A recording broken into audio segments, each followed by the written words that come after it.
and On grabbed his legs and slammed him hard into the ground, leaving Tong An with almost no strength to fight back. And On clenched his fists again, but as they swung down, his fists collided with a protective barrier, causing him to lose balance and be thrown back. Tong An also received a system notification. Absolute loyalty effect activated. Absolute loyalty. Eternal Crown. Signed an immortal covenant with the Master. Increase all stats by 20 and block 1 fatal blow per match. He didn't hesitate to sit up. Now is my chance. Tong An used a powerful strike to sever both of Anon's arms. He seemed to feel no pain, turning back to stare at him. Tong An sighed in relief, looking at the ghost messenger. Luckily, the Eternal Crown blocked. A fatal blow for me. Now it's my turn to counterattack. And On's body twitched. Unexpectedly, 2 new arms sprouted from his body. All wounds on his body had healed. The regeneration seemed to make On even stronger. He glared at Tong An with swollen red eyes. The slime-covered arms fully recovered. He threw a punch toward Tong An, forcing him to retreat several meters. Tong An gritted his teeth, gasping for air. How did he recover so fast? And why didn't demon slaying activate? This Anon guy charged in to attack again. He didn't hesitate to strike back with several slashes. As each strike landed, the system popped up.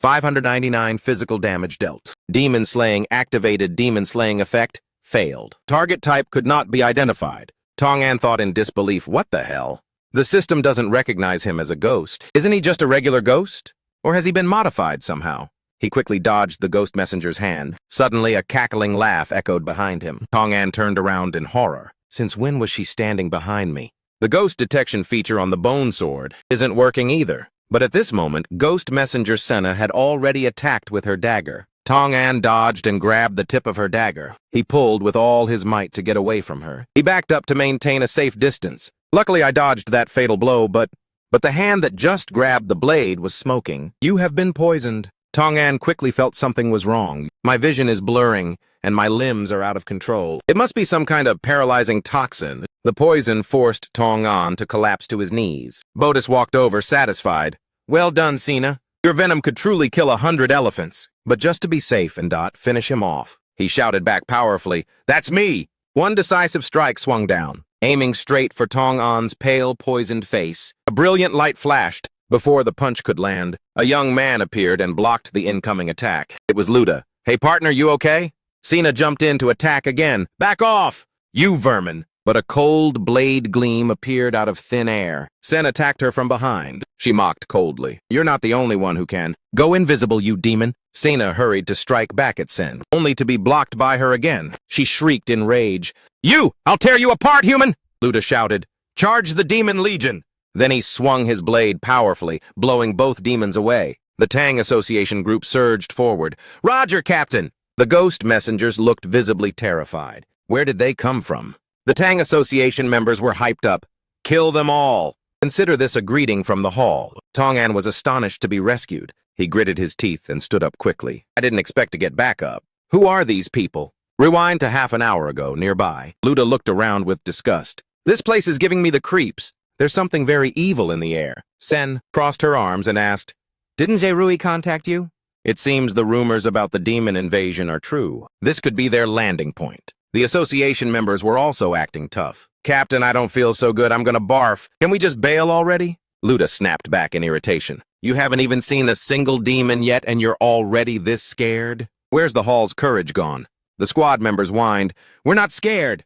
This is called a tactical retreat. You're the one who said don't be afraid to run from danger. We can just wait for a chance to get payback later. Luda then declared, I don't care. If I go see Jerui, in this state, how can I hold my head high before my biggest rival? I don't want to be anyone's soldier. I want to be the leader. Suddenly, Sen warned alertly, Someone's coming. Luda's palm glowed as he summoned his weapon. Is it a demon or a human? Sen wasn't sure, her senses were unclear, but I'm sure about one thing. The person she sensed was Tong An, and he's very strong. Luda ordered cautiously, Stay put and watch for now. He signaled, Sen.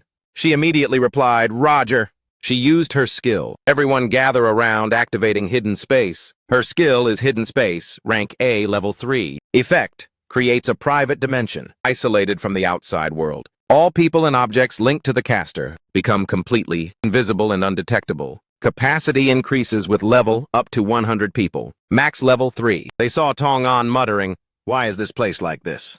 There's no sign of life at all. Luda evaluated, He looks human. Sen was more alert. We should still be careful. Then they saw Botus appear. I didn't expect to miss one, and one capable enough to kill my ghost. Messengers!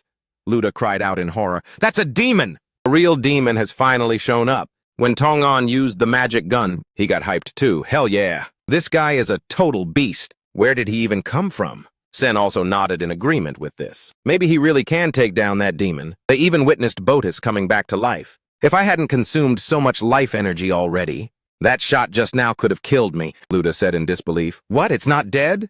This isn't looking good. While Tong-an was busy fighting, they saw Botus summon 2 henchmen. An and Sina enter the fray. The group got worried. Should we help? Sen calmly stopped him. Unfortunately, by my calculations, even if we join the fight, the chances of winning are still very low. Luda raised his blade and said firmly, but we can't just leave him hanging. If Jae-roy finds out, how am I supposed to face him? Sen still tried to stop Luda. What are you doing? And that's how Luda ended up charging in. I'm here to back you up, brother. Sen sighed. Guess we're fighting too. Let's go, everyone. Our impulsive captain is at it again. Cut to the present. Luda faces off against An. He mocked the roaring demon. Want to test your strength? Luda unleashed his gold-type power. Hercules Awakening. That is Luda's skill. Gold System Awakening.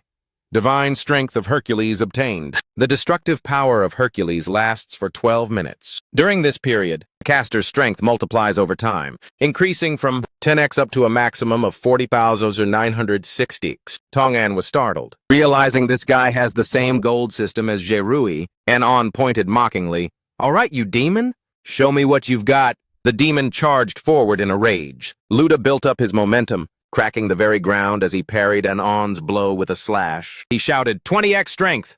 Sending the ghost messenger's arm flying, Luda didn't stop, leaping into the air. He raised his blade high and roared, 40x strength! One strike crushed the demon's head, driving An straight into the dirt. By the time Luda landed, the ghost messenger was out cold. He let out a confident laugh. From what I've seen, we know you demons have insane regenerative powers, but you guys can't stand against my overwhelming strength. Tong-an was amazed, thinking to himself, he's definitely strong, but different from Jae-roy. His power leans more toward physical brute force. Sina quickly flew over. Hang in there, An! I'm coming to help! Sen appeared and struck at her. You better worry about yourself. She lightning-fast used her skill, Silent Slash. This blow slashed across Sina's face, causing her agony. Even with eyes closed, Sen kept attacking. Not done yet. She landed a strike nearly invisible to the naked eye, echoing Requiem. As Sen sheathed her sword, the ghost messenger's corpse collapsed. Tong-an had to admire such a fierce attack. These people are definitely not ordinary. But why have I never heard of their guild? Before? Luda then checked on him. Hey, you still able to walk? Strong guy like you must have gotten the word from Jae-roy to come investigate. This demon invasion, right? He didn't hide anything. I'm Tong-an from Zero Guild. I know Jae-roy. How should I address you? He laughed cheerfully. I'm Luda, the leader of the hall. You probably haven't heard of us. Unlike the Raiders or Sioux Guild, we only have 16 members. Tong-an thought silently. I really haven't heard of the hall. But I have heard of the Grand Hall University. Luda seemed to know what he was thinking. That's right. Our guild is a collective of students from the Grand Hall University. Tong-an was stunned, repeating, students? Luda laughed and waved it off. Don't sleep on us. Everyone has their own unique abilities. And we've known each other for a long time. That's why our teamwork is so on point. We leave no one behind. He reached out his hand. Ever since the world changed, we already knew that this was no longer just a game. Every single battle is a matter of life and death. So we keep it on the down low to avoid any unnecessary drama. Because our only goal is to survive until the very end. Tong-an took Luda's hand. I got it. Our goals are the same. My mission is also to protect everyone in the group until the game is over. Luda checked in on him. We only have 16 people. We're no match for the Demon Legion. Do you have a plan? Tong-an clenched his fist. Yes. You ready to use the time skills? Knock out the leader first. The battle is reaching a fever pitch. Ben is trying to tank the monster's attacks. Another member of the Tang Guild spots an opening, backstabs him, and successfully takes him down. The monster is knocked down. His heavy body thuds onto the ground. The members of the Tang Guild set up a circular formation, staying on high alert. Ben shouts out commands for them to back each other up. Hold the formation! Manning, now defeated, reverts to his true form. Senna meets the same fate, lying motionless on the ground. Botus freaks out seeing her allies fall and cries out in terror. Who are these people? How could they take out both Senna and Anning? She starts to look back and sinks into total panic. That stranger almost got me earlier. Bodis looked at the situation and said, "Now there are two more people backing him up." She turned around. Luda couldn't help but be shook. It's unreal that there are so many cracked human players out there. After thinking for a bit, Bodis decided the safest play was to dip. She turned around and scrambled away in a rush, saying, "Maybe I should report back to the master before I make another move." Refusing to let Bodis have her way, Luda suddenly leaped out right in front of her. He condensed lightning into his palm and spoke with pure disdain. "Trying to bail, huh?" With the energy fully charged, his fist was locked and loaded. Luda roared, "160x power!" A massive punch was thrown, knocking his opponent out cold. Bodis shrieked as she was sent flying. Sen also dropped into an attack stance, drawing her sword in preparation. Blade Legion. Like a flash of lightning, she leaped off the ground and vanished. A split second later, Sen appeared right behind Bodis. By now, Bodis's face was completely distorted, but the moment she sensed the danger, she was already pierced by dozens of sword strikes from the Reaper's ambush. Bodis wailed in agony, "My eyes, I can't see a thing!" She was so pissed her veins were popping out. She quickly activated her healing skill, desperately urging it on. "Heal up, damn it! Just heal already!" Luda looked at the wounded demon and barked an order. "All right, kid, if you've got any trump cards left, play them right now!" With the demon immobilized, Sen dropped down from the air to give a final push. "The demon is regenerating. We have to take it down before it's back to 100%. Tongan smirked and spoke up, "Thanks for setting this up for me." Using his teleportation skill, Tong-an closed in on Bodis and declared with certainty, "I won't let this chance go to waste." He pulled out an hourglass and shouted the command to activate the sands of time. The hourglass began to float and vibrate violently. Moments later, the space began to transform into a labyrinth. Under its immense power, Bodis struggled to open her eyes after the spatial distortion. She scanned her surroundings in a panic and stammered in fear, What is this? This vibe is not it at all. I have to bounce right now." Bodis turned tail and ran, with the others hot on her trail. She was surrounded by energy beams from the hourglass. Tong-an watched the chase unfolding beneath his feet. Amused, he remarked, "It's no use. The sands of time has created a temporal labyrinth, and it can't be neutralized from the inside." The red energy beams quickly caught up to Bodis. She screamed in terror. "No, I can't get sucked in." Suddenly, a leopard leapt out of nowhere and pounced. Under its surprise attack, the hourglass was knocked away. The leopard also vanished along with it. Right before Tong-an's eyes, he grit his teeth and thought angrily, "Shadow leopard? Isn't that Saki's skill? Could it be?" It wasn't just happening inside his space. Outside, Luda also encountered a similar leopard. While fending off the attack, he muttered in frustration, "What kind of trash is this?" Gazing at the swirling, misty purple smoke, Luda suddenly realized something was off. Feeling the vibe, he shouted a fearful warning, "Something's wrong!" Then he watched carefully. A black feather came to a stop right in front of her. Morak suddenly emerged to greet them. "What's up, kiddo?" Before Sen could even process what was happening, she quickly struck first with a phantom slash. She couldn't dodge in time and took Morak's fatal blow head-on. Luda screamed out in a panic, "Sen!" Morak grabbed Sen by the neck and hoisted her up. Only then did she introduce herself, "I am Morak." With a provocative look on her face, she spoke about herself with total confidence. One of the 8 demon gods. Tong-an had returned and looked down, analyzing the situation tensely. Another demon god has appeared, and he can use the skills of others. In another corner, a member of the Tang Guild was sent flying by a kick. He crashed to the ground, looking up at the monster in fear. As it swung its axe down, Ben appeared to block it and ordered them to hold the line. "One mistake now and you're toast." His face was strained as he groaned. "Boss, are you still not done yet?" We're being backed into a corner. Morak's actions successfully triggered Luda. He grit his teeth, clenched his fists, and roared, "I'm gonna kill you all!" Immediately after, Luda stomped the ground, creating a massive tremor as he flew straight at Morak. He focused his energy into his hand, shouting, 320 times power! Their fists collided with a thunderous boom. The pressure from the strike successfully shattered the surrounding ground. Morak was stunned that he could actually withstand her attack. Luda barked an order, "Let Sen go!" She ignored Luda's warning, shaking the arm gripping Sen's neck as she said playfully, "You're strong, human." Morak licked her lips hungrily and said, "Maybe. After I absorb this girl, I'll have you for dessert." Saying that, she used her power to envelop Sen, plunging her into agony. Luda, despite his pride, had to swallow his anger and plead, "Let her go, please don't hurt her." She looked over at Bodis, who was lying defeated on the ground, and demanded, "Bodis, I can't believe you lost this pathetically." Are you trying to disgrace all of us demon gods? He struggled to pull himself up, forced to listen to Morak's taunts. If I hadn't felt the chaos here and come to help, you'd definitely be toast by now. Botus snapped, his cold eyes glaring as he yelled, "Mind your own business! I could have handled them even without you." Morak mockingly replied, "Keep talking. I don't care if you live or die. But they aren't getting out of here. Anyone who defies the master must die." Then a sinister smile spread across her face. Morak used her raw strength to snap Sen's neck. Luda rushed forward in shock, screaming in agony, "Sen, no!" Teleporting, Tong-an quickly caught Sen in his arms. He sneered, "Thanks for being such a savage." Then he vanished using afterimage, saying smugly, "Because of that I was able to trigger a bug." Morak was stunned by his speed. Holding Sen, Tong-an said grimly, "And this bug is called the game is not over yet. The bug has triggered the game is not over yet." Morak looked at her empty hands and said doubtfully, "What the hell just happened? When I snapped that girl's neck, it definitely didn't feel real." Luda ran anxiously towards Sen, who was being held by Tong-an, and asked worriedly, "Sen, is she still breathing?" He handed her over to Luda and replied, "Don't worry, for the next 10 minutes. She won't take any more damage." He looked uneasily at Sen, who was in pain in his arms. Luda looked up at Tong-an and asked, "What the hell is going on here?" He lowered his eyes and answered calmly, "Back when we were coding the program for New World, to prevent players from being spawn-killed, right after logging in, we left a unique bug in the system."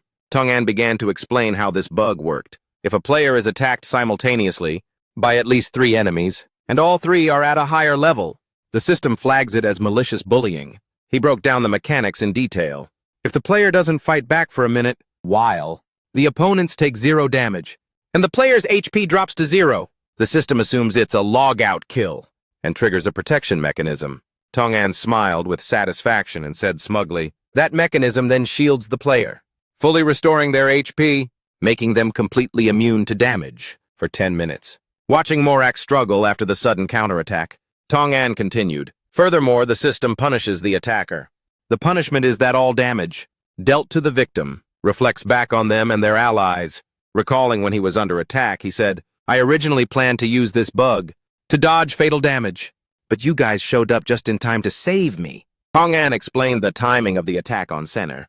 "Plus, your friend was choked and couldn't fight back, so that fatal blow from the demon triggered the bug." Note: the sparkling triangle allows Tong-an to use any kind of bug, without any restrictions, even in situations that don't involve players fighting each other. That's how he was able to trigger "The game is not over yet." Morak irritably cracked her neck and said to him, "I've learned my lesson, human. I don't know what kind of trick you used, but you've really pissed me off now." She glanced behind her and said coldly, "Botus, as annoying as it is, we need to drop our previous beef and work together to stop them.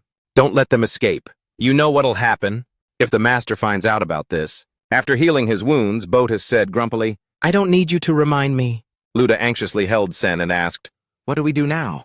"Sen is badly hurt, and my awakening skill just ran out. The other guild members can't hold on much longer." He looked at the 2 enemies in front of them and hesitated. "And now another demon god has shown up. At this rate?" Tong-an calmly waved his hand and replied, "That's why we're not fighting. We're running." Luda broke a sweat and replied tensely, "Easier said than done." The atmosphere fell into a deadly silence. Then Tong-an spoke up with a command. "I have a way to stall them." "You guys just need to get everyone off the mountain." Luda questioned him with a frown. "You trying to be a hero or something? How are you supposed to take on 2 demon gods alone?" "It's better if we find a way out together." Ignoring him, Tong-an quickly dashed off, leaving a final message, "Trust me. Let's meet at the foot of the mountain in 5 minutes. Luda hurriedly shouted after him, "Wait, at least tell me what you're planning." Getting no response, he was forced to accept it and said helplessly, "Damn it, fine, I'll trust him this once." Seeing him dual-wielding swords and charging toward them alone with confidence, Botus asked disdainfully, "You dare challenge 2 demon gods?" Immediately she fired 3 cannonballs at him. Tong-an easily dodged them with his superior speed. Botus flailed his arms in a rage, screaming, "Hold him down!" With a single command, 3 monsters appeared. They smirked sinisterly at Tong-an. He just gave a confident smile and replied, "I've been waiting for this." Tong-an swung his arm, sending a barrage of blades flying toward them. The attack exploded the moment it touched the monsters' bodies. Mystic Slash, Demon Slayer activated, dealing 10x damage. Tong-an leaped high into the air, looking down at the explosion beneath him. Suddenly, he sensed danger approaching. Morak burst out laughing, her energy surging as she said, "Human abilities are quite useful indeed." She began to cast her Gate of Darkness skill. Morak cried out triumphantly, "Now die!" Tong-an watched tensely as she closed in on him. Morak lunged forward, her strike piercing right through his heart. Tong-an endured the pain, struggling to stay on his feet. Immediately after, he channeled his energy into his remaining sword and delivered a powerful slash at her. A mournful scream echoed from the skill. Soul Strike. Looking at the pesky things clinging to her, Morak demanded, "You actually intend to fight a demon god head-on?" Morak shoved him away and cursed, "Idiot!" She calmly began to heal the wound on her shoulder. As she recovered, Morak's face suddenly turned pale.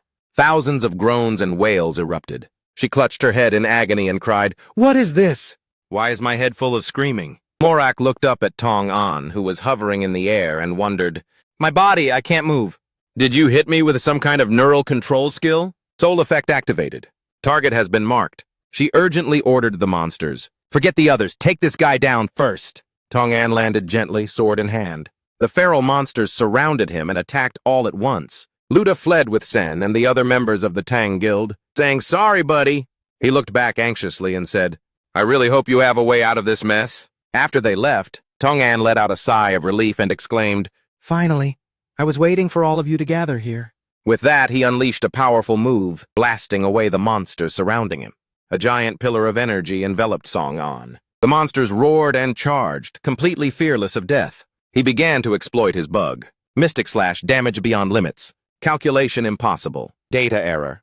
Data glitch. Bodis watched his intense struggle and thought to himself, "This kid doesn't have a shred of fear. He's definitely cooking something up." I'm gathering energy, summoning a massive blue orb. Demon God Critical Strike. Bodis showed a sinister face and commanded, "Get him!" The huge orb immediately shot toward Tong-an. It successfully hit its target. Morak watched for a while, burst out laughing smugly, and continued, "At this rate, he'll definitely be out of mana in a few minutes. After all, demons have insane health regeneration. Victory belongs to us." Suddenly, Tong-an's voice rang out, making her face turn pale as a ghost. "Is that so?" He teleported right in front of Morak. With an overwhelming aura and massive power, Tong-an calmly spoke words that didn't fit the current situation at all. "It sounds a bit weird, but thanks to that toxic boss who tortured me back then, I had to write almost the entire code for the world myself. And that's why there are so many bugs." Looking at the sword in his hand, Tong-an said, "My bone sword deals 10x damage to demons, while you guys just keep spamming heals, and that's causing serious system damage." Morak asked in fear, "What are you talking about?" He laughed mockingly at her and answered calmly, "What I mean is, the total damage I've dealt with the bone sword has now surpassed 100,000. As he spoke, Tong-an began to activate a skill. "And now all that uncalculable damage will be stacked into a single blow. Let's see if you can take it." Data lag. Data lag. Morak, clearly sensing the danger, quickly tried to run away. She muttered to herself, "I can't let that hit me. I have to get out of here right now." Tong-an, wearing a sinister and amused expression, spoke up. "Oh, I forgot to mention. My bone sword can mark any target that has ever taken damage from it. So there's no running away for you." Furious, she turned her head and shouted back, "Why didn't you say that sooner?" He playfully continued to mess with her. "One more thing. Soul Strike can apply a soul mark that deals damage directly to the soul, and it scales with the total damage already received." The system panel displayed the skill information. Soul Strike, rank S, skill level 1 effect. Upon hitting the target, places a soul mark on them. Marks can stack based on skill level. When the marks are detonated, the target takes damage equal to the total damage sustained, multiplied by the number of marks. Upgradable to level 3. Bolts of lightning gathered at the tip of the blade. Tong-an asked with excitement, "You demons have bodies that can regenerate. But what about your souls?" The overwhelming aura forced Morak to back away in terror. Tong-an confidently declared, "This strike is enough to take down a god." A massive surge of energy erupted from Tong-an's body. He asked sternly, "Can a demon like you survive this hit?" Seeing the immense power heading her way, Morak screamed in fear, "Wait, no!" He leapt into the air and delivered a downward slash toward her from above. The light from the blade filled Morak with absolute dread as she faced death. Demon Slayer skill activated. Pierce activated. Soul attack activated. A flood of skill notifications appeared, completely obliterating Morak. She cried out in despair, "My body is falling apart. Every single cell is screaming." A cluster of shadow arms reached out, lunging forcefully toward Morak. A giant skull appeared, dragging her into the darkness. Its low, deep sound echoed out. Sink down and vanish. Tears of terror began to flow. Morak screamed in agony, "Vasen, don't let me go!" The skull vanished along with the scream. Her 7 blades dissipated. Song-an fell down exhausted and began to wonder anxiously. I wonder if she can ever come back after a hit like that. I'm totally wiped out after a high-level battle like this. He gasped for air in exhaustion. He said, maybe that was the last card I could play. Morak's soul crystal really has disappeared. Botus stood to one side observing the battle. Couldn't help but exclaim in shock, "Who the hell is this guy? How does he keep coming up with new skills like that?" He exploded in anger, unleashing all his energy for revenge. "No way! We, the demon gods among the 8 great archdemons, were actually killed by a human?" Botus screamed in rage. "I won't accept this! Wake up, Morak! The master won't allow you to fail like this! Wake up!" Song-an cast a sharp gaze toward her. He spoke with a cold tone. "Now do you understand how it feels to lose a comrade? You demons!" His energy began to surge once more, causing Botus to immediately sense the danger. Song-an said seriously, "I've gathered enough intel on you guys. Now it's time to end this." Botus continued to scream and hurl insults stubbornly. "I will remember you, human. No matter where you run, I will find you. I'll turn you into my slave. And make your life a living hell!" Teleporting song. And turned to fly away, leaving her behind, but not without giving a warning. "After all the lives you've taken, you don't deserve a peaceful death. The next time we meet, we'll decide who wins, humans or demons." Scene changed to after nightfall. The crowd was running frantically, step after step. A member of the Tang Guild spoke up while panting. "Boss, we can't run anymore." Ben stopped, hands on knees, huffing and puffing. "Don't go so fast, boss." Luda, holding Sen in his arms, stopped with a dark expression. He trembled, full of self-reproach. "I can't believe I actually ran away and just abandoned my own teammate." The members of the Tang Guild also fell silent. One person spoke up. "In that situation, we really didn't have any other choice. Besides, he told us he'd stay behind to hold them off." Luda laid Sen on the ground and replied shamefully, "But what we did was straight up cowardly." He spoke with a heavy heart. "Retreating mid-battle and leaving a comrade behind? I once swore I'd protect everyone." Luda looked at his trembling hands and said in total humiliation, "I can't even show my face to lead Jiarui at Area anymore. And I don't deserve to be your leader." One teammate suddenly shouted, "Take Sen and go! I'm going back for him, even if it means we die together." Suddenly, a familiar voice rang out. "No one's gonna blame you if you don't go back." Song-an used teleportation and suddenly appeared out of thin air, right in front of a startled Luda. He smiled to comfort him. "You've done more than enough, Luda. Stop beating yourself up." He was still dazed that song, and actually made it back safe and sound. He awkwardly scratched his face and explained, "If you guys hadn't helped me earlier, I don't know where I'd be right now." Luda suddenly grabbed his hand. He burst out asking, "How on earth did you do it?" Song-an was caught off guard by this sudden 180 in attitude. "Do what exactly?" he replied. "You looked so desperate a moment ago, but now you're like a whole different person." Luda went off like a cannon. "There were demons everywhere, including 2 demon gods. How the hell did you escape?" He was so hyped that his eyes sparkled like stars in front of the whole team. He claimed that song, and was absolutely legendary. "Spill it, tell us." He could only helplessly remind them. "I'll explain later, for now. We need to clear out of this area ASAP." Luda, now treating him like some kind of deity, replied respectfully, "Whatever you say." A fearless man. Ben awkwardly chimed in, "Don't mind him. Our boss worships strength above all else." Song-an regained his serious composure and said, "Anyway, based on the intel we've gathered, that serpent-like demon god can turn humans into her henchmen." He issued a command. "We must notify all players. Mankind needs to retreat to Area A." Sen suddenly sat up and spoke, startling the group. "But there's a problem." Looking blank and expressionless, she pointed out, "We have no way to contact every single player. Even if we could, they might not believe us." Seeing Sen already up and walking around, Luda couldn't help but ask, "Sen, when exactly did you wake up?" She ignored him and just kept talking. "If we want to gather everyone in one place, there are many factors we need to consider." Song-an also spoke his mind seriously. "I know this is tough, but if we don't do this, we'll be facing a reality where all of mankind has been turned into the enemy." Sen replied coldly, "We'll just have to wait and see what happens. I'm worried that we're running out of time. We will do our best to recruit as many people as possible on the way to Area A. The rest is in the hands of fate." Song-an opened the map and said, "The nearest city to us right now is..." Luda quickly interrupted and gave the answer. Manchus in Sector N. Scene shifts to where the eye of Lucifer is hidden. Botus stood by, trembling with fear. Lucifer rose from the crater, hovering before her. Sweating profusely, Botus stammered, "Master!" A deep, gloomy voice rang out in questioning. "So you let him escape without giving chase?" She stammered in reply. "Yes, I was afraid that if I chased him, I'd end up dead like Morak." Lucifer bellowed in anger. "You fool, Botus! You have failed me. I never expected you to be such a coward." Botus was too shaken to give a calm answer. She could only babble out broken sentences. "Master, I'm no coward. It's just that player. He is strong beyond my wildest imagination. If I had kept fighting, then—" Without letting her finish, that guy lashed out in a rage, striking her down and demanding an answer in a thunderous voice. Bianing looked at Botus, who was collapsed on the ground. Lucifer's voice sounded skeptical. "The 8 demon gods are killing machines, created by my very own grace. I bestowed upon you unique, peerless powers. How could a mere human possibly stand against them?" She weakly tried to explain. "He is no ordinary human.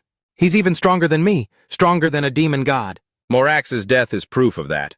The scorching magma bubbled continuously. Morax's body slowly emerged from the sea of lava. Botus gasped in shock.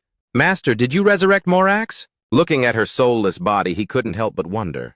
"I have tried to reconstruct Morax's body many times, but strangely enough, her soul has been sealed and cannot be awakened." Botus recalled what Song-an had said before. That guy's soul attack leaves a mark, inflicting soul damage. It scales directly with total damage dealt. Only then did she realize the problem. That was exactly what caused this. Lucifer spoke, the sound cutting through her train of thought. "It seems Morax will have to benched for a while." Morax's body slowly sank back beneath the sea of lava as he continued. "We must wait for her soul to awaken on its own." The eye of Lucifer condensed, a source of energy before it, and said, "But fortunately, you've gathered enough energy for me to create a new demon god." A figure with 6 pairs of wings wrapping its body appeared. Lucifer spoke up. "And this time I won't let any more mistakes happen." Botus gasped in astonishment. "That is," he explained in a low voice, "I will take charge of the pursuit. While you, Botus, just focus on gathering life force for me." Lucifer's voice rang out in command. "Wake up!" Byman's glowing red eyes snapped open. Looking at his newest creation, he gave the order, "With your invincible dual blades, annihilate anyone who stands in your way." Her sharp eyes flashed upon hearing those words. "Find the human player who escaped from Botus, and bring me his head." With an expressionless face, Biman accepted the mission. "Understood, Master." Scene shifts to Manchester City, Sector N. The trio, consisting of Hassan, Diana, and Sasan, was standing their ground. Song-an's group stood before them, locked in a tense face-off. Luda spoke up with a friendly greeting. "Hello there, we are." Suddenly, Hassan cleared his throat loudly. To everyone's shock, Diana started spewing absolute toxicity. "You filthy low-life savages!" Song-an's face went dark as he asked in confusion, "What the hell is going on?" Sason exploded with an aggressive aura and screamed, "We don't care who you are or what you want! You are not allowed to set foot in the city of Manchester." The two groups at the city gate just stared each other down. The members of the Tang Guild began exchanging puzzled looks. Ben stepped up and whispered right into Luda's ear, "Boss, why are you just standing there? Say something!" After being prodded, he took a step forward. Luda said with total confidence, "Right, as the leader, now's my time to shine." He put on a friendly act and waved his hand to introduce himself. "Hey everyone, we are—" Before he could finish, Sason aggressively cut him off and shouted him down. "Beat it! Manchester doesn't welcome outsiders." These words hit Luda like a bolt of lightning. He collapsed in agony at the harsh reality. Song-an spoke up to clarify, "Sorry, I think there's been a slight misunderstanding. We only came here to warn you about something very important, something that concerns everyone's survival." Diana calmly interrupted him. "If you're talking about the demon invasion, then don't waste your breath." Song-an gasped in surprise. "What?" While Sen whispered beside him, "They already know?" His gaze turned sharp. Frowning deeply, he thought, "They must have heard the rumors too." Song-an asked inquisitively, "Then why hasn't everyone evacuated from this danger zone yet?" Diana and the surrounding citizens burst into laughter and replied, "Why on earth would we run? We have massive forces and abundant resources. Manchester is better than any other place." She smugly bragged about her army. "Not to mention, we have the powerful Golden Cloak Knights protecting us." Diana was incredibly confident in her city's strength, arrogantly issuing a challenge. "So what if demons show up?" She spoke leisurely as if it were a foregone conclusion. "We have no desire to be bums. Like you people, there's no way Manchester will fall. Luda glared at her, his eyes burning red with rage.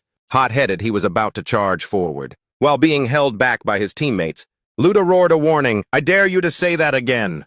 "You witch!" His teammates frantically tried to de-escalate. "Just drop it, boss!" Sen quietly drew the sword from her back, a dark, cold look crossing her face. She asked, "Do you really think you have what it takes to stop a demon army?" She coldly activated hidden space. Faced with Sen's bluntness, Song-an shouted, trying to stop her. "Don't be reckless!" Hassan quickly yelled an order. "Heads up!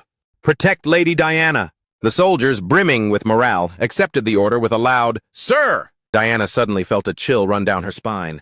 A crisp, cold voice rang out with pure disdain. Way too slow. Sen had teleported behind her in a flash, pointing her sword at Diana's throat. Hassan and Sason, along with the soldiers, watched in wide-eyed shock at what just happened. Observing the clowns making a scene around her, Sen scoffed. "So this is your mighty army?" Flaunting her pretty face, she started talking smack again. "You can't even handle one woman like me. What a total joke." Diana trembled as she offered a deal. "What are you doing?" "If it's money you want, I can give it to you." Hassan pointed his sword at her and threatened in a loud voice, "Release Lady Diana! Otherwise, don't even dream of leaving this desert." "Alive!" Luda yelled out in anger. "Let's go, Ben!" Ready to jump into the fray, he barked, "Don't even think about touching our vice leader!" Song-an moved to the front. He signaled with his hand to lower their weapons. "We didn't come here to fight," he reminded them sternly. "We're only here today to give you a warning. You can't face the demon army alone. Whether you listen or not is up to you." Sen sheathed her sword dismissively and said, "What a joke." Diana, still terrified, clutched her neck as she watched her leave. Hassan sheathed his sword at the same time. He placed his hand over his chest and replied politely, "We accept your warning, but leaving Manchester is out of the question. Unless—" Before Hassan could finish, Hassan stared at Song-an for a moment, then suddenly shouted, cutting him off. "I remember you now. You're the guy who sold me that pile of A-rank gear at the Sector A market." He asked, a bit confused. "Huh?" Song-an thought for a second, then remembered and exclaimed, "Oh, right!" Hassan stammered in shock. "Wait, Hassan, what did you just say? That gear you brought back for us? You bought it all from him?" He answered nonchalantly. "That's right," Hassan spoke up. "An ordinary person. Couldn't possibly have that much A-rank gear. I could lead the people out of the city per your suggestion." However, seeing his hesitation, Song-an asked irritably, "What? Is there anything more important than the lives of your people?" At this question, the atmosphere fell into a heavy silence. The atmosphere fell into a dead silence at this question. Hassan avoided his gaze. Even the initially bossy Diana remained silent. Hassan sighed and waved his hand, replying, "Forget it. Since things have come to this, I don't mind telling the truth." He began to explain with a mysterious air, "The reason the people of Manchester City are so wealthy is that when the game started, a meteorite fell and landed right here." This answer left even someone as composed as Sen completely stunned. Lua was in shock. Song-an gasped, "A meteorite?" Sassen began to recount the story. A 7-colored meteorite crashed onto the island. At first, no one paid it much attention.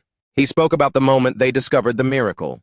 But later in the crater where it landed, special crystals began to appear. Afterwards, we found those crystals to be incredibly precious.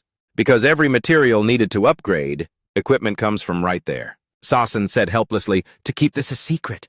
We don't allow outsiders into the city, and of course no one is allowed to leak any info about the meteorite." Hassan crossed his arms and added seriously, "To block outsiders from entering, we formed the Order of the Golden Cloak Knights." Song-an thought to himself, "No wonder this guy had enough cash to buy out all my stuff." Song-an spoke up, "That really is a godsend." Sassen looked extremely grave and said, "That's not all. Within those special crystals, there are even some ultra-rare and priceless items." Recalling that red-soiled thorny orb, he said, "For example, cosmic spirit stones, an essential material for crafting S-rank equipment." This massive info dump hit Song-an hard. After explaining, Sasan sighed and asked, "Now do you understand why we just can't leave?" He analyzed the situation seriously in silence. True, owning a meteorite mine is like holding an endless treasure chest. Who wouldn't be tempted? Song-an spoke up with doubt. "You are ready to reveal the secret of the meteorite crater right now. Does that mean you're also ready to give it up?" Everyone was stunned by his question once again. Song-an gave a friendly reminder. "You have to understand this. What's the point of holding on to land if everyone is dead? Once the demons seize this city, not only will lives be lost, but all wealth will vanish. Even the meteorite mine will fall into their hands. He made a demand. For safety reasons, before we pull out of here, we must destroy it. Diana was the first to scream in protest. What? Destroy the mine? No way, that's our bread and butter. I won't allow it. She looked like she was about to pounce, shouting to stop him. You guys can't do that. Hassan held her back and tried to reason with her. That's enough, Lady Diana. Hassan hesitated but had to bite the bullet and agree. You're right. No matter how much it hurts, we have to abandon the meteorite mine. Luda exclaimed in surprise. Are you for real, Tong-an? This is the source of all our upgrade materials. If we trash it, won't that mean our weapons can never be upgraded again? Sen, who had been silent, finally spoke up. I don't think destroying it is the brightest move either. Maybe we should talk this over more. Tong-an reminded them helplessly. Are you guys blinded by greed too? This is a battle for the survival of all mankind. He looked at Luda, who was feeling guilty, and raised his voice. You're the ones who fought them? You know exactly how powerful they are. If those demons get the mine, the weapons they craft will come back to kill us. After a moment, he thought it through and replied, You're right, Tong-an. If we can't use it, then we absolutely can't let the demons have it. Sen spoke up seriously. The value of the crystals means squat. If we don't survive, everything hinges on humanity's victory first. The scene shifts to a large crater where the demons are, filled with meteorites and various gemstones. Every single crystal is beautiful and sparkling. Sasan leads Tong-an's team to the site. He points his finger and says, This right here is the main meteorite area. He kneels down, picks up a stone fragment to examine it, and exclaims in amazement, This is unbelievable! The rare materials are so abundant here. The members of the Tang Guild nearly lose it when they see the crystal mine. Ben says excitedly, Boss, look! Those are exactly the A-rank materials I need. Luda, his face dark with anger, barks, Get back! Don't you dare touch those crystals. Even the usually calm Sen is mesmerized by the crystals. He pulls her away forcefully and says, You too. Don't let those shiny things go to your head. She complains, Let go. Come on, just let me have one look. Sasan looks at the crystal mine and asks regretfully, Are we really going to trash everything? Can we at least have a little more time to mine it? Even just one day would be incredibly precious. Tong-an smiles and offers comfort. What's the use of land if there's no one left alive on it? As long as we're alive, everything can be started over. Somewhere in the sky, feathers drift about. People are fleeing in terror. Tong-an continues, We can't carry all the crystals away, and time is running out. We must evacuate immediately. Otherwise, the demon army will catch up to us. Biman flies in the sunlight like a god. Below, hundreds are fleeing like terrified ants. Each drop falls onto the still surface of the lake. A gentle voice calls out, Luna! Luna, wake up! Her deep red eyes slowly open to blurred memories. Luna sits up and rubs her eyes. In front of her is Sunny, waving and calling, Luna! Did you black out? He takes her hand and pulls her up. Sunny happily holds her hand and runs off, saying, You've been out for days. Let's go pick up some seashells. Luna, still confused, asks, Who is he? The engine's roar echoes through the air. An airship descends and lands on this terrain. Two people walk toward it together. Sunny excitedly points at the ship, saying, Look, it's the mothership. Two small hands grip each other tightly. He speaks up with total hype. Mom's here to pick us up, Luna. Sunny happily says, We'll be out of here soon. Recalling that glowing face, she wonders to herself, Why can't I ever shake that moment? Pieces of memory flash through her mind, the sheer excitement in his eyes. It makes me feel the exact same way. Biman lies fast asleep within a sea of lava. A deep, low voice calls out, Wake up, Beeman! Tong-an sits by the campfire, deep in thought.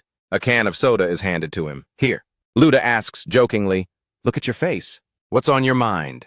Tong-an takes the can, his mood leveling out, and replies, It's nothing. Just some old memories flooding back. He takes a sip while wondering, I wonder what Captain Hassan is doing. It must be a real grind moving that many people in such a short window. He snaps his fingers and replies with a grin. Half a day sounds tight, but it seems like enough time for your crew to grab what they need. In the distance, Ben is hyped up after snagging a crystal, shouting, Check it out, I found another one! Luda angrily crushes his soda can and bellows, Hey, what the hell are you doing? I told you not to touch those crystals. He cradles it in his hands and explains with a smirk, But we're about to trash this place anyway. Why let it go to waste? Another teammate suddenly yells, Boss! I've finished bagging all the rank A materials you wanted. Luda's face turns red with embarrassment as he bluffs, What materials? I never... Stop capping. Sason steps forward and reports, Warriors, we're almost done with the prep work. There are 36,052 people in the whole city, and 32,000 of them are coming with us. Tong An does the math and asks, "What's the deal with the other 4,000? He sighs helplessly. Not everyone is willing to believe in the demon invasion, and not everyone is ready to just give up their wealth. Tong An stands up and replies, "Then let me go talk to them." If they still refuse to budge, Luda grabs his shoulder to stop him and asks, "Hey, do you really want to save every single person?" With a sharp gaze, Tong An turns back and questions him. "Are you asking us to abandon those 4,000 people?" Diana, standing behind them, speaks up. "It's a lost cause, warrior." She closes her eyes and explains, "If Sasan and I couldn't convince them to leave, then you won't be able to either." Tong An, unwilling to accept it, says hesitantly, "But that's 4,000 lives we're talking about." Luda pats his shoulder to reassure him.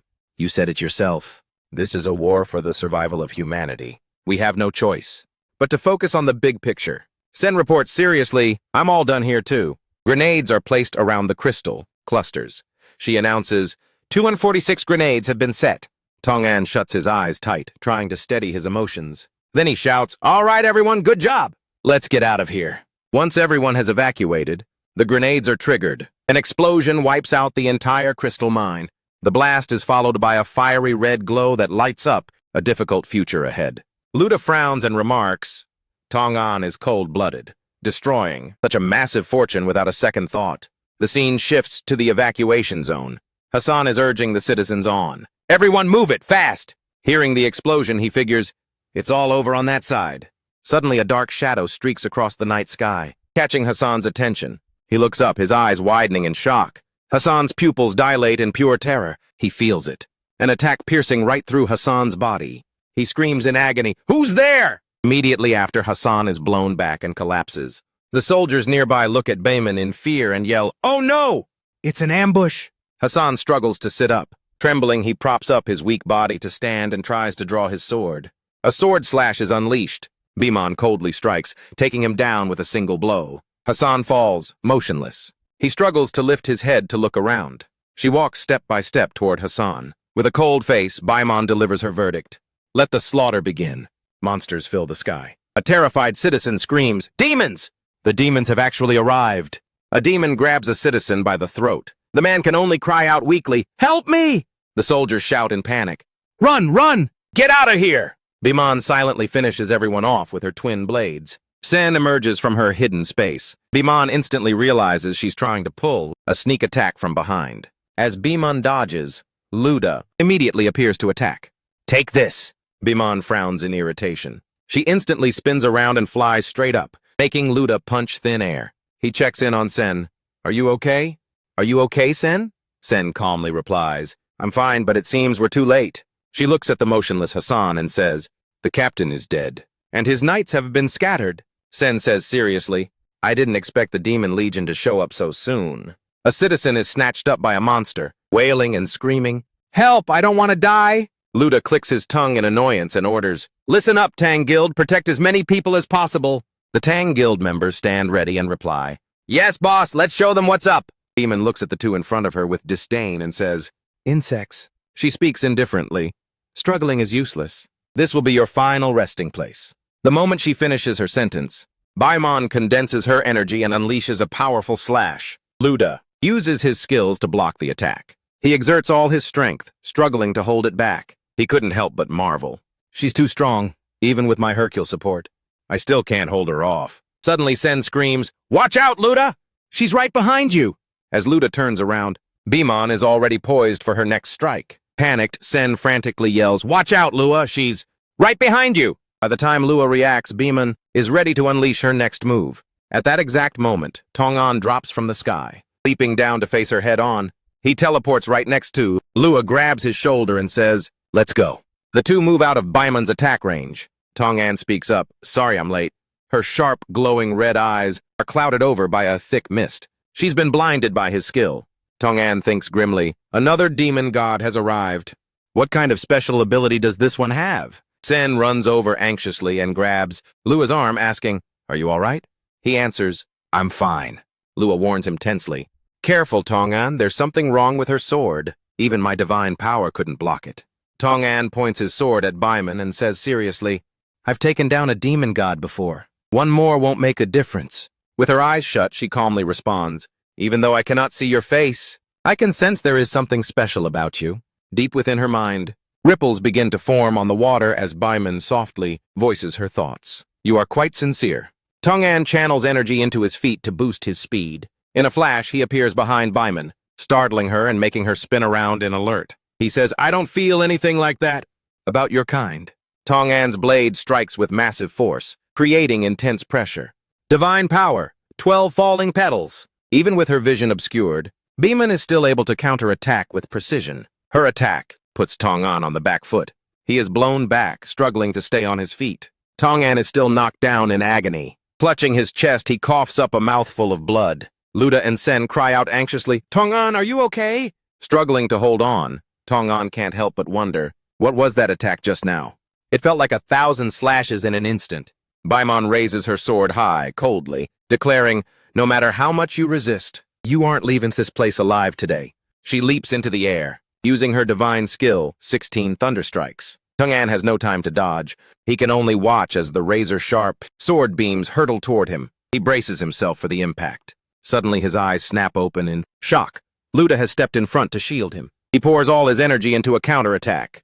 Hercules awakening, power increased to 960. His fist flies out as the two attacks collide, triggering a massive explosion. Watching the scene, Sen calls out to Luda in worry. Luda is determined to unlock his full potential. His eyes light up as he shouts, "Power increased to 1-2. The energy fields clash.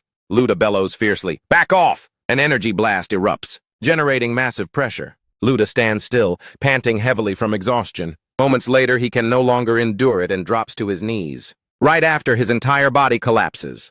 Tong-an gasps in shock, "Lua!" But his call is met only by silence. Sen rushes to support Luna, calling out desperately, "Luna! Luna, wake up! Are you still with me?" Tong-an uses instant teleportation to stand guard in front of the two of them. He thinks to himself, "If that attack had landed, I'd be toast." Looking at the motionless Luna, Tong-an feels the tension rise. He passed out from exhaustion? This happened way too soon. He looks Baiman over, evaluating her.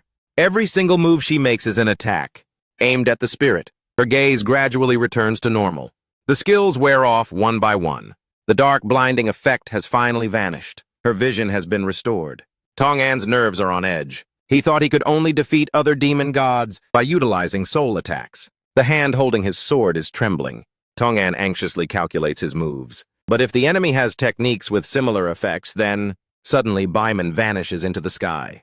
To his utter amazement, she looks down coldly and says, "I can finally see you clearly, human." Even now, he manages to smirk and jokes back. "Well, what do you think? Are you charmed yet?" Baiman sighs. "Save your breath. You are not the man from my memories." She gathers her power as she speaks. "You only possess a similar aura." Baiman casts a dark gaze at Tong-an. A massive source of energy erupts around her. "Divine power, 3,000 lightning bolts." Tong-an stands frozen in sheer terror. He smiles serenely and says, "Dead." The direct attack slams into Tong-an. In his mind, he has almost given up. "To be honest, I stopped resisting at that very moment." Tong-an closes his eyes, whispering to himself, "We are facing someone with the power to wipe out everything." Maybe she's right. Maybe we won't make it out of here alive. The attack ends, revealing a battered Tong-an. At this point, he still wonders, will humanity fall to the demons after all? As he collapses to the ground, Tong-an continues to ask himself, is there any hope left in this world? Urgent cries suddenly echo in his subconscious. "Tong-an! Tong-an! Wake up! Wake up!" His eyes snap open in shock. Luda wipes his sweat, sighs in relief, and says, "Finally." Lying on a white sheet, Tong-an asks, dazed, "Where am I?" He answers wearily, "We successfully escaped Mancha City." Looking at the members of the Tang Guild, everyone is covered in wounds. Luda continues, "Though it cost us dearly." Luda checks on his condition and reminds him, "By the way, you've been out cold for 2 days." Tong-an asks in surprise, "That long?" He looks at his fully healed body and says, "Maybe it was the eternal crown that blocked that deadly strike. But the mental shock still knocked me out." Tong-an begins to wonder again. "How did we escape from the demon god?" Luda answers pensively, "It was Captain Hassan." He recalls the events from 2 days ago, when Hassan was still severely wounded. He says, "He sacrificed himself to save the rest of us." Back then, his face was pale from extreme blood loss. Blood was still oozing from the wounds on Hassan's body. Surrounded by a sea of monsters, Baiman glares at him coldly and speaks, "Looks like it's game over for you, human." Hassan endures the pain and picks up his sword. He gives a mocking smile and replies, "It's worth it just to stall you. Demons for this long." Bimon glares, unable to understand, and asks, "Why are you so willing to suffer like this? You could be set free. I could have had Botus turn you into one of its soldiers." He bellows in rage, "Shut it, demon! As long as my ability is active, you won't be able to move an inch. As long as I still draw breath, you won't lay a finger on my people." Hassan issues a grim warning. "I am Hassan, captain of the Golden Cloak Knights. My ability was born for confrontation." A system panel appears, duel, rank B, skill level, 3 effects. You can select a skill level and choose a target to duel. During this period, no one except the target can deal damage to you. For every opponent you are dueling, your base stats increase by 10%. The more people you fight, the higher your stats will climb. Arena rank B, skill level 3 effects. You can set the duel arena's diameter to 100, skill level. During this time, neither you nor your opponent can leave the designated area. Note, if the players in the arena have a level gap of more than 10, the arena will automatically trigger a stalemate, forcing both sides to remain immobilized until the duel ability wears off. Bimon shot a cold look and said, "You're just a human after all. How long can you hold out without food? Especially with those wounds?" I can already feel the seal gradually weakening. As sweat poured down from the non-stop agony, Hassan still smiled contentedly and replied, "It's enough. As long as my people can escape, I've fulfilled my duty as their captain." He let everything go, saying, "I'll leave the rest to them. I still believe they'll find a way to take you down. Humans will definitely crush you demons." Fallen Eagle Plain, Area A. The members of the Tang Guild and the group are moving toward the safe zone. The injured members are pushing through, trying not to slow everyone down. Everyone is completely wiped out. Tong An wiped the sweat and let out a heavy sigh. Luda spoke up wearily. "We've been moving non-stop for 3 days and 3 nights. Everyone's at their limit." Sen also suggested, "Should we stop and catch our breath?" Tong An turned his head and warned sternly, "No, the demons could be on our tails any second. We can't stop until we hit Katmang City." Sen exhaled and asked, "Is that where Jiri is staying? How much longer till we get there?" Tong An looked towards the massive mountains and replied, "We're almost there. It's just on the other side of the Sunset Ridge." Scene shifts to a lavish palace. Baimu shoved the door open, making a loud bang. He was holding 2 cans of soda, smiling brightly as he said, "What you doing? Hey Hui, want a drink?" This rude behavior made Feng snap. He slammed the table and stood up, demanding, "Don't you know you're supposed to knock first? A girl?" Zaihui smiles gently and speaks up to reassure them, "It's okay." Baimu wears a mischievous grin and asks the 3 beautiful girls, "What are you guys up to?" "How come I wasn't invited?" She replies in a friendly tone, "We're just spilling the tea, obviously." Fing clearly shows her dislike and says disdainfully, "What's it to you?" Hearing there's some drama, his eyes light up as he grabs a drink and lunges forward curiously. "Huh? Spilling tea about what?" "About who? I want in on the gossip." Suddenly a hand claps onto Baimu's shoulder. Feng, fuming with rage, grit her teeth and said, "Beat it!" Before she could even make a move, Nana had already flat-out tossed Baimu out the window, violently, not forgetting to add, "Get lost." Zaihui holds her teacup helplessly and says, "Oh boy, Nana. If you like Baimu, just say it. I've noticed a spark between you two, ever since we were back at the company." She blushes bashfully and shyly explains, "Who says I like him?" "I told you I just happen to have a thing for white hair." Zaihui reminds her seriously, "If you like someone, you should be brave and let them know your feelings. Unrequited love is the most useless kind of love." Suddenly, Nana asks back, catching her off guard, "What about you?" Nana looks at Zaihui's shy, maiden-like expression, who shakes her head frantically after hearing Nana's question. "I've noticed from the very beginning that you pay special attention to Tong An. Do you dare say that you don't have feelings for him?" Nana gives a sly grin and says, "I think you and Tong An totally have a thing for each other. It's obvious he likes you, and you really—" Without letting her finish, Zaihui hurriedly waves her hands in denial. "Stop it!" "I just feel bad for him because he's always so lonely." "It's absolutely not like that." She puts on a devious look and replies, "Oh? Is that so? But we have plenty of lonely people in the guild. I didn't see you paying any special attention to the rest of them." After being tossed away, Aimu showed up again, looking all flustered, shouting urgently, "Bad news!" Nana crossly demanded, "Why are you back again? Stop trying to eavesdrop." He immediately yelled back with a serious face, "No, I have something super important to tell you guys. It's about Tong An." Hearing this, Zaihui's expression briefly turned to shock. Toward the city gate, a long line of people had formed. Bai Mu hurriedly spoke up, saying, "He brought a whole crowd back with him." Tong An looked up at the city gate and shouted, "It's me, and I've brought 30,000 people back. Hurry up and open the gate." The guard next to Liu Su turned and said, "It really is him, look." A cunning glint flashed in her eyes as she cut him off. "Don't open it. Tong An can get in on his own." As for the rest, well, Luna, standing behind him, asked in confusion, "What's going on? Why won't they let us in?" Liu Su crossed her arms over her chest, looking down arrogantly, and reminded Tong An, "Your mission was to go to the CA sector, to investigate the demon invasion, not to play hero and rescue a bunch of people." Tong An shouted back in anger, "Liu Su! Things are way more complicated than we thought. The demons could be here any second. Hurry up and let us in." She remained stubborn, eyeing the crowd with contempt as she replied, "I'm the one in charge of protecting Katmong City now. I decide whether or not you get to enter." Just then, Zai Hui ran over happily and cried out, "Tong An, is it really him? I can hear his voice." Her group quickly made it onto the city walls. Zai Hui cheered excitedly, "Thank God you're back." "Tong An," Nana also asked happily, "did you get any intel on the demon invasion?" Then she wondered aloud, "Wait, why aren't we letting them in?" Liu Su looked at them with disdain and barked an order. "Like I said, that is my decision, BA. Don't interfere." Fong snapped in anger, "Are you looking for trouble?" Nana calmed down and gave her a warning. "Don't think that just because Jiri isn't here, you can just do whatever you want. Liu Su Song An is not just the leader of the Zero Gang, but he is also an ally of the Zeders Gang."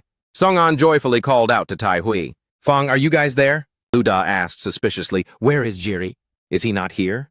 Nana sighed and explained that Jiri had locked himself away. Ever since Song An left, he has isolated himself inside the palace. The Holy Sword upgrade ritual should have been completed by now, so we aren't sure what he's up to either, Liu Su said smugly, "and while Jiri is absent, I am the only one worthy of command." Song An gritted his teeth. In angry disbelief, he blurted out, "What?" Fong shouted in frustration, "What are you doing? Why won't you let the people in?" She glanced over coldly with contempt and replied, "See? This is exactly why I said you're naive. We are in the middle of a war between humans and demons. The worst part is, we don't know how long this war will last." Looking at the severely wounded people below the city gates, Liu Su said, "With every extra mouth to feed, the less time we have. Katmong City is only so big, and we are limited on resources." Hearing her unbelievable words, the faces of Fong and Tai Hui immediately darkened. "Do I really have to explain to you why we should save resources for players rather than peasants?" Still holding on to that mindset, Liu Su uttered these terrifying words. "Useless people will only be a burden to us. So what if we abandon them? I've already told you, I will be the winner in the end." Sen, losing patience, turned to Song An and prepared to draw his sword, asking, "Who is this woman? She makes me feel uncomfortable. We should stop wasting time. If I go up there," and you immediately raised your hand to stop him. "No," Song An replied with a determined gaze. "I'm going." With that, he leaped up and vanished right before her eyes. Song An teleported onto the city wall, pointing his sword at her. Liu Su said, "Do you think you and the Starcoin's gang can stop me from doing anything?" Her bodyguards quickly stepped in front of her, shouting, "Back off! The boss is here to protect her." Song An's face turned serious as he barked, "Only the strongest can lead here. And besides Jiri, I am the strongest person in this place." He turned to call out, "Tai Hui, Fong, Nina, Bai Mu, let's go." They happily agreed and ran over, replying, "Yes, boss." Liu Su asked hurriedly in confusion, "What are you planning to do, Song An?" He jumped down, walked closer, and replied calmly, "Nothing, I'm just drawing a clear line between my people and cowards like you. You won't welcome us here? Fine, then we will find another base to fight against the demons." Bai Mu chimed in seriously, "That's right, there will always be a place for us. Let's head out together." Liu Su gritted her teeth in doubt. "Wait, you guys can't leave." "Who will fight the demons once you're gone?" Song An replied with a cold expression. "That's exactly why I said, you're not the one in charge here. We don't need you, but you definitely need us." Reluctantly, she had to give the order to open the gates. The members of the Tang Guild and the citizens were ecstatic with joy. They cheered. "We're safe! Thank God we made it here," Liu Su said under her breath. 1 month. She was forced to remind them of the current situation. "With this many people, our resources will only last for a month. If we can't end the war by then, this city will collapse on its own." Song An replied sternly, "I know better than you just how urgent this war really is." He shouted out a powerful announcement. "Tell everyone to gather at the palace. I have extremely important intel on the demons. The doors swung open as figures began to appear. Sun Yu called out a greeting. Song-an, you're back! Cat waved happily and called out, Hey, boss! Xiaobao said with his usual cold face. Are you all right? Lin Nan, standing nearby, asked eagerly, How did the scouting mission go? Song-an stood in the middle of the room as everyone bombarded him with questions. An said helplessly, Hey, guys. Small feet quickly rushed forward. Cat suddenly threw her arms around him and cried out, I missed you so much, boss. Lin Nan quickly grabbed his shirt to pull him back, reminding him, Hey, don't go messing up the boss's clothes. Fong gave a forced laugh and said, All right, Cat, that's enough. Let him go. Tai Hai stood nearby, watching the scene with a joyful smile. Song An hugged Cat back and gave an awkward wave to Sun Yue, saying, Long time no see, Sun Yue. Are you still mad at me? She waved her hand, quickly trying to salvage this somewhat awkward atmosphere. Oh, come on now. Don't you guys start fighting again? As long as we're united. There's nothing we can't overcome. Sun Yue blushed with embarrassment and explained, I'm not mad at you. I'm just glad you made it back safely. But don't ever run off on your own like that again. Song-an relaxed, closed his eyes, and called out, Tai Hui Sun Yue. To everyone in his heart, he silently made a vow. As long as we stand together, we can get through this demon invasion. I will protect everyone.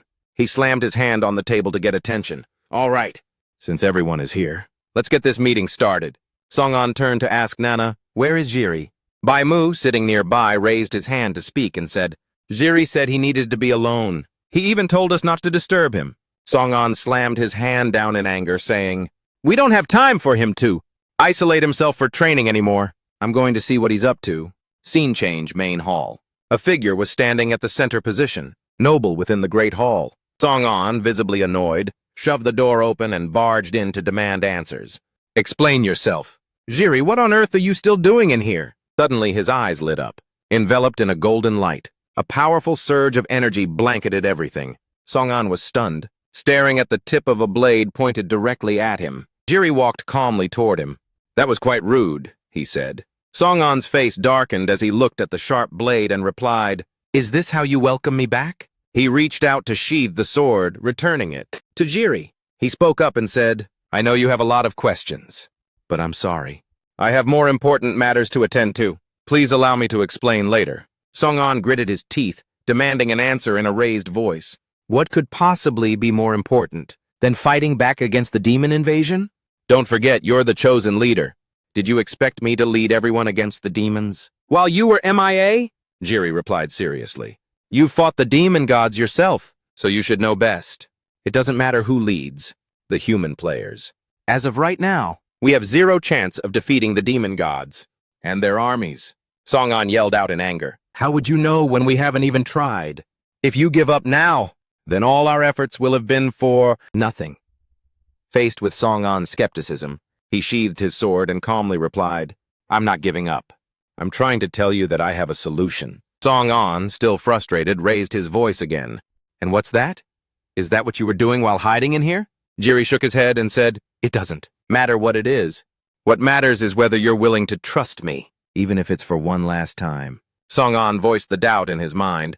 I've only been back for half an hour, so I haven't had the chance to mention the 8 demon gods yet. How the hell do you know about them? He sighed and replied, That's why I'm asking if you're down to trust me or not. Jiri reached out his hand, making a sincere proposal. Let's team up one more time. Song-an, it's humanity's only hope. Song-an coldly brushed his hand away and stated clearly, Sorry, but I can't lean on someone so sketchy like that.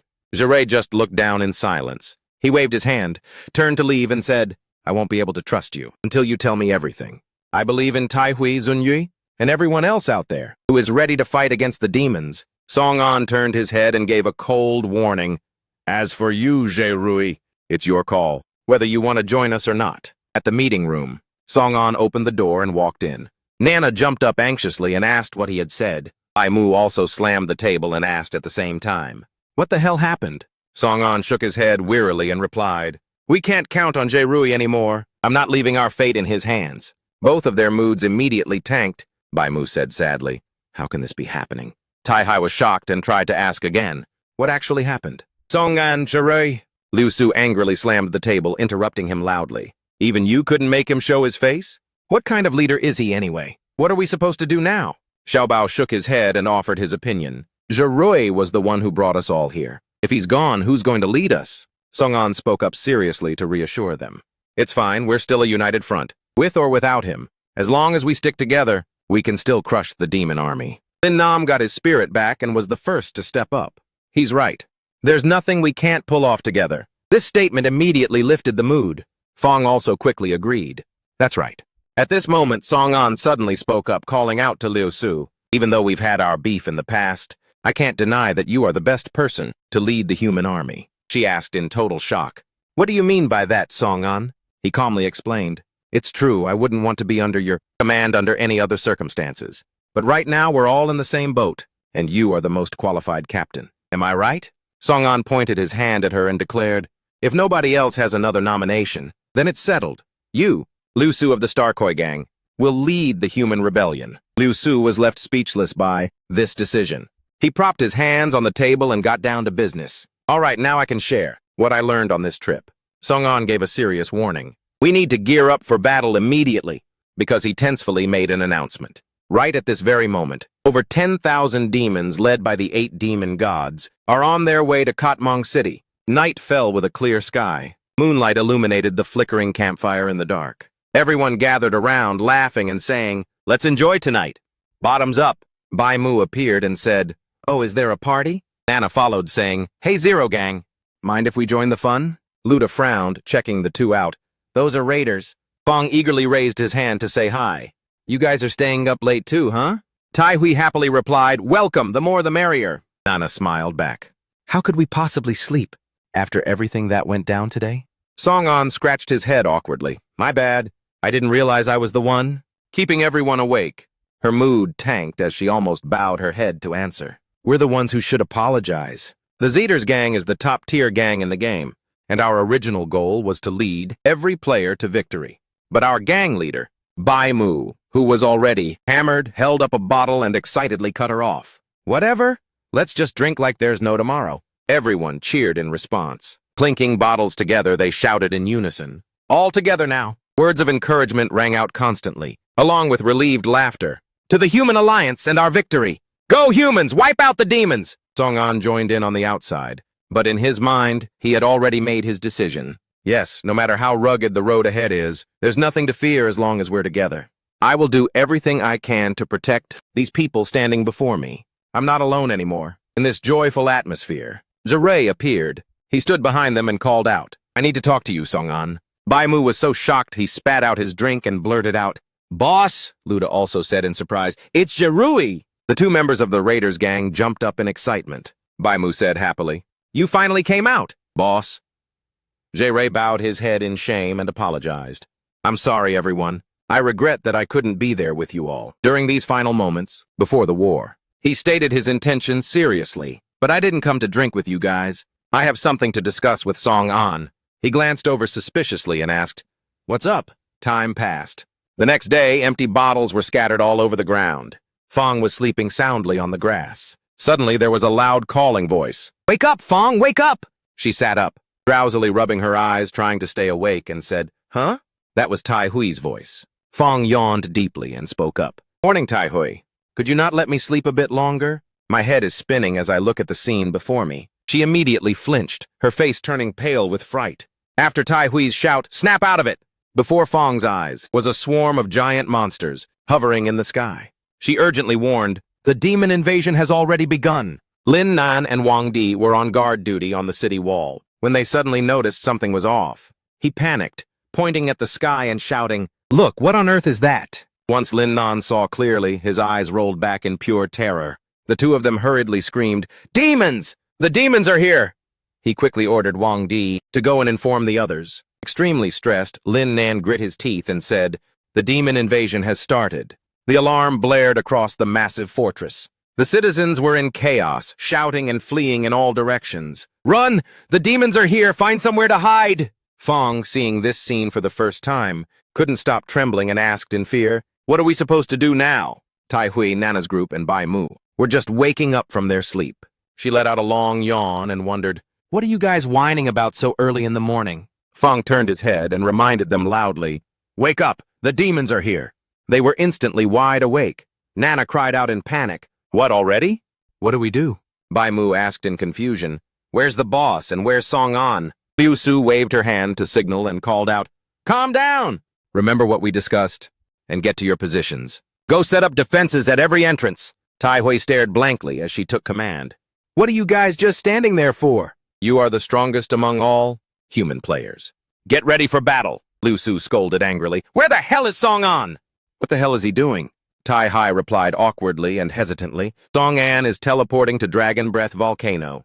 The towering volcanoes were still bubbling away, with molten lava. Song An and Jae-Ray teleported there. He said, Here we are. Song An calmly analyzed the situation. Based on the information, I gathered the thing that created the demons is hiding inside these mountains. Jae-Ray asked solemnly, Do you understand why we are here? He glanced over at him and replied with a frown, I already told you. I'll trust you one last time, Jae-Ray. Flashback to 6 hours ago. Jae-Ray approached Song An while he was on guard duty and said, I need to talk to you. Song An replied coldly, What is it? Jae-Ray calmly revealed his purpose. It was about the truth behind the demon invasion and how we can overcome it. Song An looked at Jae-Ray in astonishment. He continued to propose, Will you listen to me? Impatiently, he tapped his foot on the ground. Song An spoke up. Is this place safe enough? Tell me your plan.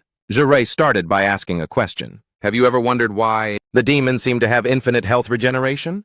Song An replied calmly. I'm not sure why, but based on my intel, they are created from the spiritual energy of this land. He said seriously, that's crucial information. The demons and the demon lords aren't created out of thin air. In other words, ever since the game became reality, there has been an evil conspiracy unfolding. Song An exclaimed in shock. What? Jae-Ray began to explain about the monsters. The goal of the game has always been to wipe out all living beings.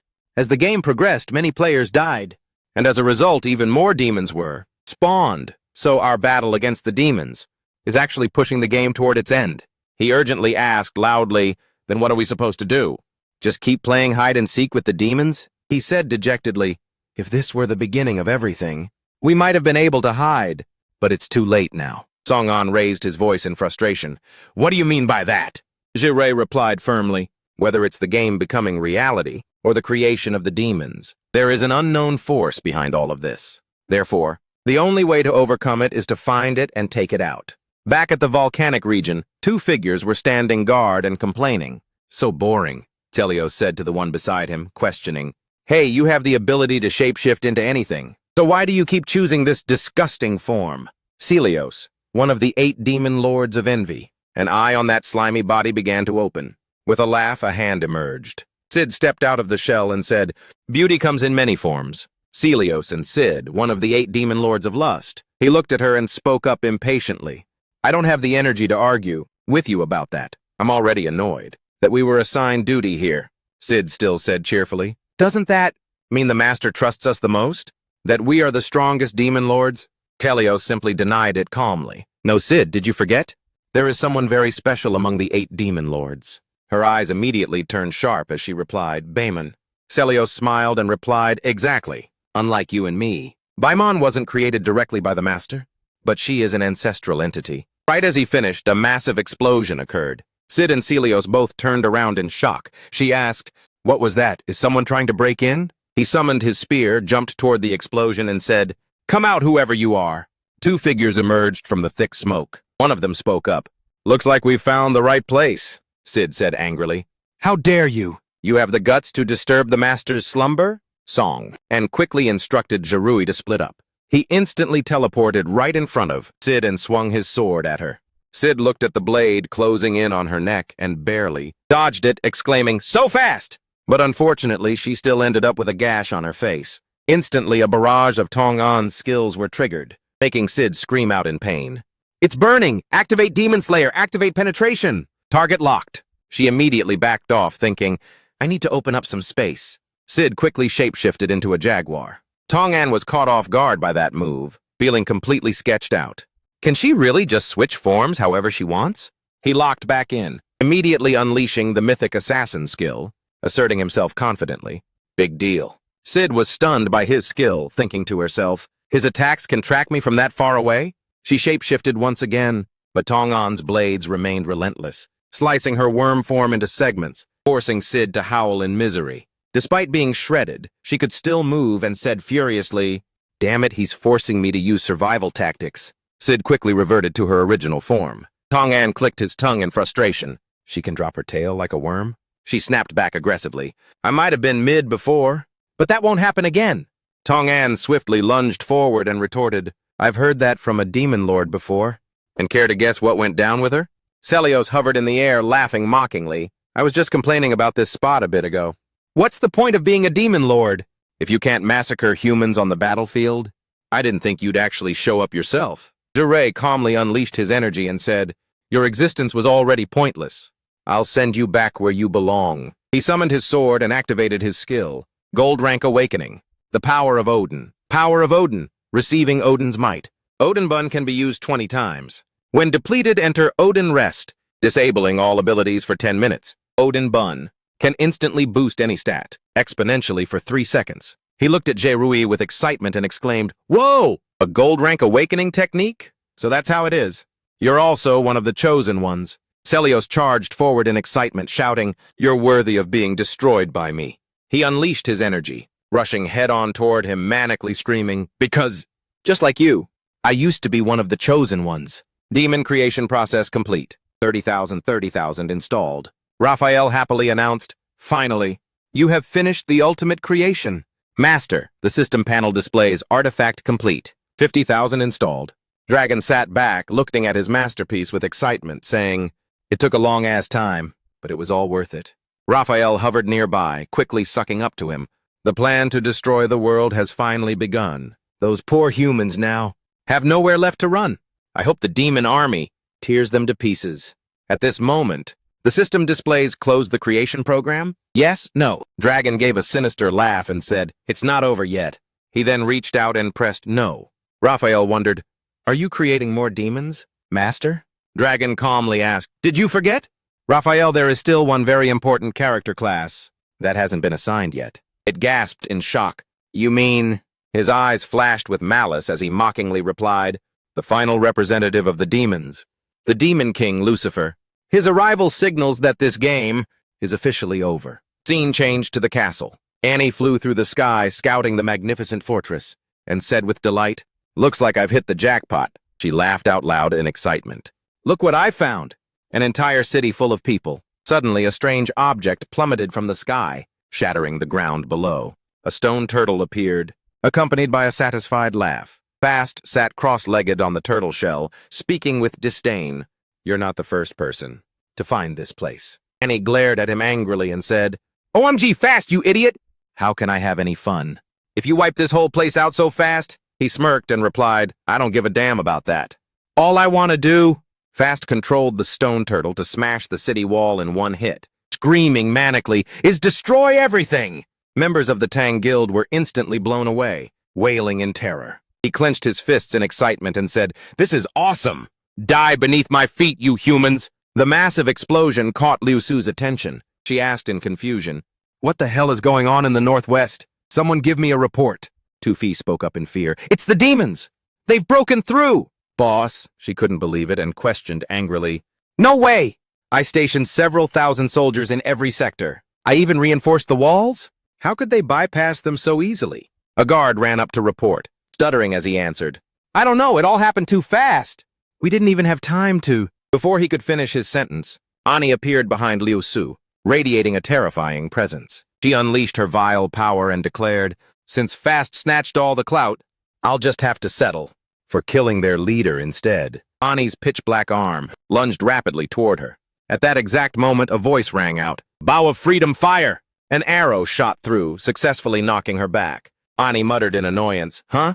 Reinforcements?" Xiaobao stood in the distance, readying his next arrow for an attack. He quickly fired a flaming arrow aimed right at Ani. She confidently faced the arrow head-on, judging him with contempt. "Easy as pie. Slaughtering. All of you won't take any effort at all." Ani's claws lunged at the arrow as she said, "Human abilities are so mid right now." Xiaobao shouted the command, "Space slash, activate!" The arrow instantly vanished, making Ani miss it as it teleported through space, reappearing right behind her. Immediately after, it pierced straight through Ani's head. In her shock, she gasped, "What?" Bai Mu, in his wolf form, lunged and bit Ani's torso. Annie quickly signaled, Now's your chance! Tai Hui charged forward powerfully with her scythe, yelling, Tai Hui! As she delivered a heavy slash. Annie cursed in anger. Don't sleep on humans, you arrogant demon! Then she quickly backed away. As the thick haze of smoke began to clear, Annie was using her regeneration, stubbornly screaming, That didn't hurt at all! Fuming with rage. Her arm elongated and punched Tai Hui as she declared loudly, I can easily destroy all of you. The punch pinned her straight against the wall. Tai Hui coughed up a mouthful of blood, thinking, Oh no. I didn't expect her arm to stretch like that. Bai Mu appeared, shielding her, and asked worriedly, Tai Hui, are you okay? Nana quickly used her healing skill, saying, I've got your back. Tai Hui was instantly healed. The other members also received the skill, saying, Us too, Tai Hui said tensely. Luckily, we obtained the ability, Destiny Chain from the Living Forest earlier. As long as we all stick together, we can share the regeneration. She stood up resiliently and asserted, We will hold the line. Even if we're up against a demon lord. The whole group charged aggressively as Bai Mu ordered, Keep it up! Don't give her a chance to catch her breath. Annie was provoked and shouted, Fine then, I'll grant your death wish. Meanwhile, at the city gate, each blow rained down, sending them flying. All combat troops were quickly taken out. Another person shouted, His destructive power is too insane. We can't stop him. Go get back up, Fox ordered with a maniacal laugh. Let's go stomp them to death. Luda appeared with a grim expression, standing right in front of him. Fox was surprised by his presence. Luda asked coldly, Are you enjoying yourself? As soon as he spoke, he leaped high and lunged, saying, Then I will. Luda unleashed his angry energy and attacked. Bring you plenty of joy. Furthermore, power increased to 2048. A golden energy radiated out. He easily shattered his defenses. Fox gasped in shock. What? He broke Fox's defense with just one punch. On the turtle shell behind him, Luda had now landed firmly. He stood there agape in utter shock. He unleashed his power once again. Power increased to 2048. Luda's face showed a look of serious rage. Warning, this next attack is the consequence of your actions. The Demon Lord had barely finished speaking when his punch slammed straight into Frost's face. This blow left Frost bewildered, wondering, how is this guy so cracked? After punching him into the ground with a thud, Luda couldn't help but exclaim in disbelief. Even with 2048 times the power, I still can't one-shot him. He saw that. Frost was still standing strong. Shaking out his fist, he growled in annoyance. Damn demons! Why are they so tanky? At that moment, Frost wiped the blood from his mouth and reluctantly acknowledged Luda's strength. You are indeed powerful, human. As he spoke, one of his hands suddenly transformed. His deep voice resonated as he declared, But unfortunately, you're fighting me, one of the 8 demon lords. The moment Frost finished his sentence, he lunged forward. He lunged toward Lua. Facing this attack, Lua showed no fear and was ready to throw hands. You want to go head to face? Bring it on. Then 2 powerful fists collided. Neither side would give an inch. Luda gritted his teeth and screamed, Power increased to 4,000. Fox matched him, roaring, Power of Rage! At this point, Luda seemed unable to outmatch Fox, and he was punched so hard he flew backward. This left him in total disbelief as he cried out, What? While Fox gloated with contempt. Looks like you're not strong enough to break through my defense. Then, he placed his hand on the ground and said word by word, Let me show you and how my rage, power, allows me to fortify anything I touch. That includes, at this point, he roared as sharp stone pillars erupted from the earth and closed in on Lua, myself. Finally, Lua got hit and was knocked high into the air, getting absolutely bodied by him. Luda couldn't believe it, thinking to himself, I just destroyed that stone turtle with a single punch earlier. Why can't I break this now? Seeing him getting owned, Fox smugly said, Are you confused? You were able to destroy my stone turtle because it was so massive. But if I concentrate my power into a small area, as he spoke, he leisurely began to manifest something. The objects I create are harder than diamonds. He held the object in his hand, then threw it forward without any mercy. Luda's eyes widened in fear at the sight. The object Fox threw pinned straight into his arm. This caused him to collapse to his knees in agony. At that exact moment, Fox gleefully prepared to finish Luda off. It's over, human. Elsewhere, Tai Hui shouted loudly, ordering, Surround her! Don't give her any chance to counterattack! The one she ordered to be captured was none other than Ani. This made her so livid that she roared, Damn it! Then she unleashed a flurry of slashes all at once. Naturally, those who were surrounding her were all hit by her attack. Seeing that, Nana quickly rushed forward to heal everyone and check on them. Are you guys okay? While recovering, Lin Nam quickly replied, "I'm fine. That demon is so fast we can't even get close." At that moment, Sun Yue loudly volunteered, "I'll distract her. You guys find an opening." His boldness didn't sit well with Ani. "Who is that guy? He's getting on my nerves." Immediately, the system displayed Sun Yue's information. Achievement: Renegade Demon Slayer. Successfully landed a final blow on a demon. Ability activated. Reward: Resentment. Elite soldiers, bosses, and higher-level monsters will permanently prioritize you as their primary target. After reading Sun Yue's info, Ani screamed out in even greater fury, "I don't give a damn. You're cooked." After her outburst, she lunged to attack Sun Yue, but he quickly raised his shield to block it. Seeing his chance, he signaled Tai Hui loudly, "The boss has been taunted. Now's your chance." Hearing the signal, Tai Hui gripped her weapon and charged. She gathered her strength and leaped high into the air. Then she slammed a hit right into Ani's back and said, "Since my attacks have lifesteal, it'll help us in these long, drawn-out fights." As for Ani, taking that hit only made her more insane with rage. "You pests, I will crush you all!" Instead of attacking Tai Hui, she suddenly turned and lashed out at Sun Yue. "Die!" This made Sun Yue groan helplessly. "Why am I always the one getting bodied?" He knew he couldn't take much more. "I can't hold out much longer. Tong An Chiet Zue Hai, you'd better finish the mission ASAP." Elsewhere, Kaleos was thrusting his sword toward Jerui. Without a hint of panic, he cast the power of Odin's skill, easily parrying Celeos' attack away. Not stopping there, he continued to unleash the power of Odin. The speed of his blade was about to find its mark on Celeos. However, the demon was quick on his feet and managed to dodge. In his madness, he unleashed the green horse move. Instantly, a green horse appeared at his summons and charged straight at Jerui. In this situation, Jirei growled, "Fire!" He created a sphere of power that swallowed that green horse whole. Divine light! Ultimately, the green horse was completely consumed by his power. Confronted by this strength, Celeos sneered, "Playing all your cards so soon? Seems your gold tier isn't all that impressive." Ignoring the disdain, Jirei calmly countered, "For a demon, how do you know so much about the gold tier?" Celeos replied confidently, "I told you already. I was also once one of the chosen." Naturally, Jerui didn't believe a word he said. "Are you telling me that you were once a human player, and you had a gold tier too?" His words made the demon laugh mockingly before answering, "Player is such a stupid title. No, I wasn't a player in some game, but I've existed far longer than you and your gold tier ever have."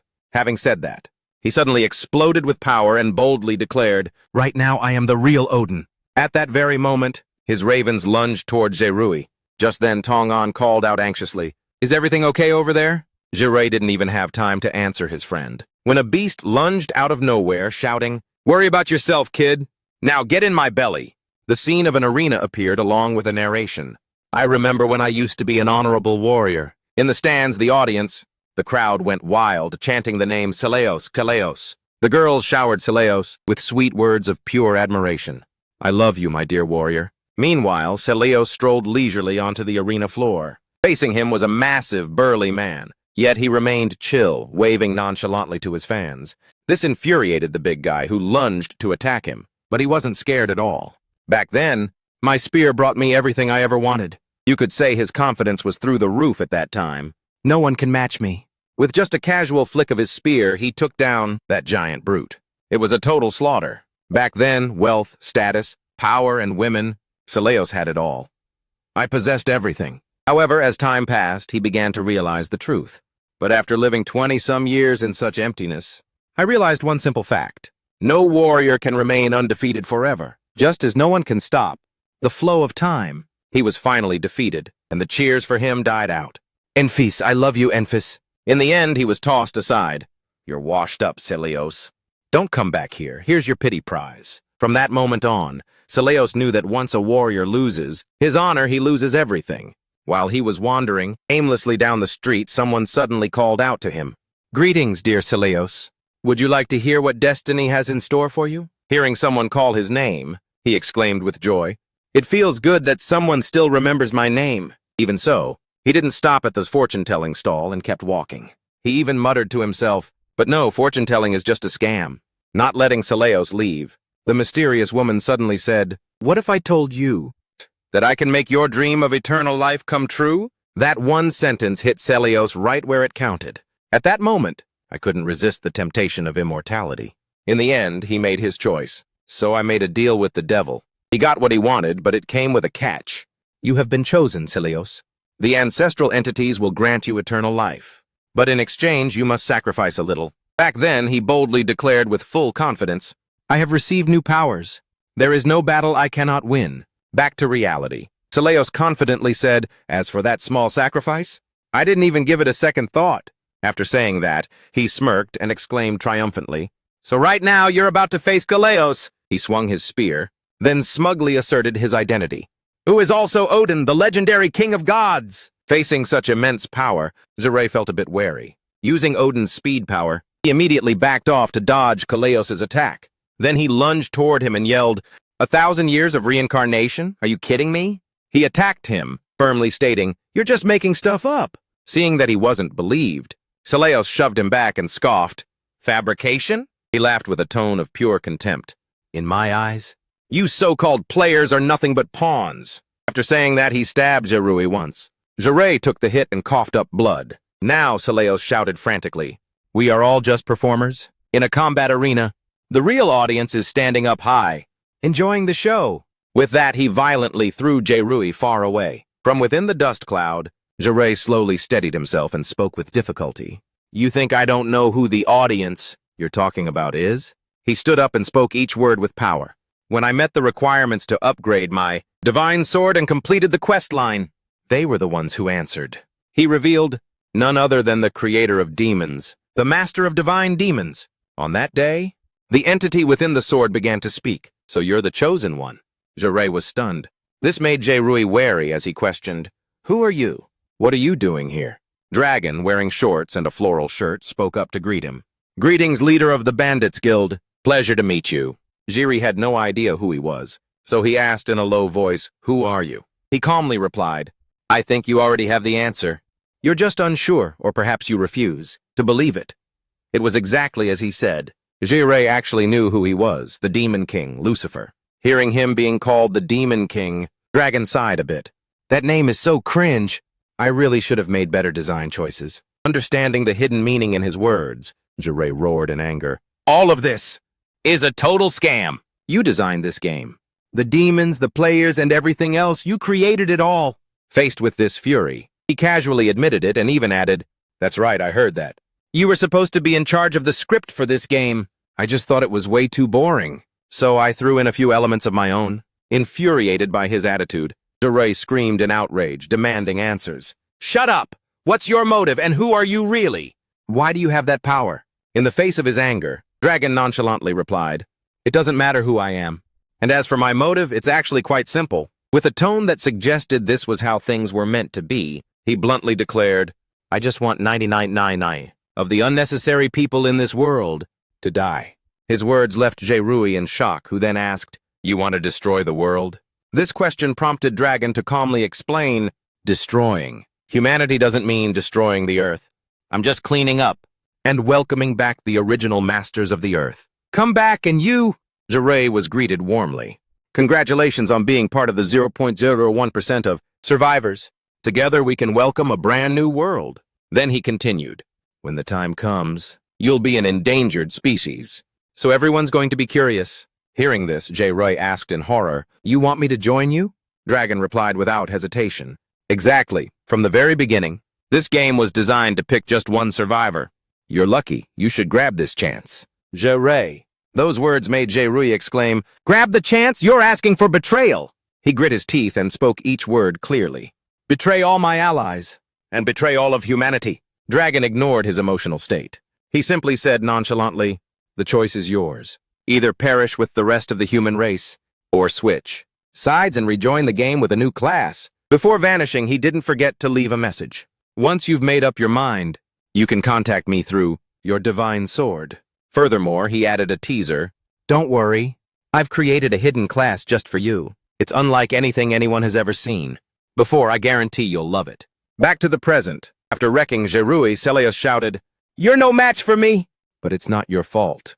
I've held this power much longer than you. He then lunged forward to finish Jireh off, screaming, So instead, you can just die in pain and regret. Without a hint of fear, Jireh spoke calmly.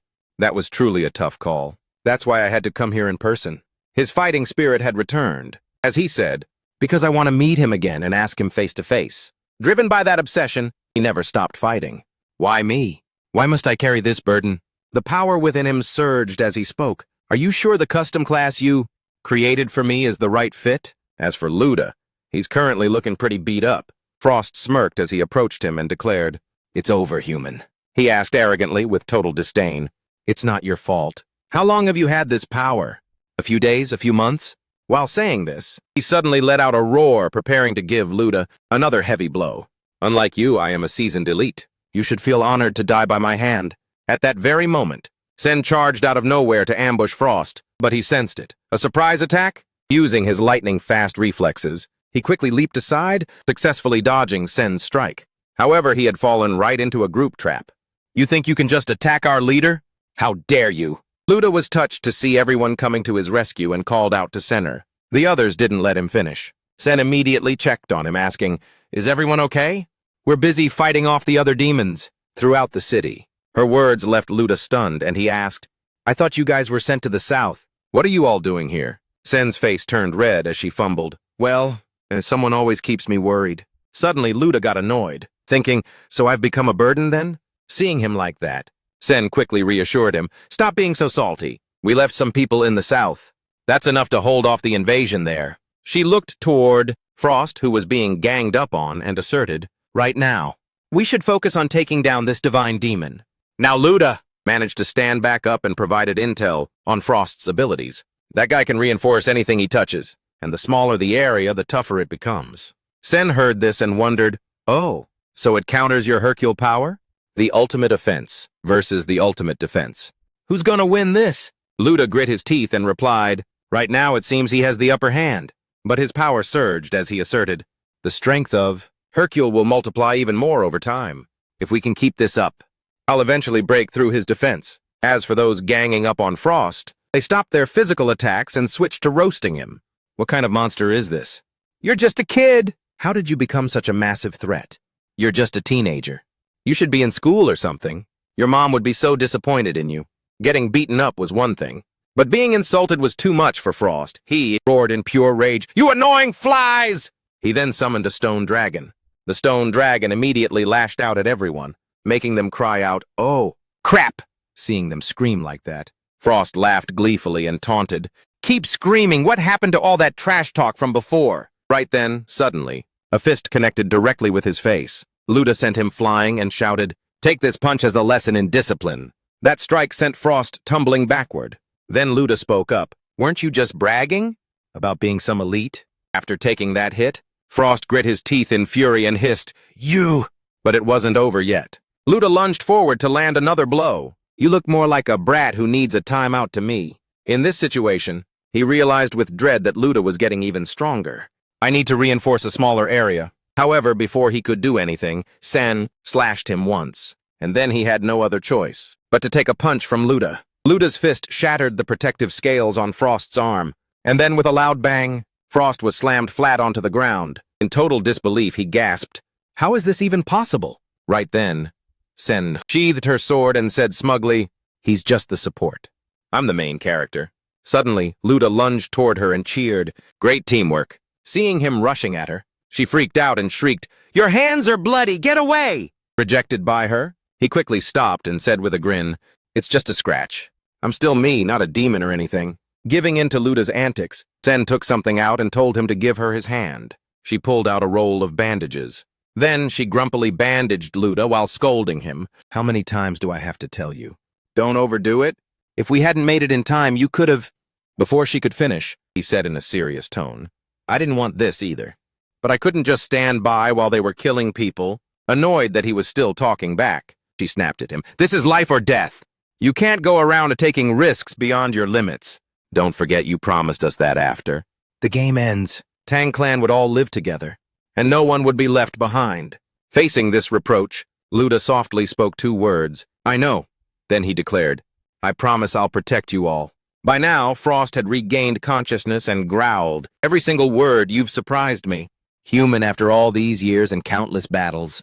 You're the first person to threaten my ultimate defense." Seeing that he was back up, Luda casually turned to look at him and teased, "Oh, then you shouldn't have come here. You should have stayed in your shell like a turtle." Then he suddenly went ballistic and roared, "You've got it all wrong. I'm actually super hyped about this. You don't understand. You have no idea how much of a rush I'm feeling right now." His words made Luda feel confused, so he turned to ask Sen, as someone who had forgotten what pain feels like. "Is this guy some kind of masochist? I really don't want to fight him anymore." Suddenly, Frost screamed like he was being castrated. "I love torturing worthy opponents. Until they can't fight back anymore."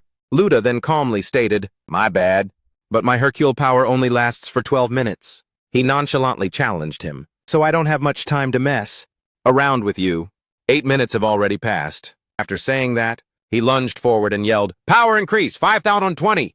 At the same time, at Dragon Breath Mountain, Sid, in the form of a snake, shouted triumphantly, "You can die inside my belly."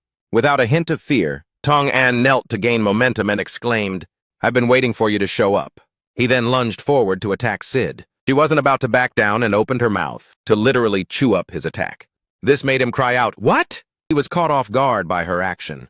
She swallowed it? How is that possible? By now, Sid had transformed back into human form and said, "Thanks for the gift, human." This scene left Tong An totally bewildered. For real? She absorbed the power of the magic gun? Sid then started flexing her abilities. "You definitely underestimated me. Did you think all I could do was shapeshift? Let me tell you something. The greatest power of desire is mimicry and replication. Which means..." She suddenly attacked Tong An and yelled, "I've mastered every move you've shown me." After saying that, Sid immediately unleashed a powerful strike, right at the spot where Tong An was standing. Seeing that, he quickly jumped up to dodge the move. However, the flow of energy could actually bend and follow his movement. Tong An observed with annoyance and thought to himself, "What? She can even mimic the target tracking ability of the Bone Blade? Bone Blade?" Seeing Tong An's confusion, Sid was extremely smug. She laughed and said, "This is a taste of your own medicine. Get ready to die by your own techniques." Against the relentless attacks, Tong An lost his momentum and got hit. However, he quickly activated his defense. Eternal Crown Effect, activated to negate one fatal strike. Tong An landed safely on the ground. Looking at his depleted power stats on the map, he thought worriedly, "Damn it, I'm out of options. There's no more room for error." Suddenly, Tong An noticed something. He began to calm down. Wait, something's not right. The Eternal Crown negated the fatal blow from the magic gun, and I didn't take any damage before that either. Looking at the status board, Tong An became even more certain of his suspicions. Based on this, I should have returned to my state before I was hit, meaning full HP. Yet HP is at 300 TB700 and MP is at 500 800. How? Tong An began to recall the fight with Sid. The energy flow around her is weird. Ever since I started fighting her, there's been this strange vibe of a fake reality. Could it be that her power isn't shape-shifting? Or mimicry? Sid, with an incredibly arrogant tone, smirked as she stepped closer to him, holding a blade that was pulsing with light. "If you don't attack, then I'll just kill you right now." With that, she quickly closed in. Tong An still didn't react. His previous deductions were still very vague. He gritted his teeth. "I'm not sure, but I have to try." Tong An remained firm and didn't fight back. "I have to take this hit." Sid thought that he had finally surrendered, so she was absolutely loving it. She raised her voice in a mocking tone. "Tong An, have you given up already?" Tong An slumped to the ground, clutching his wound. The notification board popped up again. HP 100 to 700, MP 500 800. He gave a knowing smile and thought, "That's it. Now I'm almost certain. This isn't shape-shifting or copying." With that thought, Tong An stood up abruptly. He turned his head and smiled at Sid. "It's an illusion." Tong An stood confidently, exposing her trickery. "Your real power is similar to enchantment. I've been under your illusion from the very first moment I saw you." Hearing this, Sid snapped back angrily. "Humph, so what if you figured it out? You're still trapped here. The illusion won't vanish without outside interference." She then lunged at him like a maniac, unleashing her moves. "Are you really putting your hopes on your friends?" By now, CEOs has likely slaughtered them all. "Get ready to die!" Tong An calmly picked up his blade and spoke in a low voice. If I can't rely on outside forces?" Then he looked at her with a smile. "What about an impact from the inside out?" With those words, Tong An used all his strength to plunge his blade into the ground. This move was truly something Sid never saw coming. She screamed, "What?" From Tong An's blade, numerous eerie spirits were continuously released. Ghost Tong An pulled the blade out of the ground. A crack appeared there, looking like shattered glass. Then fragments of the illusion crumbled and flew in every direction. As she stood there stunned, Tong-an gave a smug, triumphant smile. "I knew it! Even though my soul took a bit of damage, it was worth it to shatter your illusion." Sid let out a furious scream. "So what? I've mastered all of your abilities!" At this point, Sid suddenly emitted a suspicious surge of power. In just a split second, she shifted into a different form. Tiger transformation. Now the real fight begins. She lunged forward frantically. Seeing that she couldn't land a hit, Sid started switching to another form again. Eagle transformation. Tong-an marveled, thinking, so fast. The two of them clashed back and forth at an incredible speed. After a while, Tong-an finally used the power of shadow mist movement. It created a vortex surrounding both him and Sid. However, she just tilted her body and was able to dodge it with ease. Tong-an was shocked. She actually dodged that. Sid swooped around provocatively. "The most important part of a battle is intel, and I've already figured out all your abilities and your patterns." Tong-an mocked her. "Oh, have you seen this yet?" Saying that, he activated the power to summon ice spikes. Immediately, hundreds of ice spikes went wild and lunged at her.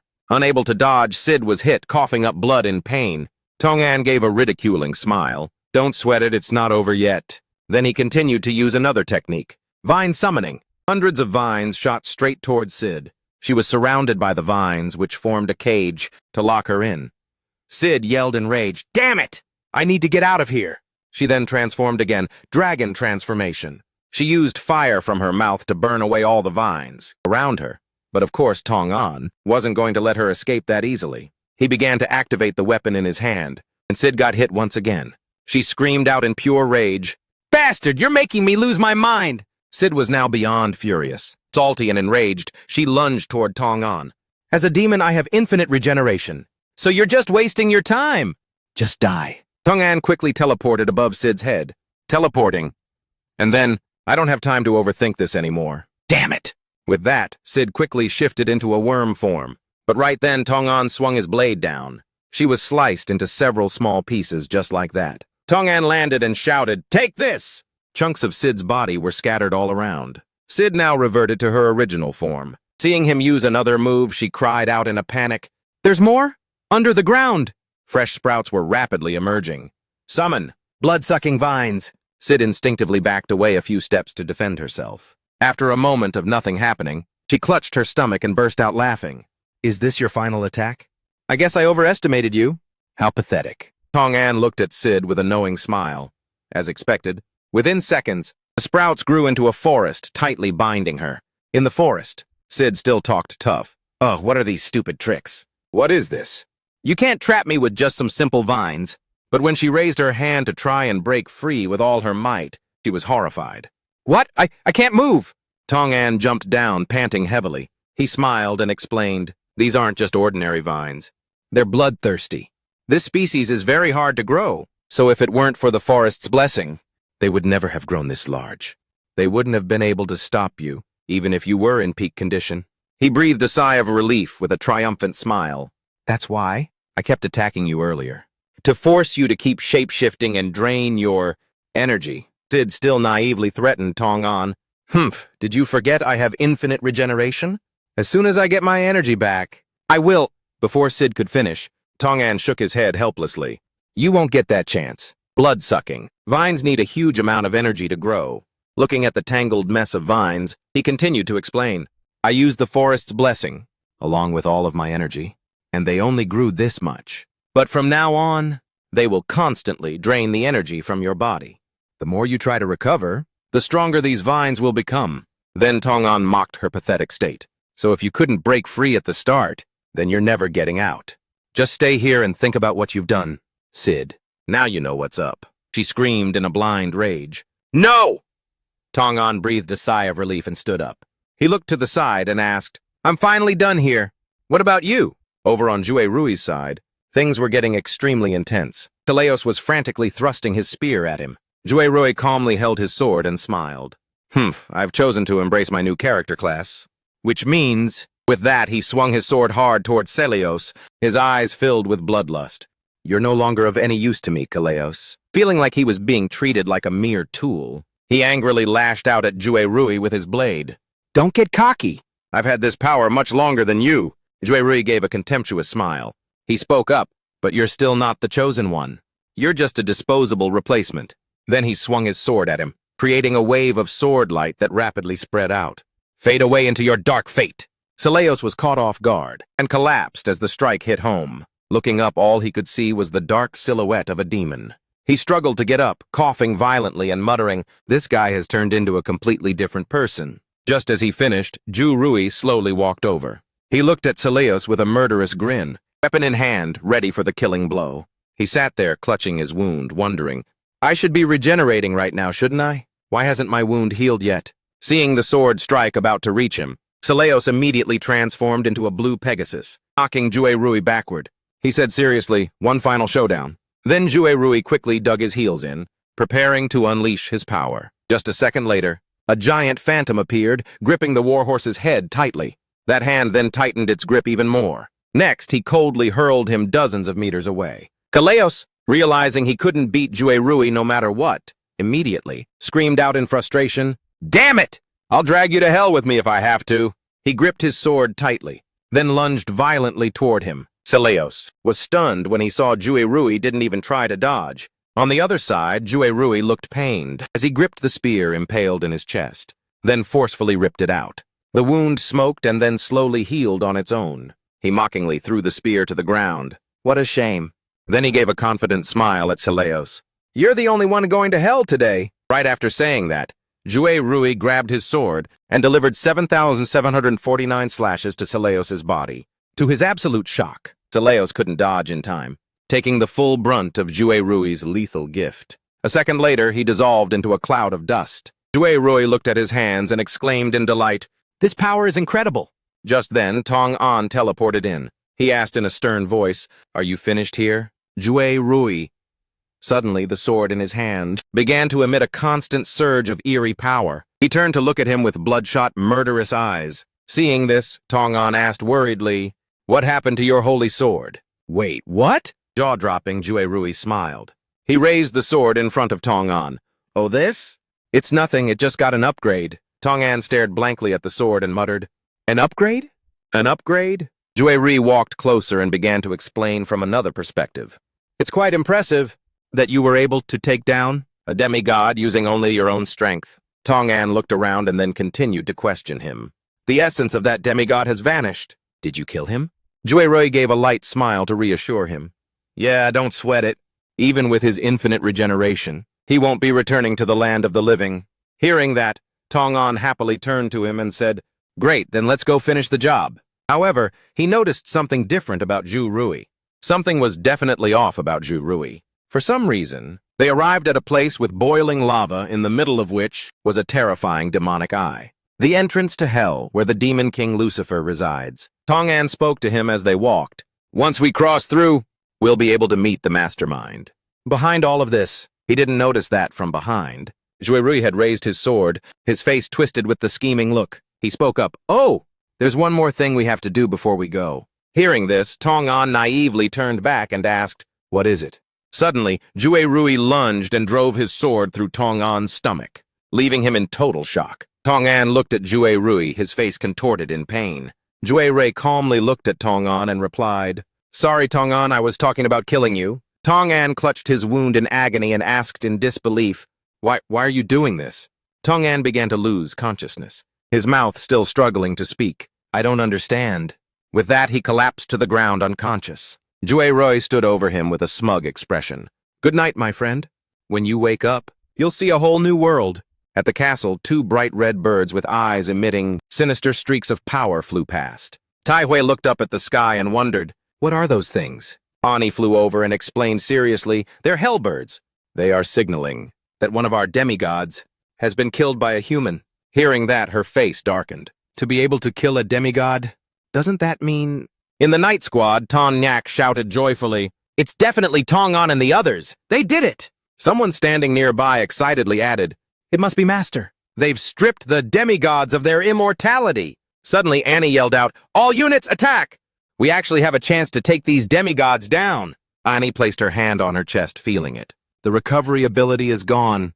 "What, are you kidding me?" Annie was livid, her eyes gleaming with a deadly light. I was just grieving the loss of my ally. I swear I'll make your deaths 10 times more brutal than his. To honor him, hellbirds continued to circle the castle. Frost stared at them, completely dazed. Suddenly, a figure dashed in from the distance. It was Luda, charging in with intense momentum. Power increased by 1040! Cindy, unable to sit still, spoke up. It's been over 9 minutes. Luda has never had to struggle this hard in a fight. As time goes by, his power will increase, but the cost will be even greater. Luda suddenly gathered his inner energy and leaped up. Yeah! Then he landed a massive blow right on Fox's face, followed by a loud explosion. Fox was sent flying 10 meters away by the punch. Luda stood there, panting heavily. Huff, huff. Then he wondered, did you just lose focus, Demon Lord? From within the debris, Fox slowly pushed the boulders off his body. He sat up, his face covered in dirt, gritting his teeth in rage. I just lost an ally. Luda was startled and asked, an ally? Cindy ran over and replied cheerfully, he's probably referring to another Demon Lord. He looked at her and smiled. Yeah. Then he clenched his fist, his eyes full of trust as he thought of Jue Rui and Tong An. I knew those two would pull it off. Then Luda wiped the dust off his face and continued excitedly. In that case, I should finish my mission too, to end this fight the right way. Suddenly, a streak of blue crystal zipped through the air, charging straight at him. Luda panically blocked it. That was close. Then Sen suddenly felt suspicious. She raised her voice in doubt. What the hell? If Song An succeeded? The Demon Lords should be losing their power by now. He just stood there, scratching his head and laughing out loud. You must be mistaken. I've never felt better. Hearing that, she immediately made a move. Careful, Luda. Seeing this, he immediately raised his hand to stop her. Stand back, Ten. After saying that, Luda's face darkened as he crushed the energy streak in his hand and said, Get everyone out of here. You guys won't be able to handle the upcoming battle, he said, then turned to look at Cindy. You guys should know what I'm about to do next. Luda spoke his mind. I am the leader of the Tang clan. My job is to protect its members. Those words deeply moved Cindy as she looked at him. Around them, many were choked up, unable to say a word. Boss! Others spoke up in admiration. Are you going to take on the demon god all by yourself? But some were sarcastic. Playing the hero doesn't suit you. Cindy didn't say much. She wiped away her tears as she walked away. Let's go, guys. There's nothing we can do. If our leader is being this reckless. Cindy didn't forget to turn back and cheer for Luda. Don't forget our clan's promise, Luda.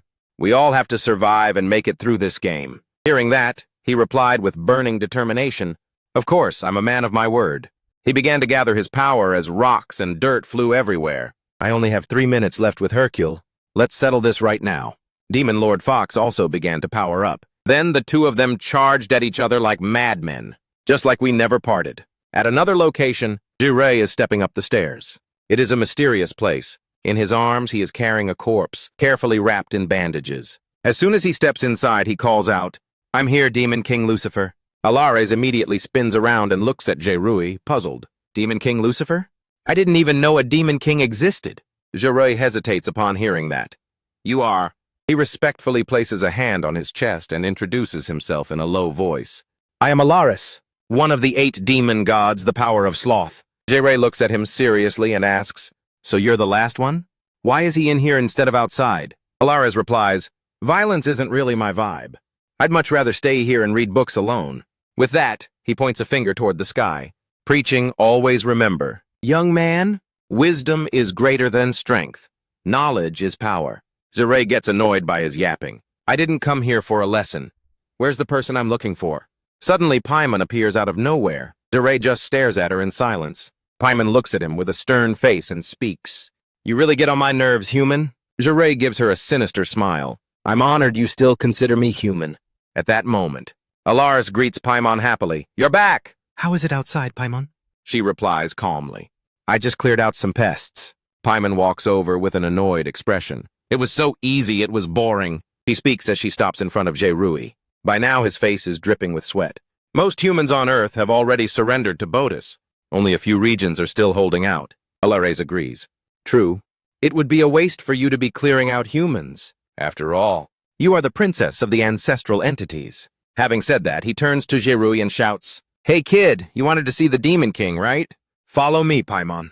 Staring intently at the object Jerui was holding in his hands. Suddenly, the cloth covering was pulled back, revealing Song An's handsome face. Seeing his face, she was stunned and shouted, Wait! Jiray became wary and looked at her. Yes? How can I help you, Your Highness?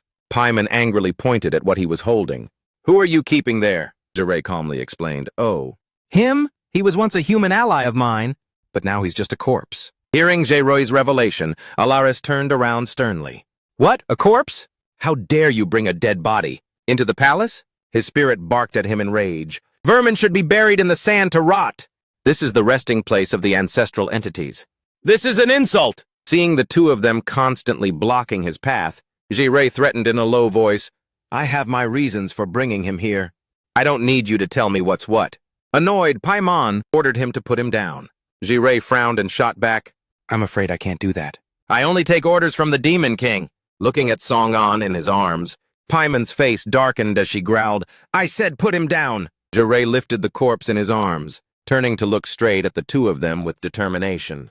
I mean no offense, Your Highness, but Song-an is a good friend of mine.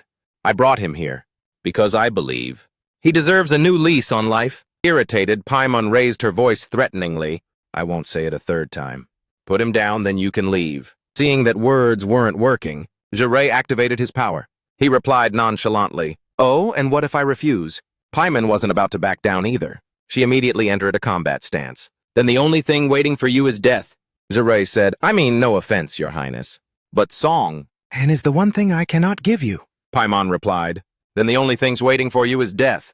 With that, she unleashed her ultimate move, Eternal Slash. Jiray quickly countered with the power of Odin. With incredible speed, they both leapt up for a mid-air showdown. Alaris shouted anxiously, Watch out, Your Highness! This is the resting place of our ancestors' souls! Paimon completely ignored Alaris's words. She flew behind Jiray with mind-blowing speed. The clanging sound of metal on metal echoed out. Jiray managed to parry Paimon's attack. He marveled, so fast, too fast. She's almost at Song-an's teleportation level. Paimon's gaze turned cold as ice. She uttered, Supreme. Immediately, a sinister skull appeared. Jiray grit his teeth. What the? It's a direct mental attack on my soul! He struggled to retreat. Paimon said, I don't care who you are, or what my master wants with you. If you don't hand him over, I will kill you without a second thought. Jiray looked at her confused. I never expected you to be so obsessed with such a mediocre human. Is there some hidden reason behind this? A fleeting image flashed through Paimon's mind. She shook her head and replied, I just have a sense of familiarity with him. Jiray was curious. Familiarity? A demon lord having feelings for a human?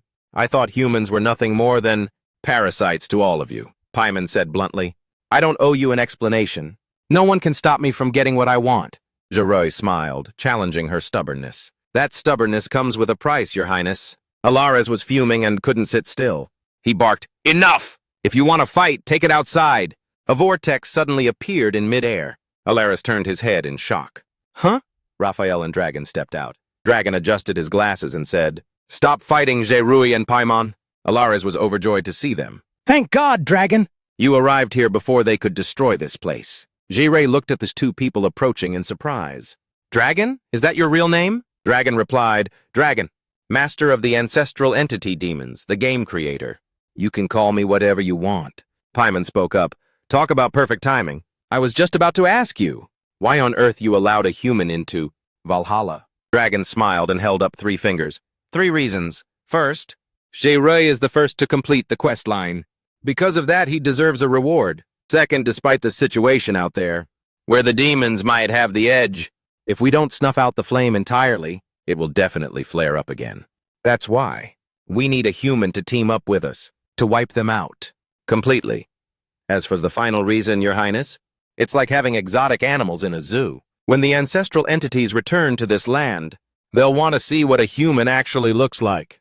Paimon frowned, skeptical. Why do I feel like you're just capping right now? Dragon waved his hand and laughed. Now. After all the effort I've put in, hearing you say that makes me sad. Paimon turned her head, ignoring him. She stated firmly, I don't care what you're planning, but I must have the body he's holding. Dragon rubbed his chin, pondering. The corpse? I never said you could bring anyone else along. Jiray. Jiray bowed respectfully and replied, Honorable Demon Master, Song-an is my friend, and one of the strongest players. So I thought. Dragon cut him off. It doesn't matter what you think. I've already told you. Only one person is eligible to become a new human. Jiray shouted in protest, but Dragon raised his hand to stop him. Enough! Did I not make myself clear? Jiray said awkwardly. Even if that's the case, I won't hand Song-an over to her. Dragon laughed nonchalantly and asked, Oh? And why does your highness care so much about this guy? Paimon replied indifferently, None of your business. I don't need to explain a damn thing to you. Dragon slowly stepped forward. He removed the bandages from Song-an's face and said, Let's see what makes him so special. Raphael gasped and shouted, It's him! He's that fraud, Dragon! Frowning as he thought back, I think I remember him. He's the one who took my gift, 3 stacks. But it's just a corpse. So if your highness really wants it, then it's yours. Jiray spoke up, I refuse. Even if all of you disagree, I will not hand over Song-an. Dragon asked, Have you thought this through, Zerui? Raphael was furious, shouting, I knew he wouldn't quit that easily. This is definitely a scam. Maybe Song-an isn't even really dead. They're definitely cooking something up. Dragon stylishly adjusted his glasses. If you decide to cross us right now, you'll have to face Her Highness Paimon, Alaris, and me. You don't stand a chance. Suddenly, a golden portal appeared, startling everyone. A voice echoed from within. For real? Alaris asked in shock. Who's there? Song-an jumped out and said, What if I'm here too? Jirai's eyes widened. Song-an. Dragon was fuming, veins bulging on his forehead. Damn it! The body was just bait? I can't believe we got played, Jirai asked. What are you doing here? Song-an chuckled and said, I'll settle the score with you later, Zerui, right now. Taking down this boss is the real move. 3 hours later, Zerui actually backstabbed Song-an. Song-an looked at him in disbelief. Zerui, why? Jirai gave a sly smirk. My bad, Song-an. The last thing I have to do is kill you. Song-an collapsed in agony. But what hurt more than anything was the betrayal from a friend. He questioned, but why? Why would you do this? I don't get it. I don't get it at all. Did you seriously betray me? Betraying humanity? Then he fell face down in pure resentment. Suddenly, Song-an woke up with a start. He was panicking, breathing heavily. Song-an clutched the spot where he was just stabbed, panicking. What's going on? I remember being stabbed by Zerui, but why?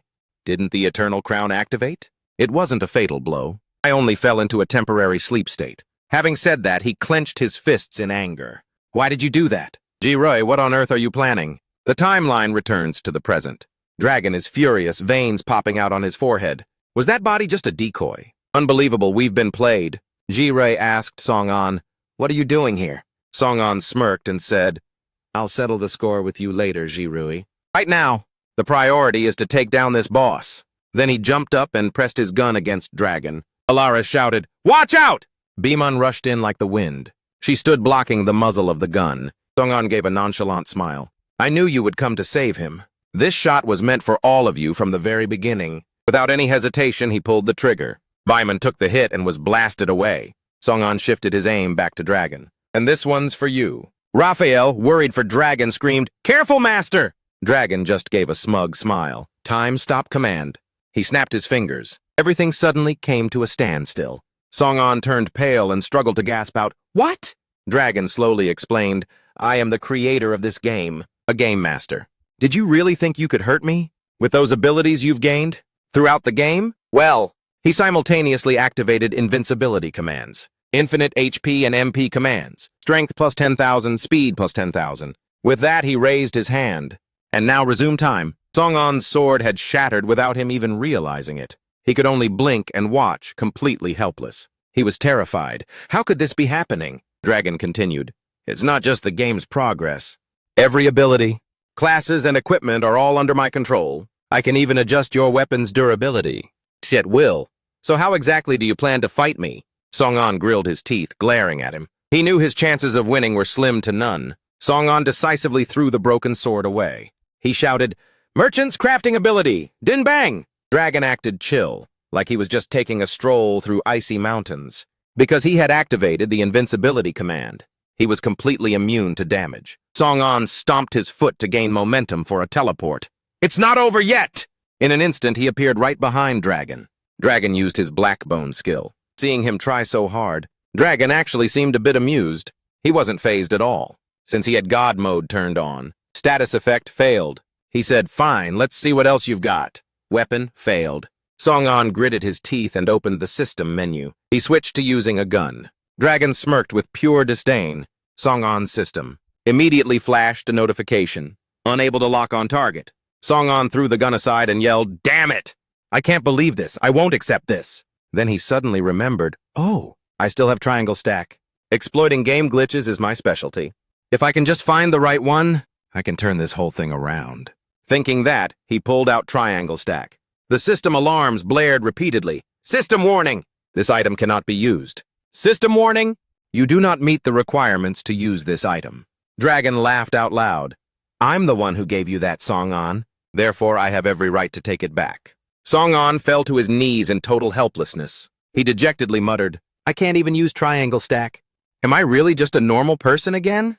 In front of him? Ji-Ray advised, just give it up, Song-an. We players. He's no match for a GM. Song-an grit his teeth and questioned Ji-Ray. If you knew that resisting was futile, then why the hell did you bring me here? Ji-Ray replied, I am here to pledge my allegiance to them. I'm sorry for dragging you into this. Song-an roared in anger. Pledge your allegiance? Are you seriously selling your soul to these demons? Ji-Ray frowned. He replied awkwardly, I had no other choice.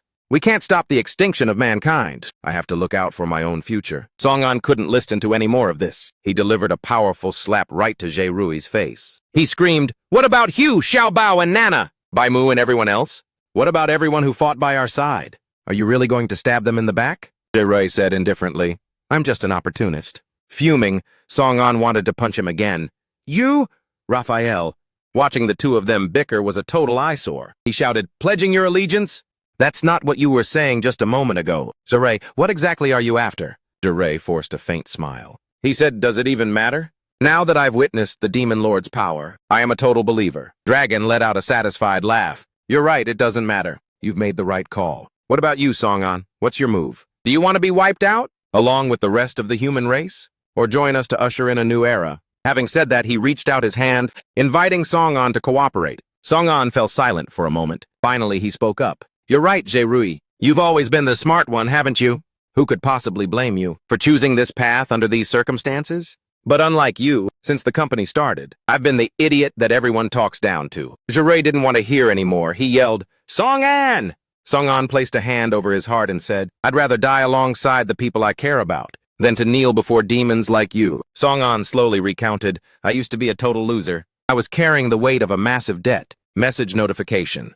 Dear valued customer, the payment for your card ending in 7 is now due. The total balance is $1,056,953.89 USD. The minimum payment required is $8,104 USD. After 30 days, interest will be added to your current balance. Please make your payment on time. He continued his story. I ate alone, slept alone, and walked alone. When a person is tortured by loneliness, he has no room for dreams. The constant insults began to eat away at him. You're so useless, Song-an.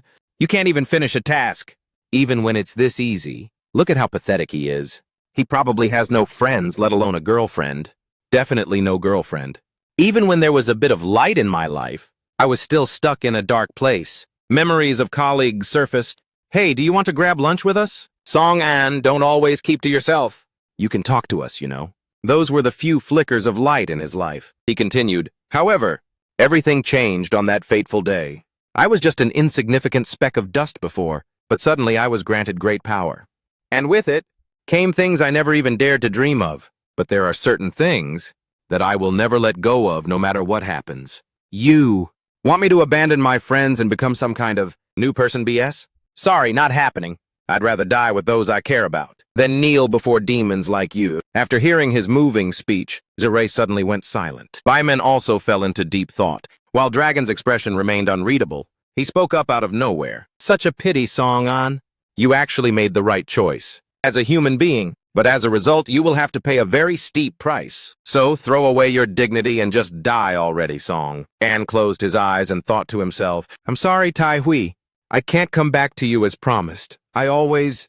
Just as Dragon's attack was about to strike Song-an, a loud metallic clang echoed through the air. Bimon had blocked the blow for Song-an. Song-an was shocked. You? Why did you butt in? Dragon asked furiously. What is the meaning of this? Baiman, are you seriously protecting this man? Bimon replied. It would be a real shame to kill him like this. Confused, Dragon said, a shame? Why? He's just a human. What's the big deal? Bimon replied with teary eyes. He's different. I get a very familiar feeling from him. Hearing that, Alaris shouted, Watch yourself! Your Highness! Don't forget who woke you from your hibernation. He turned and spoke to Dragon. Dragon might not be an ancient being, but he has made massive contributions to this cause. You also swore to serve him. She is the princess of the ancient beings. How can you go back on your word? Biman ignored everything he said. She said firmly, let me take him away. If not, she pointed her sword at him. Dragon signaled that it was a do-or-die situation to take the person away. Raphael spoke up in protest. How dare you threaten the master? I don't care if you're a princess or not, Biman said coldly. You just said that. You created everything in this game, so I want to test it out, to see if you actually have the ability to nullify my powers. Dragon laughed and said, Your Highness, your power was gifted to you from birth. Even though I can grant power to the demon lords, your power does not fall under my control. Waiting for exactly that, Biman lunged forward immediately. Dragon easily caught the sword between two fingers. Biman grit her teeth and pushed hard, but he wouldn't budge. Alaris screamed in panic, Your Highness! Have you lost your mind? Why are you going against Dragon? Dragon said, I think Your Highness is just using this man as an excuse. You never had any intention of following my plan. Biman admitted bluntly from the start, that's right. You and your so-called ancient beings can just go. Kick the bucket. They don't deserve to set foot on this planet again. Raphael said indignantly, You're not even the princess of the ancient beings. How could you say such a thing? Biman flinched and stepped back, saying, Princess, all I can remember is how they locked me up like an animal on an island, and they snatched away the person most important to me. She lunged at Dragon in a blind rage. He dodged the strike with ease. He said, You were supposed to have lost those memories. Biman replied, Yeah, I don't remember every little detail. I was asleep for 6 years after all, but the moment your voice woke me up, the first thought in my head was to kill you. She said it and charged at Dragon again. Watching from the side, Song-an marveled, so bloodthirsty. This is wild. What the hell is going on? Why is a demon lord fighting against the demon lord? Wait a minute. This means I can get my powers back. In the meantime, I have to seize this opportunity. If I can take that guy out, I can flip the script on this entire situation. Before he could move, a sword flew toward him, making him jump out of his skin. Jireh said, I know what you're thinking. Song-an, I'm sorry, but I have to stop you. Song-an asked, confused. What do you mean by that? Jireh, I thought you were just putting on an act. Are you really betraying humanity, Ji? Rui replied with a dark look. Putting on an act? If I intended to let you live, it would simply be out of pity at the very last second. I planned to come here and swear loyalty from the start. Song-an still hoped it was all a lie. He asked again, Is it all for real? Jireh replied firmly, 100%. Song-an grit his teeth and said, Fine. That means I don't have to treat you like a human being anymore. Jireh laughed and replied, I am a member of the demon clan now. The moment I broke the seal on my holy sword, I knew I would receive a reward for completing the main quest, the reward of becoming a demon lord. Player info, Demon Lord Odin, level unknown. Song-an shouted, Jireh, you backstabber! Jireh lunged forward. He taunted, Bring it on, Song-an! I've wanted to fight you for a long time, Jireh said. This is a battle we were destined to have. Come on! Song-an drew his weapon, preparing for combat. He replied, I never wanted us to be enemies. Jireh. He attacked with a high-impact blast. Jireh didn't back down, activating Odin's speed power. True to the name, he rushed forward with insane speed. Song-an attacked with the stone pillar skill. Sharp stone pillars sprouted up one by one, blocking Jireh's path. He screamed, It's not over yet! A surge of water swirled into a tsunami, rising up with a roar. Jireh used Odin's speed to leap high, dodging it. From behind, a dark shadow appeared. Song-an seized the moment and used Black Bone. Jireh was hit by the move. His system notification popped up. You have been blinded. Jireh shut his eyes tight and said, I know all your moves, Song-an, including your next attack. Song-an didn't care at all. He thought to himself, the bone blade is destroyed. I have to use this. A-rank Hell Sword. Attack plus 200, ability plus 5%. Suddenly, a surge of dark energy appeared. Song-an was stunned. You can use a statue like that too? Jireh laughed out loud. I told you already. I know your every move, Song-an, and right now, you don't know jack about me. Odin's power, imprisoning incarnation. A surge of electricity ran straight into Song-an's body. He grit his teeth, unable to move. Jireh said, along with the second awakening of the holy sword, I've also received new powers. And you don't even have a weapon. How can you possibly fight me now? Jireh's vision has recovered, Song-an replied. That's not how I've survived. All this time, is it?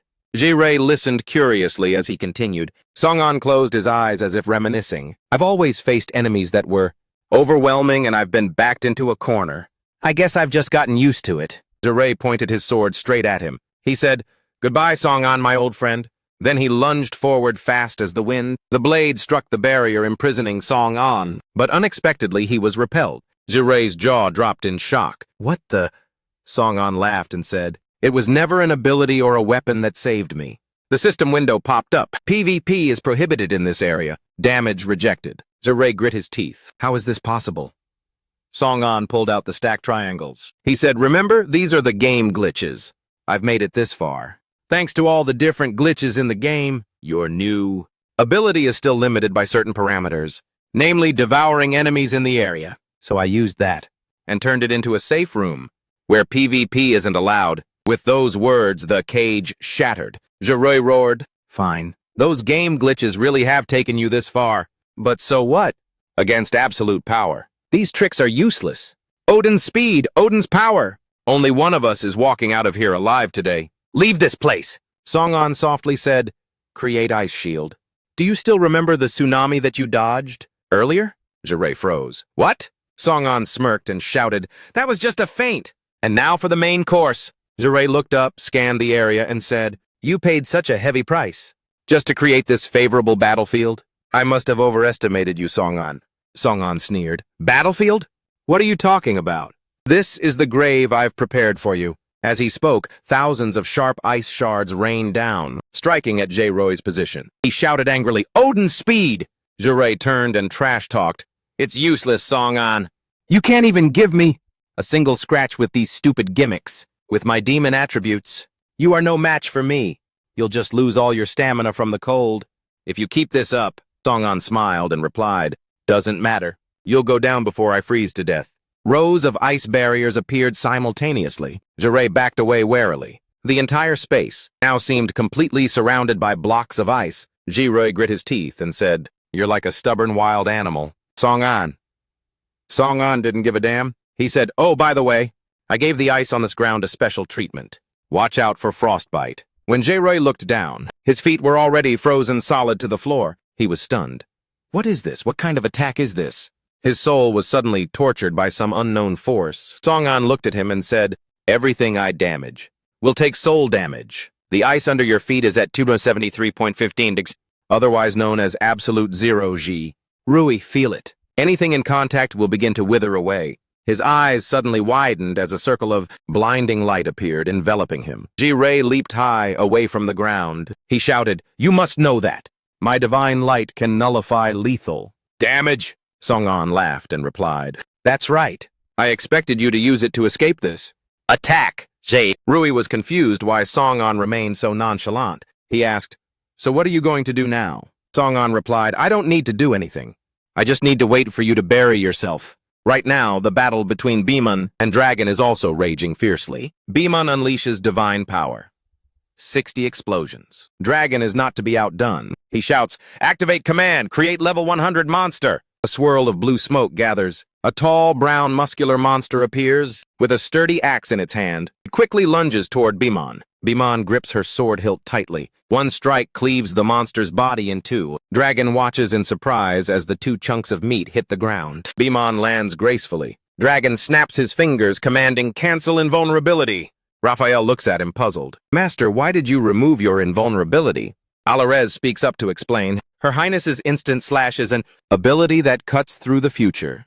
It's impossible to dodge. Even invulnerability can't block it." Dragon switches to a new command. Space compression. Because of that, Beemon's blade gets sucked in. Beemon stares in shock as her sword is pulled away. Dragon says, "My space compression can cause delays in space and time. Your Highness, your instant slash isn't exactly invincible." Princess Beemon frowns and replies, "So what? You still can't block all of my attacks." With that, she uses divine power. 1,000 phantoms. Raphael flies over curiously and asks Alarez, "Now what?" Alarez hesitates. "This is bad. Dragon can stop an instant slash by compressing space. But how do you stop 1,000 slashes from the future?" "It seems Her Highness truly intends to kill him." Beemon says, "This is your punishment for imprisoning me for 6 long years. Get ready to meet your maker." Dragon broke into a cold sweat. So elegant. Those slashes from the future. It seems there's no way to block them. Raphael was worried sick. Master, look out! Bimon had already softly pierced through Dragon's body. His eyes bulged as he spat out a mouthful of blood. Raphael screamed in terror. Master! Wake up, Master! Say something! You're scaring me! Bimon turned her head and declared, It's over. You got exactly what you deserved, Dragon. Raphael cursed through her heartbreak. You traitor! You're the one who should die! Bimon's face remained cold. Since you love him so much, then you can go to hell with him. Suddenly, Dragon's fingers began to twitch. Bimon was stunned. Huh? How on earth? Raphael called out joyfully, Master, you're awake! Dragon smiled. Thank you, Raphael. He reached out to pat Raphael's head, making her blush with happiness. Bimon asked curiously, Impossible. You have a human body. How can you revive after taking such severe damage? Dragon replied, Exactly. Unlike a powerful princess. Of the ancient beings, I am still just an ordinary human. When that blade pierced through my heart, I couldn't help but think of the past. I was only a child. Yet I went through a literal living hell. I learned how cruel humans could be. Because of that war, Dragon's memories flashed back. A man grabbed him by the throat and said, After I kill this kid, my body count will hit 100. Dragon pointed a gun at his head and laughed out loud. A gunshot rang out. Everything faded to black. When he opened his eyes again, white clouds were drifting gently over Dragon's head. He hadn't died. He said, Perhaps fate made that bullet pass through my body, missing my heart by just a few millimeters. Right there on that nameless island, I met you and him. I didn't know who you were at first, and I never once thought about the consequences of contacting you. But everything that happened afterward completely changed. My knowledge of the world, it changed me too. Shiva asked him, Dragon, have you ever considered this question? Does a creator truly exist in this world? Dragon asked, Are you implying there's a god? She replied, Not God. Let me find a better way to put it. Oh, right. I'm talking about a GM, a game master. In a game, one can change all the rules and limits. Since humanity was born, there have been rules and limits written into their DNA. For example, inbreeding leads to an increased risk of genetic diseases. Another example is cannibalism leading to Kuru disease. Even with thousands of years of technological progress, mankind is always plagued by unpredictable catastrophes. Floods, storms, earthquakes, viruses? Dragon asked bluntly, What are you trying to say? Shiva spread her arms and replied, I'm saying that humans are limited by specific rules. They are like players in a video game. They cannot change things beyond their own control. And the GM enforcing these rules is me, or rather us, the ancient beings. Dragon was shocked. Ancient beings, who are they? She began to explain further about the roots. Long before humans appeared, the ancient beings lived on Earth. Not only that, we cracked the very coding of the Earth and took total control of this blue planet. Then, due to some inexplicable reasons, Earth was no longer suitable for the ancient beings to inhabit anymore. So countless numbers of us fell into eternal sleep. We had no other choice but to temporarily leave and find other suitable habitats. But we never gave up on coming back here. That's the reason why we created and nurtured this group called humanity. Within the limits of our rules, mankind began to thrive. They started changing the conditions of the world. During this time, we didn't just stand by and watch. We also implemented several trials. Dragon roared in anger. The war that killed my parents? Was that also one of your so-called trials? Shiva replied indifferently. Indeed, the growth rate was too high, so we had to trim the excess accordingly to allow for healthy progress. Furthermore, we also reward certain highly rated individuals. We give them the chance to become one of the ancient beings. Dragon, I am offering you this chance right now. Will you give up your humanity and join us? Dragon, weeping and dazed, repeated, Join you guys? He suddenly screamed, No way, I'll never agree to this. She looked at Dragon with surprise. Oh, what a twist. Well then, you should know that. Now that you've heard the truth, I can't let you leave here alive. Dragon gritted his teeth and said, I can help you. Shiva asked curiously, Help me? You're just a teenager. I've existed for centuries. What could you possibly do to help me? Dragon replied, If you're truly omnipotent, then why must you stay away from humanity and hide on this island? The ancient beings aren't returning to Earth, not because they don't want to, but because they can't. Sensing Dragon's sharp deduction, Shiva laughed out loud. You are an interesting child, but you're right. Due to certain circumstances, we ancient beings must return to Earth right now. But human development has surpassed the rules. Ours Somehow, coming back now would be extremely difficult. Dragon said confidently, I can help you. Help the ancient beings recalibrate, even if it means destroying all of humanity. Shiva asked curiously, why would you do that? Why should I trust you? Dragon shook his head and said, you don't have a choice. Otherwise, you would have done it already. Likewise, I have no choice either because I've crawled out from the depths of hell.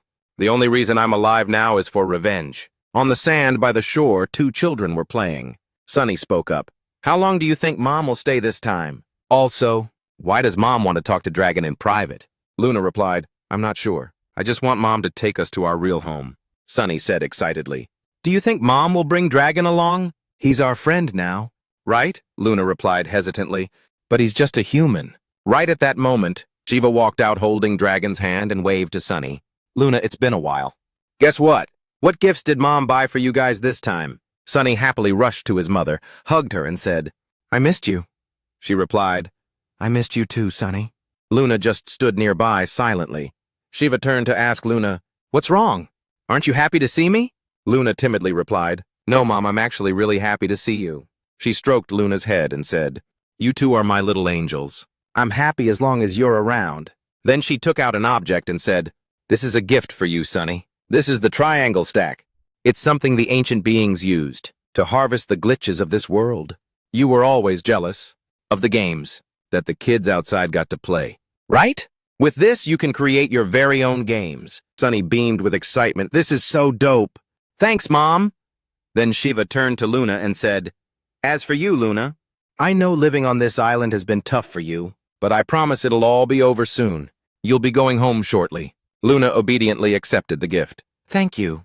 Sunny shouted, look, Luna, isn't it beautiful? Dragon asked curiously, who are they? Shiva replied, Luna is the princess of the ancient beings. She is one of the main reasons why we are so desperate to return to Earth.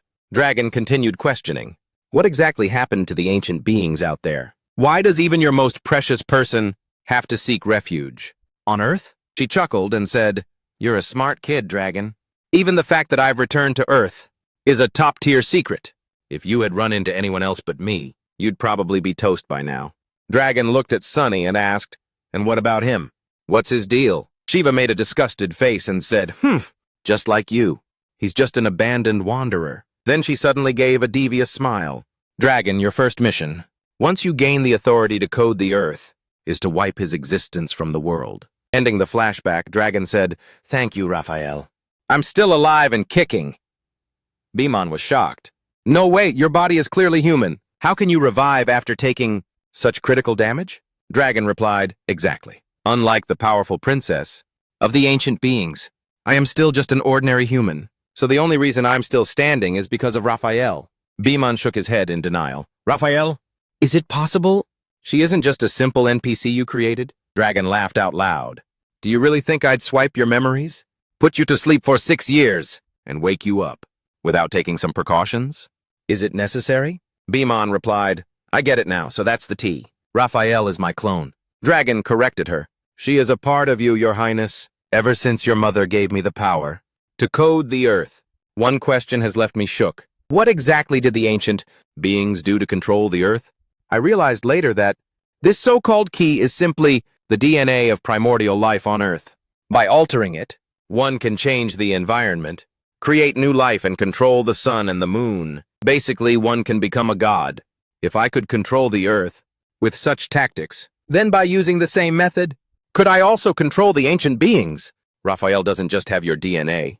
She's also equipped with all the DNA of the ancient beings that I harvested from Valhalla. In other words, she is the key to controlling the ancient beings. Both KuBI and Raphael herself were absolutely shook by this truth. Dragon continued, through her, I can control your people, just like I control the Earth. KuBI said with irritation, I totally underestimated you. Dragon, you are an extremely dangerous individual. I have to take you out right here, right now. With that, she lunged at Dragon, but her strikes couldn't even touch Dragon. KuBI was stunned when she realized that. Dragon let out an involuntary smirk. He said to Raphael nearby, I can rewrite your attributes at will. I can make all your attacks utterly useless. I can even make you finish yourself off. As soon as he finished, KuBI used her sword to end it. She collapsed in agony. Beemon glared in fury. How is this even possible? You're just a human. Dragon stepped closer to Beemon and replied, Right? How could the mighty ancient beings possibly be controlled by a mere human? He choked Beemon, making it impossible for her to breathe. Dragon laughed and said, You and your mother are both wrong. From the very beginning. My hatred wasn't just for humanity. Beemon angrily questioned, What is your endgame, Dragon? He replied, To destroy everything, and then create a whole new world. Alares asked back in surprise, Are you for real, Dragon? You want to destroy everything? Does that include... Dragon laughed and replied, Of course not, Alares. There's definitely a place for the demon gods. In my new world. Alares was visibly overjoyed. He knelt down as if in a ceremony. Oh, that's great. I am ready to follow all of your commands. Please allow me to accompany you to the new world. Dragon turned to Beemon and asked, Any last words, Your Highness? Beemon gritted her teeth and said, You won't succeed. Dragon, he will stop you. Dragon was bewildered. He? Who is he? Beemon said, I don't know what has happened over the last 6 years. But there is one thing I know for sure. He isn't dead, he is back. Back to the battle between Song-an and Jerui. Jerui said, You better pull out all your tricks. Song-an smiled and replied, I don't need to do anything else. I just need to wait for you to destroy yourself. Jirei shouted loudly, How arrogant! You are no match for me. You're still just a player. And now I have demon attributes. Suddenly, a net was cast out. Jirei was shocked. What? He didn't even do anything? Song-an explained. That's because of your demon attributes. That's why I have a chance to beat you. Look around, Jirui. This isn't just ordinary ice. It's S-rank reinforced stone. Before we destroyed the meteorite mines, in Manchester City, I kept some of that rare material. Even though the bone blade was broken, I can take the remains and merge them with the reinforced stone to try and create a unique blade. The 2 attributes. The special ones of the bone blade will also be inherited. With Demon Sense and Demon Slayer combined, this place is hell for all you demons. Song-an's system notifications popped up one after another. Demon Slayer activated, 10,000 damage dealt. Target has been marked. A flurry of sharp blades appeared out of thin air. Song-an said, Once you've been marked by the bone blade, there's no escaping this death trap. Goodbye, Jerui. I'll tell the Raiders Guild that you died fighting like a hero. At that moment, thousands of blades were aimed straight at Jerui. He yelled out, I never expected you to be like this. Song-an calmly closed his eyes. Goodbye, Jerui. I'll let the Raiders Guild know that you sacrificed yourself as a hero. Jirei didn't give up. Instead, he unleashed Odin's territory skill, creating a spatial barrier. Instantly, every sword that passed through the shield shattered into pieces. Song-an calmly used his skill. Bug catcher activated. Jirei immediately felt an invisible pressure. He gritted his teeth in agony. Jirei's hands fumbled as he clutched his throat. What is this? I can't breathe. Song-an explained in a friendly tone. I already told you. Odin's territory is like a separate dimension. My triangle rule allows me to change its attributes at will. I've modified it into a vacuum. Not even air can get in. How are you going to get out of this one? Jirei, if you drop Odin's territory, the ice blades will slice you to ribbons. But if you don't, you'll just suffocate in there. Even demons need oxygen. Right, Song-an said with a smile. It's checkmate. Jirei inside the shrinking space. You're right, Song-an. Any ordinary demon would be defeated. By this, however, that man promised me that he would bring me to the new world he has created. He held out 2 fingers. So without hesitation, Jirei gouged out his own eyes. I can't die here. Fresh blood splattered everywhere in a gruesome display. Even Song-an was stunned by such desperate recklessness. What? He destroyed his own eyes? Jirei clutched his wounded eye and said, The great Odin sacrificed his eye and received the gift of wisdom. And wisdom in this game means changing the rules. He jumped up and shouted, Cancel Odin's territory! The system kept notifying Jirui. Demon Sense activated. Demon Slayer activated. Activated. He tracked the calculation progress and data analysis. Calculating route, inferring results, observing, analyzing, decoding. Route successfully mapped. Success rate, 99.999%. Jirei smiled with satisfaction. Hundreds of swords were pointed at him. He dashed right in front of Song-an. Thinking he was just struggling, Song-an yelled, It's no use! Jirei, the bone blades have already locked onto you! He then dived into the water. Freezing to death will kill you anyway. As he plunged into the water, he smiled again. Really? I'd rather trust the system's feedback than your assumptions. The system kept notifying. HP is dropping. Sealed area. Equipment unusable. Hundreds of swords followed Jerui into the water. Jerui went back to his calculations.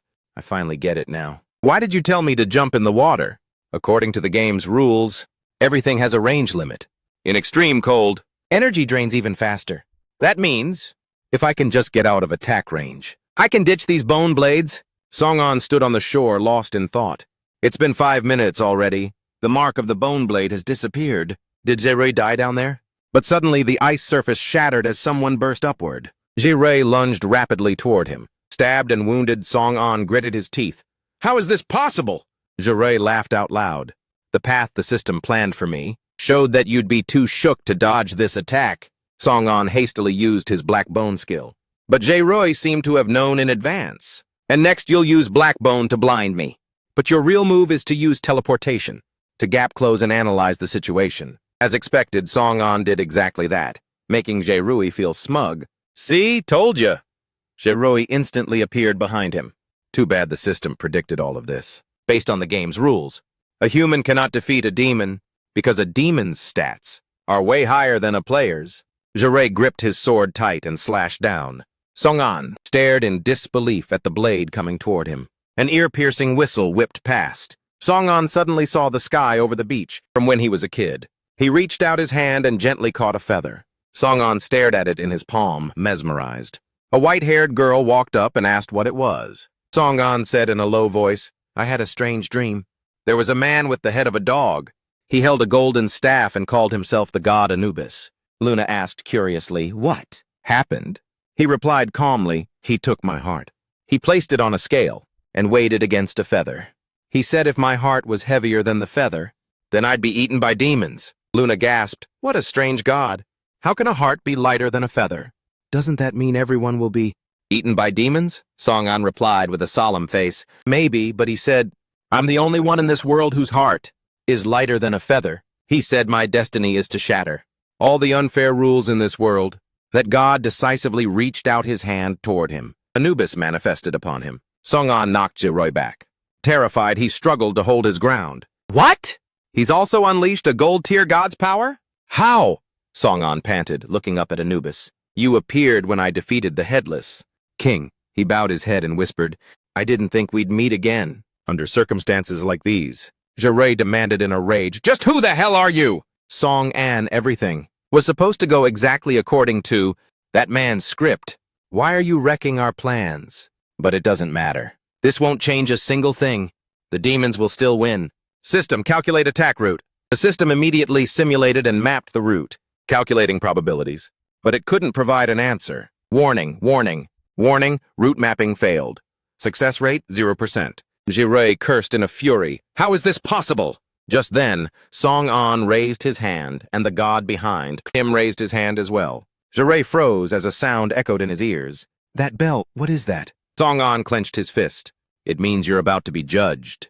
As he spoke, a golden scale descended. Anubis's divine power, judgment. A massive scale appeared before Jerui. Gold tier awakening. Anubis's divine power, judgment. Based on soul attack. Judgment result depends on the number of soul marks accumulated on the target. Execution. Target's HP immediately drops to 0. Exile. Wipes target's character level and resets it to 0. Seal. Seals all of the target's skills. Song-an asked coldly, do you accept your punishment for betraying humanity, Jerui? He barked back in a fury. What do you mean? Odin is the king of gods! Who could possibly judge him? He once again summoned Odin's sanctuary. Jerui desperately lunged forward to strike him, but Song-an only gave a gentle smile. In the blink of an eye, Jerui's heart was already in Anubis's hand. He coughed up a mouthful of fresh blood in agony. Jerui clutched his chest and collapsed. This is impossible! Song-an urged him to just give it up. Jerui, unlike Odin's divine power, my Anubis judgment strikes the soul directly. But he couldn't accept it and demanded, who the hell are you anyway? Song-an, every time I think I can take you down, you go and flip the script. He replied softly. Maybe you're right, Jerui. We were destined to go head-to-head. From the moment this game started, he asked blankly, what do you mean by that? Song-an explained. From the beginning, you played exactly by the rules. You followed the main storyline and completed the final quest. To claim your reward, while I used every glitch in the game, constantly break the rules. You and I were destined to be enemies. Zirei was fuming, unable to understand. What's so wrong with following the rules? Only one person can win this game. And I, Zirui, am the chosen one. Song-an brushed the thought aside. You're wrong, Zirui. You think you made it here? All on your own. But without those allies in the Raiders Guild, you'd be a nobody. I met a group of people who were strangers to this world, so they had to hustle as drivers to make ends meet. What sticks with me most is, one of them asking me, if our existence here was completely meaningless. Zirei had lost all patience. What are you trying to say, Song-an? Song-an looked at him, his voice deepening. I'm saying that each and every one of us, including those drivers, has dedicated their lives to this game. Everyone's existence matters. There is no such thing as a chosen one. It was all just a big fat lie. If any of them had been given the same head start as you, they could have reached the end too and become the winner. I won't let anyone deny the meaning of their lives like a traitor. Zirei, I now declare, the only fitting judgment for you is execution. As those words were spoken, Zirei also felt the change. He couldn't move a muscle. Anubis decrees that you shall go to hell. Unwilling to accept it, he screamed, I'm not stopping! I don't want to die here! But Anubis's hand struck out at him. Suddenly a blade flashed. Anubis sensed something was off. He immediately blocked the newcomer's strike. Song-an stared blankly as Baiman was thrown to the ground. The newcomer was none other than Dragon. I thought so. It's strange how familiar you feel, Anubis. A triple-stacked player breaking every rule in the book. None of this could be a coincidence. I have to accept the possibility. I finally get it now, so you didn't die, Sonny. Somehow you're still alive and out for revenge. An exhausted Baiman also burst into tears. Is that you, Sonny? I knew they couldn't kill you. Sharp pains flashed through Song-an's head. He slumped down in agony. What is going on? My head hurts so much, like something is about to explode out of my brain. Back then, on a beautiful resort island, 3 teenagers waved goodbye to the plane. Luna looked at Sonny, curious. You cry every single time she leaves. Sonny wiped his tears and turned to ask, what's the plan now?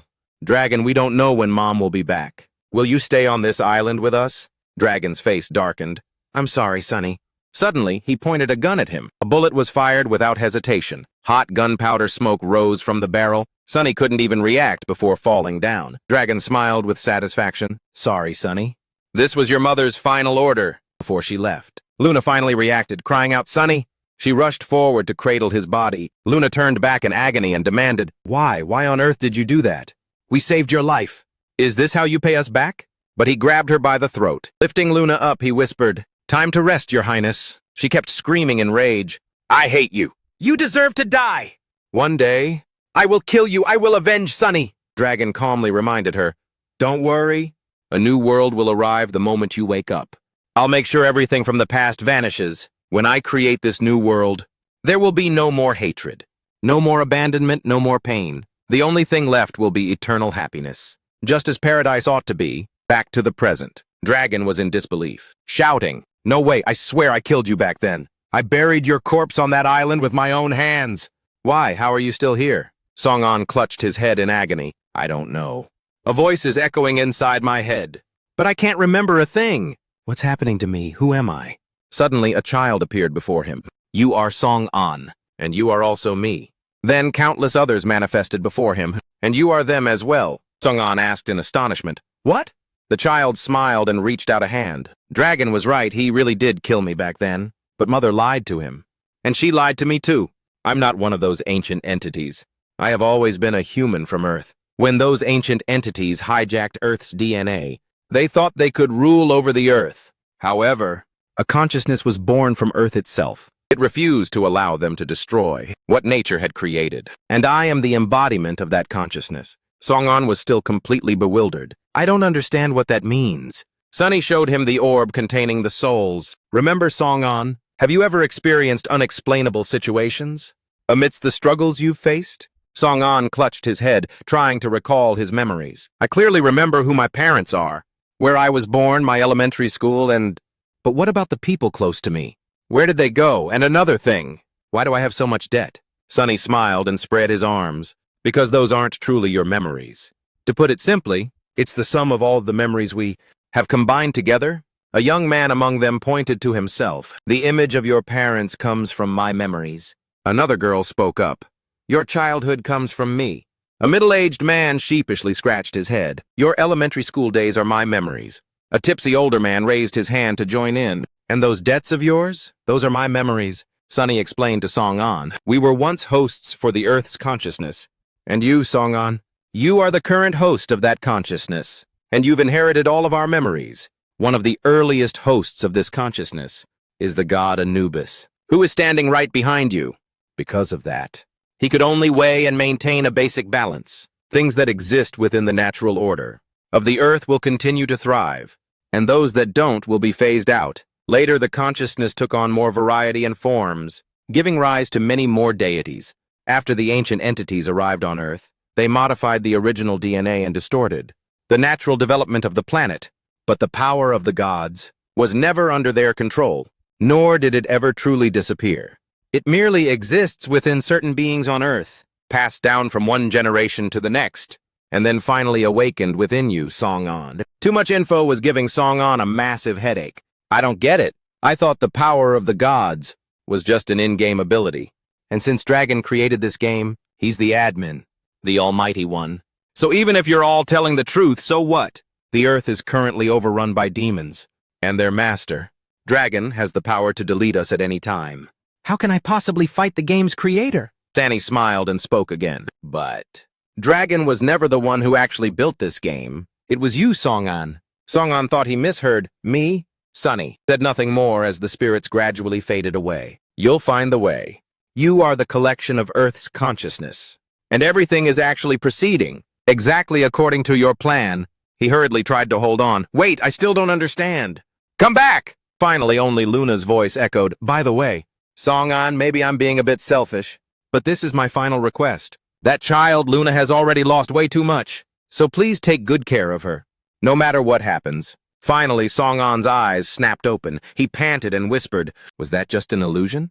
But if what they said is true, then maybe I can still flip the script. At that moment, Dragon was questioning him. How are you still here, Sunny? Song-an slowly stood up. Because I crawled out from the very bottom of hell.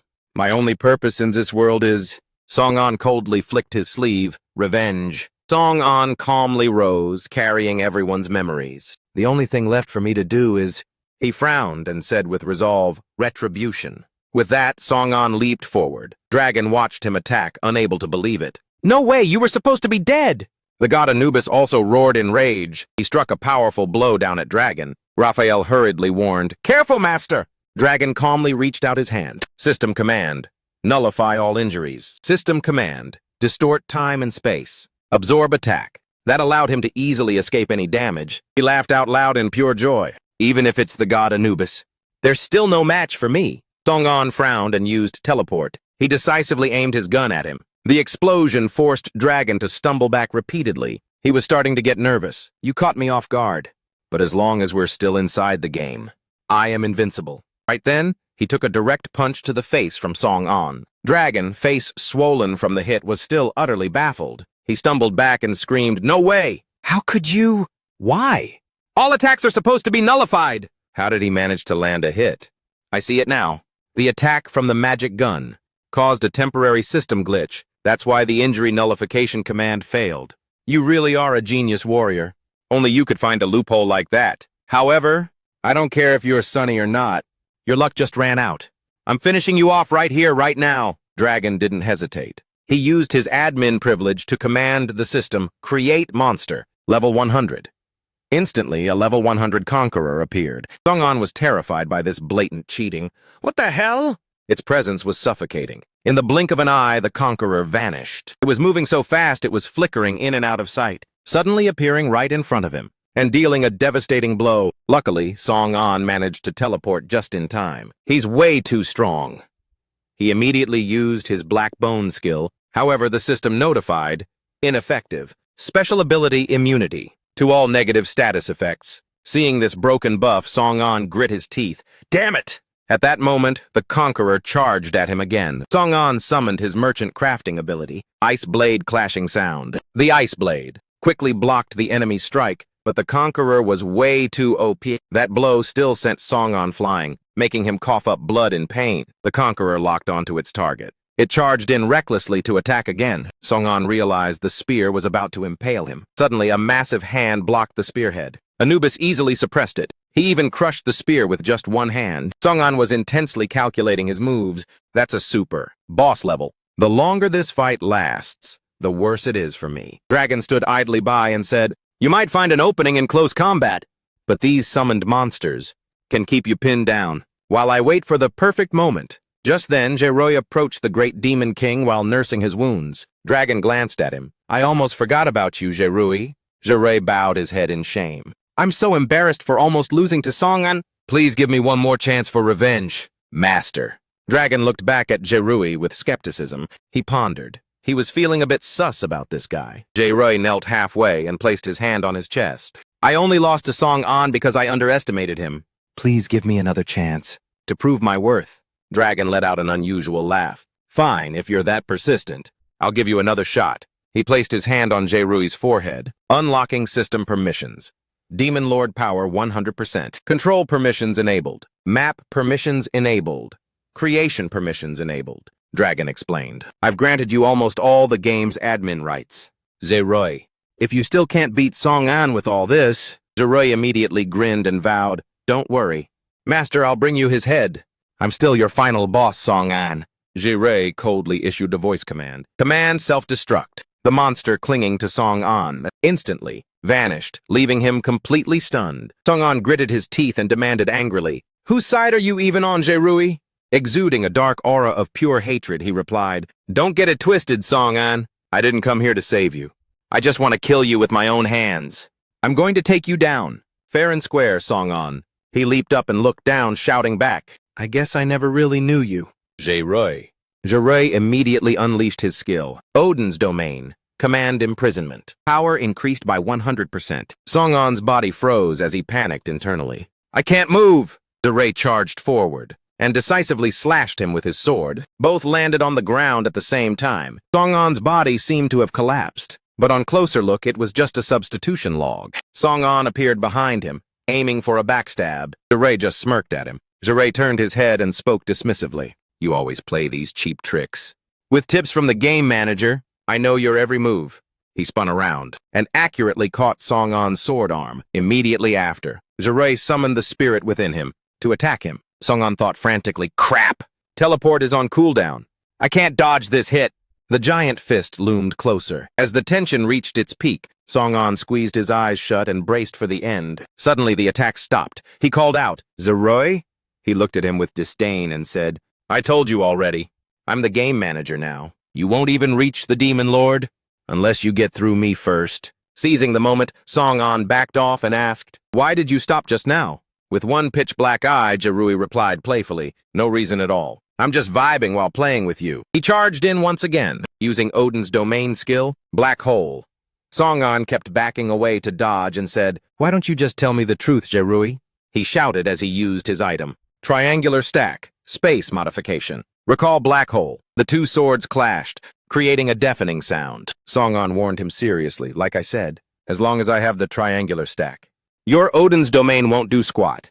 Jiroi just smiled calmly and replied, "Oh, is that so?" Immediately after, a hand suddenly appeared behind his back. It quickly grabbed Song-an's neck as he wondered in confusion. Can he use black holes to travel through space? Jiroi raised his empty arm and laughed. "If I can control Odin's domain as easily as I control my own body, how are you going to fight back?" Command reconstruction. A mechanical hand appeared on that arm. Jiroi explained nonchalantly. "Right now, my body is nothing but a pile of code. I don't feel anything anymore, just like a machine." He controlled that hand to pin Song-an to the ground and said proudly, "This is the final form of a player. Song-an, how could you possibly stand a chance?" Lying on the ground, he let out a mocking laugh. Jiroi looked down, puzzled. Song-an spoke with contempt. "You're right, Jiroi. You're the luckiest player in the game. You always get everything that others can only dream of. Top level, best gear, strongest guild." He reminded him impatiently, "You haven't answered my question." Song-an just replied coldly, "That's right, because I can't." Song-an didn't resist at all and replied calmly, "Maybe from the very start, there was never a way to beat the game. I'm done. I can't keep opposing you guys forever, and I'm done with it." The hand gripping his neck loosened as a voice spoke. "That's the wrong answer, Song-an." Song-an looked up and roared, "Then tell me what the hell is the right one." He collapsed again in total despair. Jiroi turned his back and replied, "I don't know. That's why I'm pushing you to find it. He began to use Odin's domain skill. Space severance. Command dual mode. Arena map request. Time modification X10. An arena instantly manifested in the void. Song-an sat up and asked, confused, "What's going on?" Jirei pointed his sword at him and ordered, "I've adjusted the time within Odin's domain, but you only have 10 minutes to find the right answer." He glanced coldly at Song-an and said, "Now I'll show you the full extent of the power the Demon Lord granted me. If you still can't find a way to take me out within 10 minutes, then I'll kill you without hesitation." Outside the black hole space, Raphael and Dragon stood waiting. Raphael spoke up anxiously, "Master, I feel like Jerui can't be trusted." He smiled and replied, "If even you can see that." "Do you really think I wouldn't notice?" Dragon spread his arms and said confidently, "This is a test. Raphael, if my only kind cannot align with my ideals in the world I've created, then it truly is a lonely place." He looked visibly hyped as he shared his thoughts. "Show me what you've got, Jerui. Will you choose me or—" Dragon raised his hand, unleashing his power. Jirei and Song-an were summoned from the void. Odin's domain. Command, neutralize Demon Lord Cannon. He screamed in excitement at that moment. Dragon hurled an energy blast toward Song-an's position. He summoned Anubis to block the attack. He questioned him furiously. "I knew you weren't dead yet. Jirei is the one who let me down." As Song-an fell from the sky, he said in a low voice, "Thanks, Jirei." Looking at Jirei lying motionless beside him, he said, "I just found the ultimate glitch in the game." Dragon panicked, doubting, "The ultimate glitch?" Song-an stood up and slowly explained, "That's right. If this game was truly created only by you, as you claimed," he shouted out a powerful challenge. "Then where did my gold rank come from?" Song-an recalled the painful times from before and recounted, "I remember clearly. At first, I kept killing myself repeatedly, and finally achieved gold rank. In that final moment," he frowned. "You mentioned it was a glitch only I would know, because the original source code for this game was designed by me." Dragon took off his glasses and replied with disdain, "Even if that's true, so what?" Song-an lost his temper, unleashing his power as he asserted, "Do you still not get it? The true creator of this game isn't you. It's me, Song-an." He performed an operation on the triangle. Triangle stack, command code unlocked. Song-an remembered Sunny waving goodbye, reminding him, "You'll find it. You are the collection of Earth's consciousness, and everything is actually proceeding according to your plan." He calmly continued, "I didn't understand what Sunny meant back then, but now I do." Black walls quickly appeared, surrounding Dragon. He cried out in shock, "What is this?" Seeing Dragon looking around in fear, Song-an demanded, "You're just a pathetic thief. Dragon, all you did was steal my game framework and make a few tweaks." He declared in a serious tone, "I am the one true creator." 1 minute ago, inside Odin's domain, on the stage, Jirei looked at a struggling Song-an and said, "Now then, I'll show you all the power that the Demon Lord granted me. If you still can't find a way to take me out within 10 minutes, then—" He summoned his spirit and charged toward him, shouting, "I'll kill you without a second thought." Jirei struck with such force that Song-an was sent flying. He coughed up a mouthful of blood in agony. Seeing Song-an blasted to the edge of the arena, Jirei wondered, "Why aren't you fighting back?" Song-an stood up. He wiped the blood from his mouth and answered calmly, "I don't have the answer, Jirui. I've tried everything I could, but I have no clue how to get out of this." He grabbed him by the collar and yelled, "So, you're just gonna die at the Demon Lord's hands, along with Tai Hui and the others?" Song-an closed his eyes in an internal struggle and muttered, "Tai Hui. Everyone— No, I can't lose them." Jirei lost his cool and screamed, "You've always been able to pull off miracles. Haven't you? I don't give a damn what you believe in, but I've always wanted to kill you." He let go, speaking in disappointment. "Time and time again, you keep giving me hope." Song-an asked in confusion, "Hope?" Jirei replied solemnly, "The hope to destroy the game manager. Don't forget, you only have 10 minutes. He raised his sword high, using the command skill. Game, create Demon Lord Shadow. Jirei summoned a legion of monsters to battle him. Song-an's jaw dropped, unable to believe his eyes. Jirei leaped off the arena. He retreated behind the wall of monsters. He ordered, "Kill them and kill me too." "This is the only way you can beat Dragon." Song-an fired up, responding with serious intent. "If you say so, I'll give it one last shot." The triangle glowed. The system panel announced, "DNA data accepted. User verified. Song-an has found the matching code. Programmer, Song-an. Welcome to the game creator's back door." Song-an looked at the screen in front of him, puzzled. "What is this?" The system displayed the command, eliminate all monsters. Instantly, the surrounding monsters blew up like fireworks. Jerui gasped in shock. What? Another notification message appeared. Command, ban player ID Zen, a 2-player named Jerui. A second later, Jerui slumped down, powerless. He glanced at him and said, "My power is gone. I've also lost all my stats." Song-an thought to himself, the back door. Why do I have the right to access it? Isn't Dragon the one who created the game? Could it be? Jerui shouted in anger. Even if you take away my player attributes, I still have the Demon Lord's power. He still stubbornly tried to resist. You can't defeat Dragon with just that, Song-an explained calmly. That's right, the back door can only modify all player attributes, Song-an said with a grim face. But it doesn't affect Dragon at all. Unless... He looked down at his hands and speculated. The entire game was built on my code. Foundation! Song-an clenched his fists with determination. After that, the space began to crack and shatter. D-Ray realized the truth in horror. You're neutralizing Odin's domain. Could it be that you are the real creator? Song-an spoke up. Earlier, it was when I found that massive glitch in the game. Do you remember what kind of character you were when the game started? No! Dragon refused to accept it and made an absurd claim. I am the true creator of this game. I hold the original DNA keys of this Earth. That is the right granted to me by the ancient beings. With it, I can reshape life on Earth into any form. At my will, Song-an asked in return. Then why did you need a game like New World to achieve your goals? You could have used many other ways to wipe out life on Earth. But you didn't do that. He trembled, pausing for a moment. That's because, Song-an continued, because the ancient beings didn't tell you the truth, just like how they never explained the reason why they fled from Earth.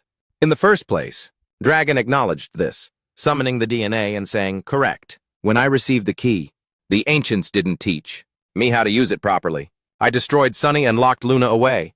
I thought that was how I could get my revenge. Command, create monsters.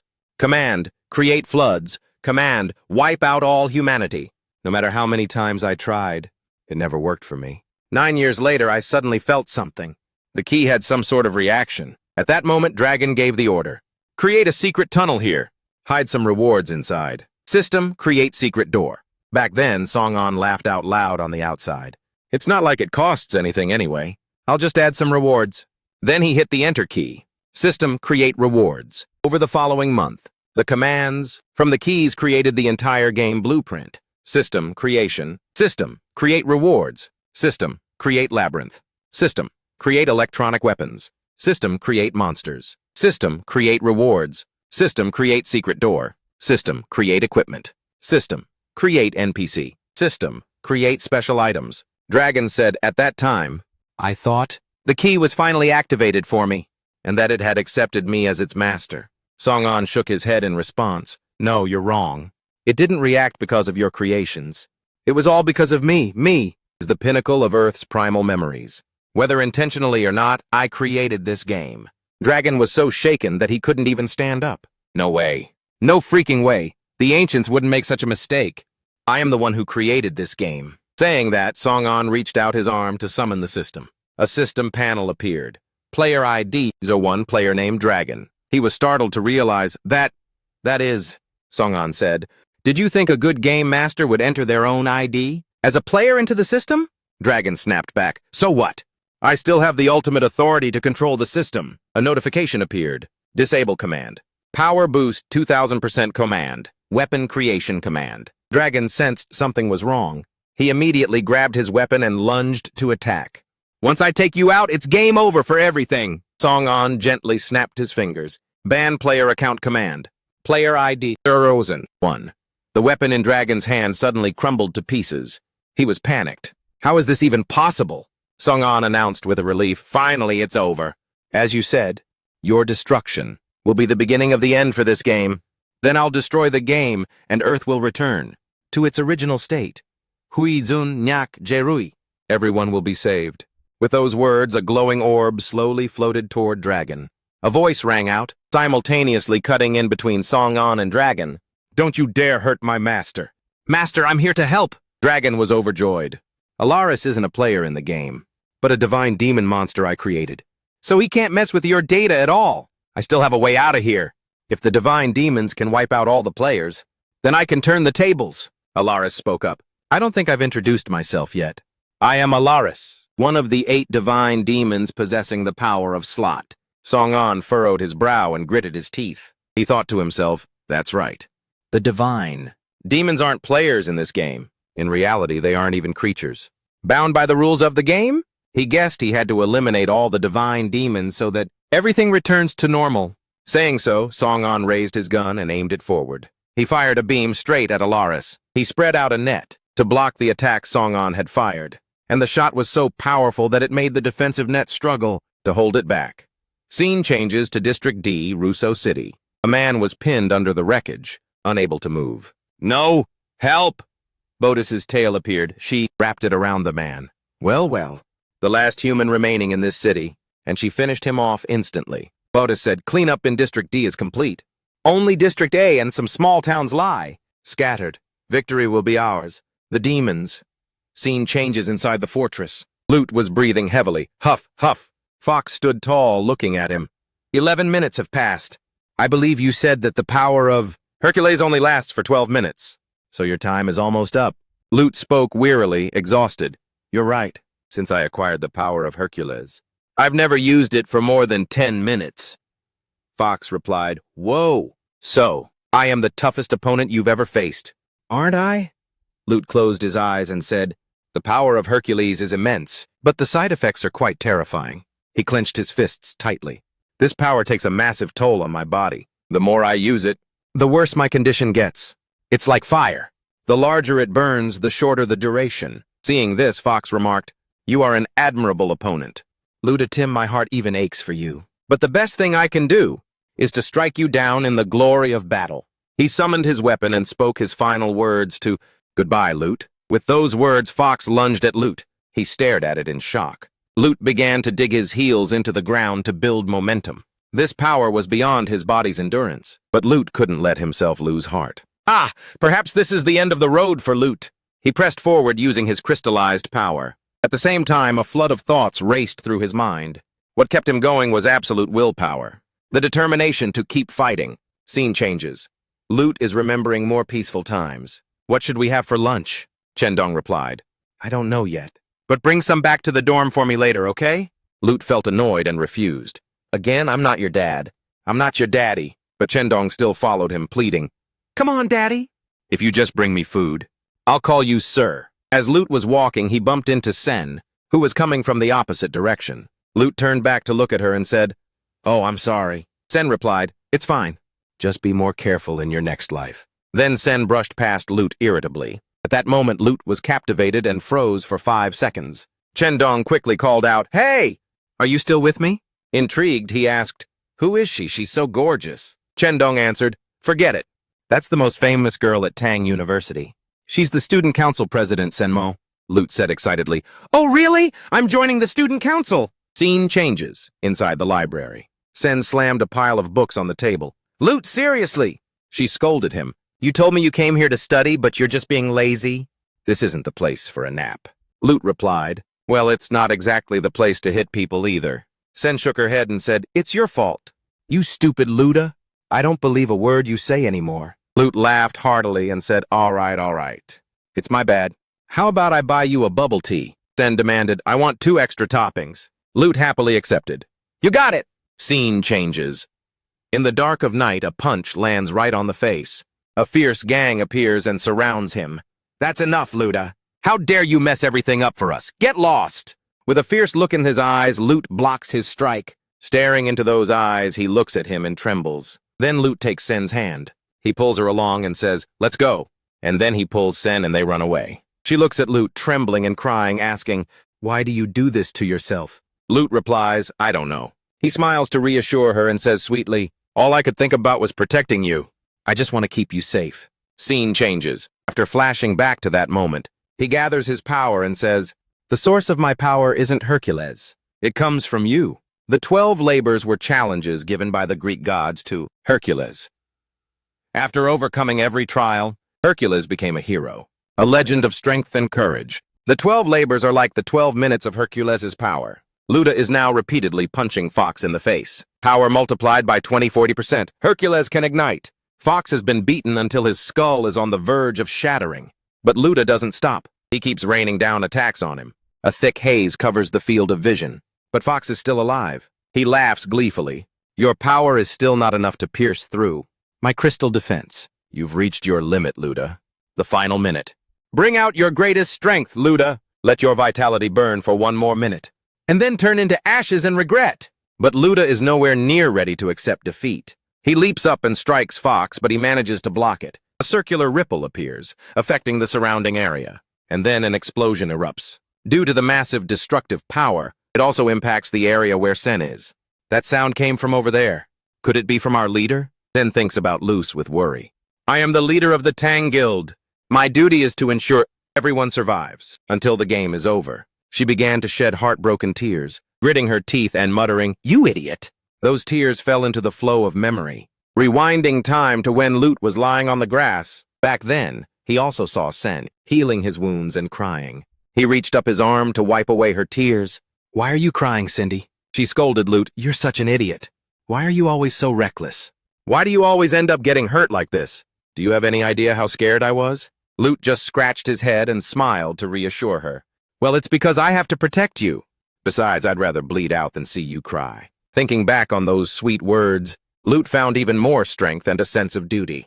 He continued to explode with aura, his power surging to 40,960%. Hercules can burn for 12 minutes, Fox countered by activating his crystallization, concentrating the impact zone on his core body. "Bring it on!"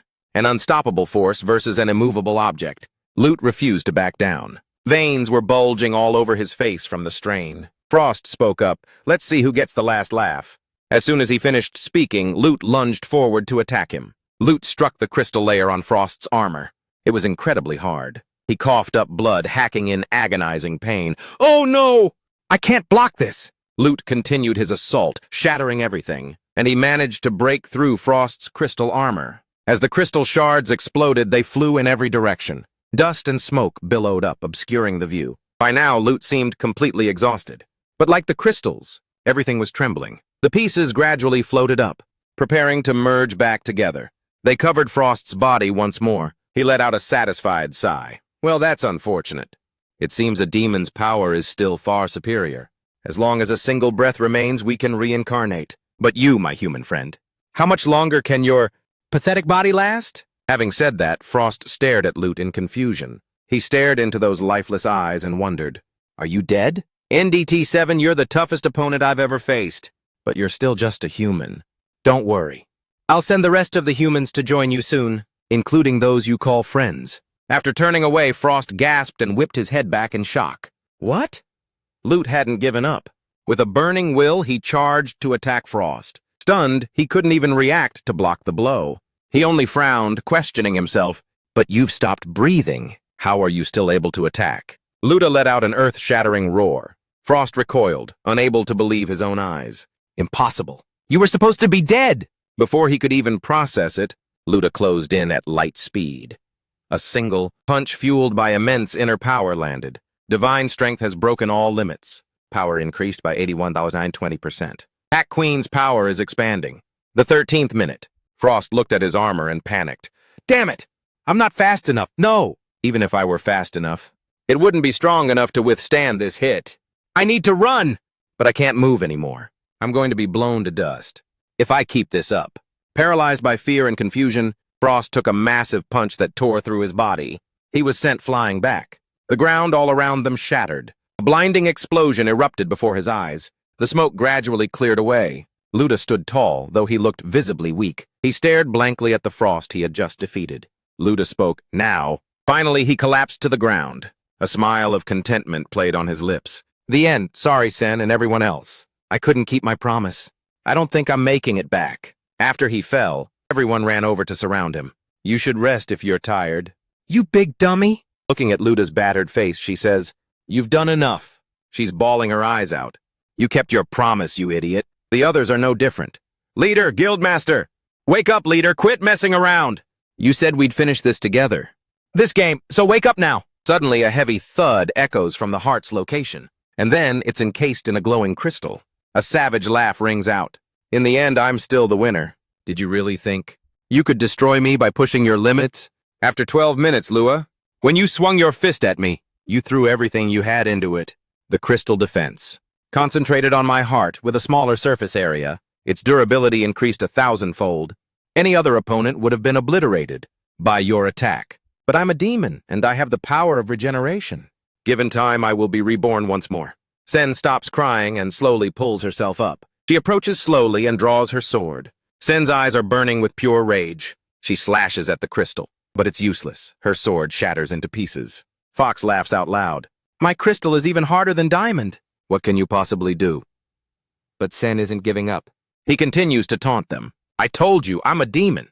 All I need is time, and I can regenerate infinitely. But right then, things don't go as Foster expected. Why? Why isn't my demonic power working?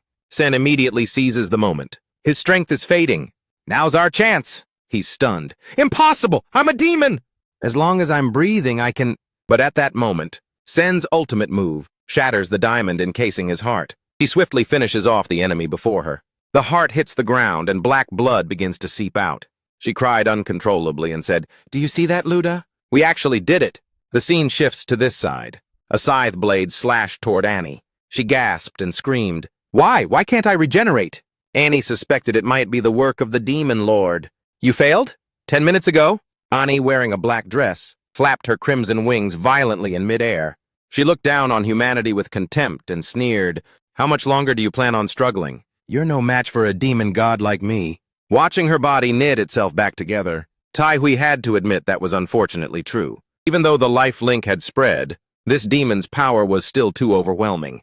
Compared to her recovery speed, there was no doubt we would... While Tai Hui was lost, in thought, Ton Nak reached his limit of endurance. He collapsed to his knees, struggling to say, I can't hold out much longer. Tai Hui, when Tong An returns, Please tell him that. I protected everyone until the very end. Tai Hui tried to reassure everyone. She encouraged them. Hang in there. Nana Bokmak helplessly shook her head. Let him rest. He's already carried too much on his shoulders, Nana said while casting a healing spell. She's right. My healing power is also hitting its limit. Tu Bao looked at the situation in a panic. He asked, What do we do now? Our remaining warriors aren't strong enough. Tai Hui closed her eyes and replied slowly, He hasn't given up yet. I know that at this very moment, he is still out there fighting for all of us. Then she opened her eyes, filled with determination. So we must keep pushing until our very last breath. With those words, she swung her scythe toward Annie. She gave an excited grin, screaming, You weakling! She reached out her sharp claws toward Tai Hui. Bokmak shouted in worry, Watch out, Tai Hui! But Annie's speed was too much. Tai Hui was struck so hard she coughed up bright red blood. Annie, with a sadistic face, continued to reach for Tai Hui. Falling down, she then says, Time to die. Just then, a figure streaks forward. Bai Mu used his own body to shield Tai Hui from a fatal blow. Nana screams frantically, Tai Hui, Bai Mu! Bai Mu replies weakly, I'm fine. Hurry and treat Tai Hui. Nana quickly rushes toward Tai Hui, casting a healing spell on her. While healing Tai Hui, Nana tries to keep her composure. Hang in there, Bai Mu! I'll be there in a sec. Seeing Bai Mu knocked back into human form, she panics, Tai Hui! Bai Mu! He's... Tai Hui comforts her. He'll be okay. My soul link is still active. Nana sobs and asks, Really? Tai Hui walks over to retrieve her scythe, stands up and declares, However, that last hit made me realize this demon's fatal weakness. Nana asks curiously, What is it? Tai Hui smiles confidently and says, You'll see in a heartbeat. With that, Nana swings the scythe toward Annie. She shouts instructions, Xiao Bao, follow my lead. You'll be the one to finish her off. Xiao Bao replies, On it! Annie bursts out laughing as if she just heard a total joke. She mocks them. Finish me? You're either way too cocky, or that hit to the head fried your brain. With that, she dives down in a zigzag pattern. Right then, Tai Hui screams, Xiao Bao! Now, on command, Xiao Bao draws his bow and fires. He shouts at the top of his lungs, Fly, wings of freedom! Each arrow flies straight into a black hole in midair. This is the dimensional slash technique. A moment later, that arrow suddenly reappears behind Annie's back, catching her completely off guard. In total shock, she blurts out, That weird spatial move again? Annie grumbles while dodging the attack. I knew you were the biggest pain in the neck! Suddenly, a hand grips Annie's leg tightly. Unable to dodge, she screams in surprise, You! Tai Hui holds Annie's leg firmly with a triumphant smile. Around Tai Hui's neck, she wears the Eye of the Demon, an A-rank rarity, in necklace form. Its use is to summon a demon's power to create an OP fire shield. Defense stat is power times 150. Tai-Hui says to Ani, I already told you, you demon. I found your weakness. Go back to hell. With that, she slams Ani hard into the ground. The bitch coughs up blood and gasps in terror. What? Did she really figure something out? Tai-Hui stands tall, blocking Ani's path, asking, You have 2 combat forms, right? When you stretch your body, that's your long-range attack mode. Tai-Hui begins to piece it together and makes a guess. In this form, you sacrifice power and flexibility to increase your range. Attack! When Bai Mu shielded me, that was your second strike. So the damage was nerfed significantly. You're true. Skill requires you to switch to melee. Combat. Since the start of the battle, you haven't used that mode once, so I think that's your actual weak spot. Tai-Hui asks, You have 2 combat forms, don't you? As if to prove her point. Ani transforms into a terrifying shape, with eyes glowing red like embers and massive wings stretching out. Tai-Hui continues, And your real weakness is in melee combat. Annie glares aggressively, gritting her teeth as she speaks. You're right about that, kid. You should feel honored to witness me in this form. But you're wrong about one thing, she says, then lunges rapidly toward Tai-Hui. Xiaobao and Nana both scream, Watch out! Tai-Hui doesn't panic, calmly taking a defensive stance. Fire shield! Ani punches the shield like a maniac. Tai-Hui is still drained from fighting too much. She can't hold out any longer. She takes the full force of Ani's punch. Tai-Hui winces in pain, so weak she's literally speechless. The demon bitch gives a smug, self-satisfied grin. You were wrong. Demons have no weaknesses. Xiaobao is now behind Ani. He draws his bow. Freedom bow! Wood element, move out! He successfully created a wooden cage to imprison Ani. Before he could even celebrate, he saw her. She wasn't panicking at all. Instead, she easily smashed the wooden cage to pieces. Xiaobao was shocked and terrified, breaking out in a cold sweat. How on earth did she get this strong? Nana rushed over to check on Tai-Hui's condition. Are you okay, Tai-Hui? Tai-Hui, while receiving treatment, replied, Her attack power increased in this form. But there must be a trade-off. What kind of attribute is it? Nana shouted a warning. Now's not the time for guessing. We're all running on fumes. Xiaobao looked hesitantly at the 3 crystals in his hand. I only have 3 crystals left. I owe Tong-an my life, so I must protect the people he cares about. Thinking this, he charged forward, shielding Nana and Tai-Hui. He urged everyone to get back. I'll stall her. Seeing this, Ani sneered, Trying to be a hero? Humans are so stupid. Sharp spikes flew out from her forearms, launching an attack toward Xiaobao and the others. Xiaobao drew his bow once again. Freedom bow fire, earth element defense. Tai-Hui and Nana stared in bewilderment at the shield created around them. They realized Xiaobao had made a shield to protect them, but not himself. Tai-Hui screamed in worry, Xiaobao! A barrage of spikes was flying straight toward Xiaobao at a breakneck speed. The sounds of spikes thudding into the ground echoed. Xiaobao opened his eyes, feeling dazed. He was stunned to see all the spikes had hit the ground. He was lucky not to have been turned into a kebab. Nana's jaw dropped at the sight. Did she miss? Suddenly, an ear-splitting shriek rang out. Found you, Ani! Locked onto her target and lunged toward Xiaobao. With quick reflexes, Xiaobao jumped and dodged the move. Nana yelled in concern, I'm coming to save you! Xiaobao replied, Don't waste your energy. I don't have many crystals left. Run while you still can. Tai-Hui inside the shield seems to have realized something. No, something's not right. Annie wears a sinister smile, closing in on Xiaobao step by step. Right then, Tai-Hui excitedly says, I've got it! I finally figured it out. The attribute she traded away. With that, she pulls out a clock.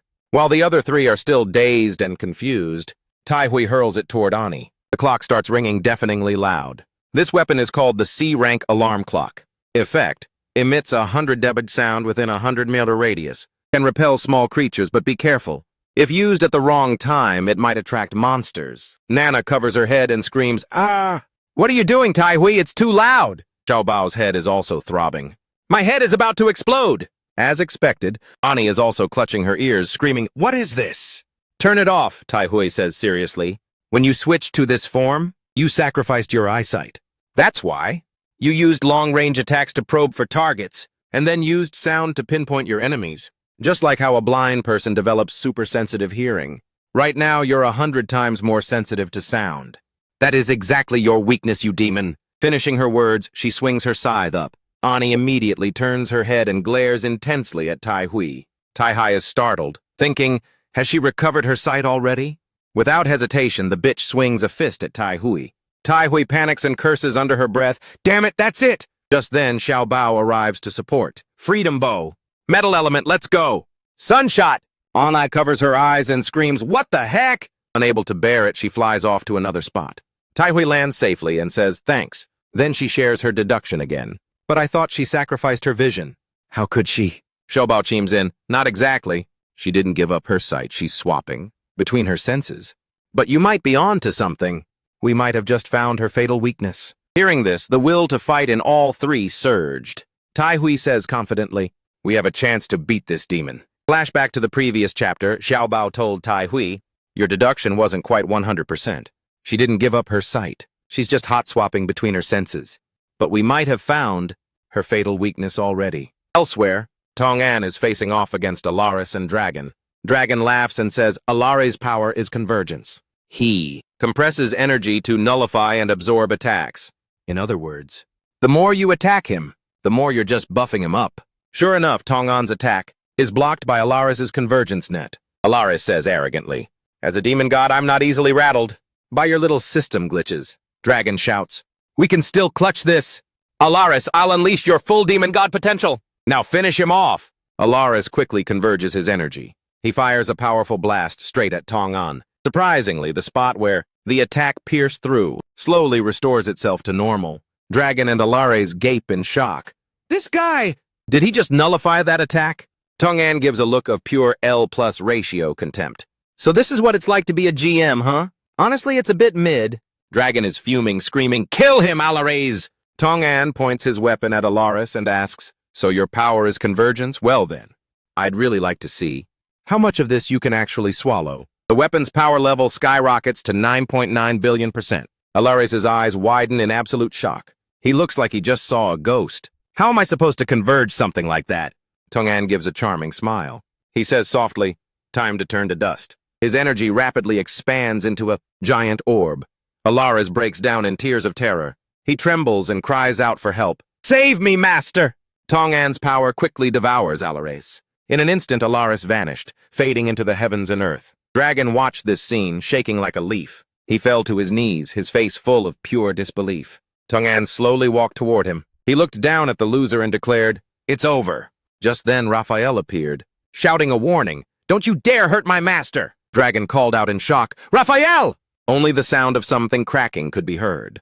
Looking back, the spot where Tong An was standing had fractured into small fragments. Tong An said in surprise, what? Raphael turned to look at Dragon with a tear-streaked face. Master, even though I'm just an NPC, a mere clone of that girl, I've been so happy to be by your side for the last 6 years. Dragon said heartbrokenly, Raphael, what are you doing? Raphael turned back to the task at hand and began chanting, in the name of the princess of the ancient gods, I command you, awaken, ancient heroes! As she finished, a swarm of corpses rose from their coffins. Raphael collapsed weakly. Dragon reacted quickly and caught her. He asked anxiously, what's wrong? Raphael whispered, Master, I lied to you. I've known the truth ever since I was created. Dragon wept in sorrow. What are you talking about? You can't leave me! Raphael reached up to wipe away the tears, about to fall from Dragon's eyes. She softly replied, I am the gene storage for all the souls in Valhalla, so I inherited all their memories. I know the real reason why the ancient gods left Earth thousands of years ago. It was because of fear. Dragon was stunned. Fear? Why would those who possess Earth's primordial genes be afraid? Raphael explained slowly. Before creating mankind, they conducted countless experiments on their own people. Their arrogance was the very thing that led to their downfall. They created a monster that they could no longer control. Its name is Kronos. A scene of total devastation hits the eyes. Shattered solution vats everywhere, with bodies strewn all over the place. A black-haired woman calmly observes the carnage. Her name is Shiva. She speaks to the creature sitting in the corner that has just awakened. You've already started a massacre, haven't you? You truly are the ultimate weapon. Kronos. At that moment, a surge of energy begins to condense. Shiva jumps back in shock. The energy orb explodes right in her face. Shiva struggles inside the barrier Kronos created, screaming in a panic. I'm not your enemy, Kronos! Kronos cracks a wicked smile. Oh, then who are you? Shiva gritted her teeth and said, just think of me as your mother. He asked blankly, Mother, what's that? Having been released, Shiva hurriedly and warmly said, never mind that. All you need to know is that I need you. Your birth carries a mission to destroy the ancient gods." With those words, she and Kronos shook hands, signaling their partnership. Back to Dragon. He is holding a dying Raphael in his arms. Raphael tries to comfort him. "I am the gene storage for all the souls in Valhalla, so I inherited all their memories. I know the real reason the ancient gods left Earth thousands of years ago. They created the monster Kronos, but they couldn't control him. All they could do was create even more monsters to fight him. However, those buried in Valhalla were the ones Kronos killed back then, and their entire memories stopped the second they died." As she said this, Dragon was struck with absolute horror like a bolt from the blue. Not because of the truth Raphael just revealed, but because Raphael's hand had limply fallen away. Dragon screamed in despair. "Raphael, are you okay? Please tell me what's happening!" Raphael only offered a bright smile in return as she passed away. "To protect my master, I have no choice but to awaken those monster heroes. But in exchange the parts that make up, Raphael must return to their place of origin." As soon as she finished speaking, a key appeared alongside her vanishing body. Elsewhere, coffins were rattling, struggling to burst open. From within the caskets, thousands of corpses rose and marched toward the light. Raphael said with her last breath, "You can control them with this key. Master, for the past 6 years, being by your side has been a blessing for me.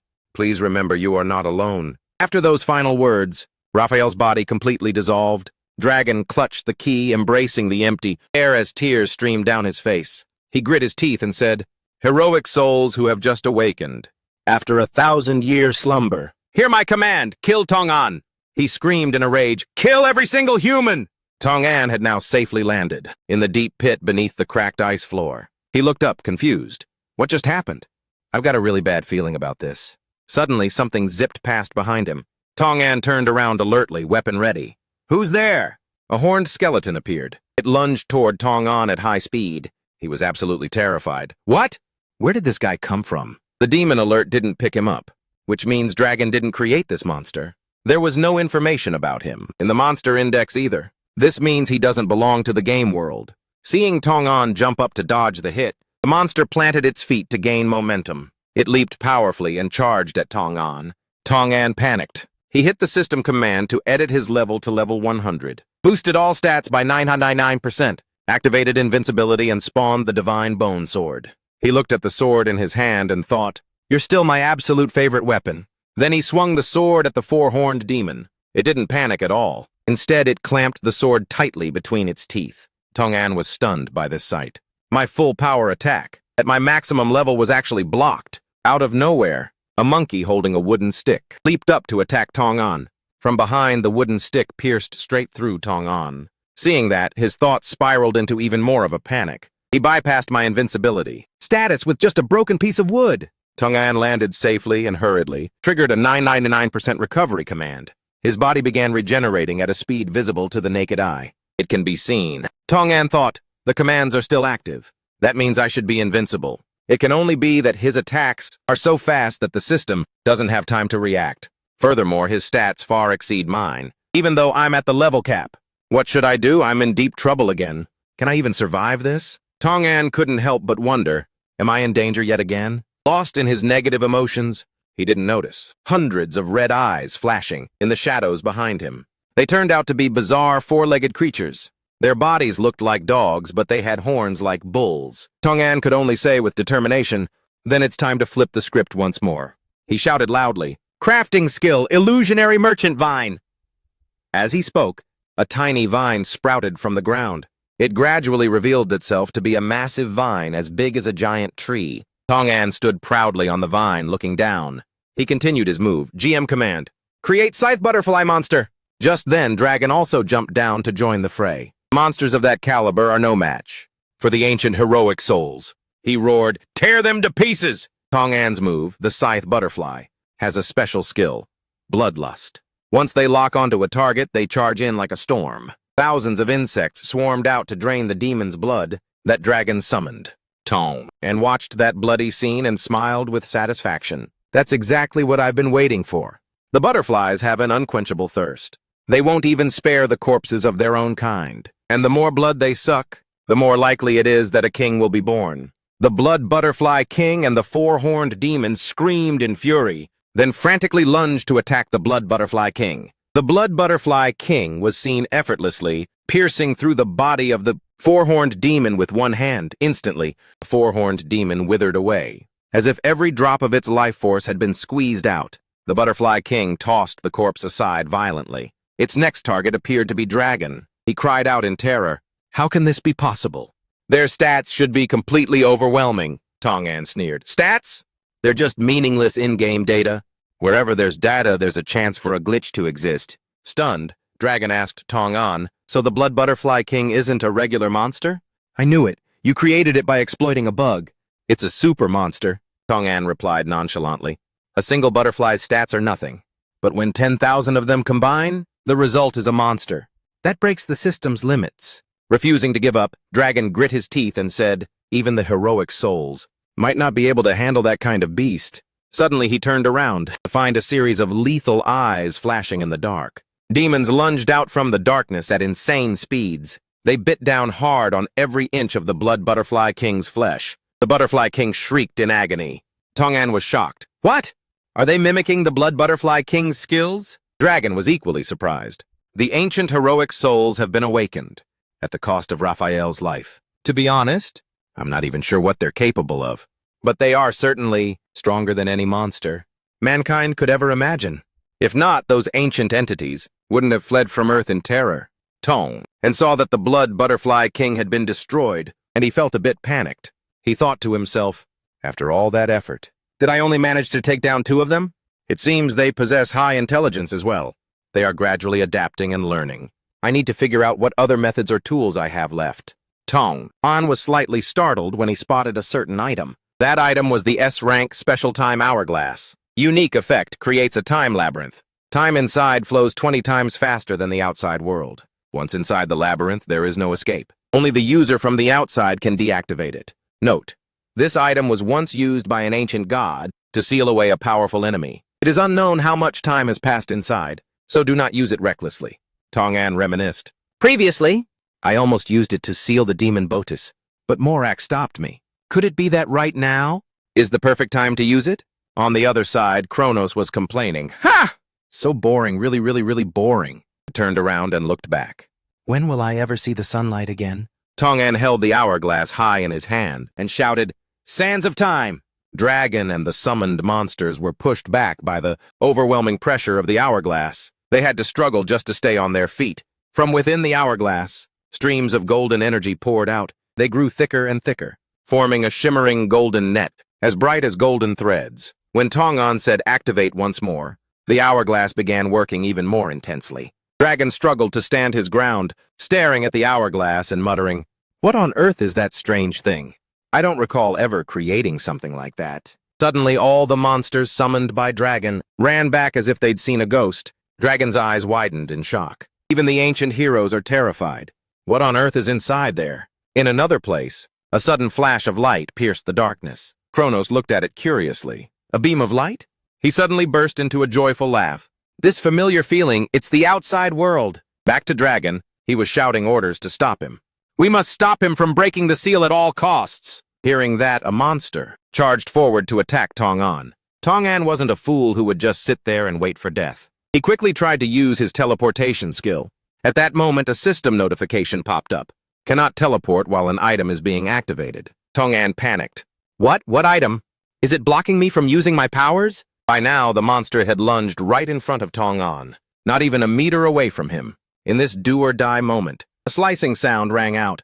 The monster in front of Tong-An was sliced in half. Tong-An looked at this person before him in surprise. He clearly didn't expect the one showing up to be Bimon. After a long pause, he could only utter one word. "You." Bimon had no time for small talk and urged him, "Finish it quickly, Sonny." Tong-An shook his head, not wanting to act like they were close. "I'm sorry, but I'm not the person you're talking about. My name is Tong-An, not Sonny." Bimon looked at him and replied, "I've known that since I started following you." "I know. You're just a shadow of the man I once knew." Hearing this, Tong-An couldn't help but wonder. "Then why are you still helping me?" Bimon replied in a low voice. "All of this was caused by those ancient entities, thousands of years ago, so putting an end to it is up to us." Those ancient entities. Suddenly, Tong-An shouted in alarm, "Watch out!" From behind Bimon, A swarm of monsters leaped up to attack her. Just then, a notification window appeared. Sands of Time has been successfully activated.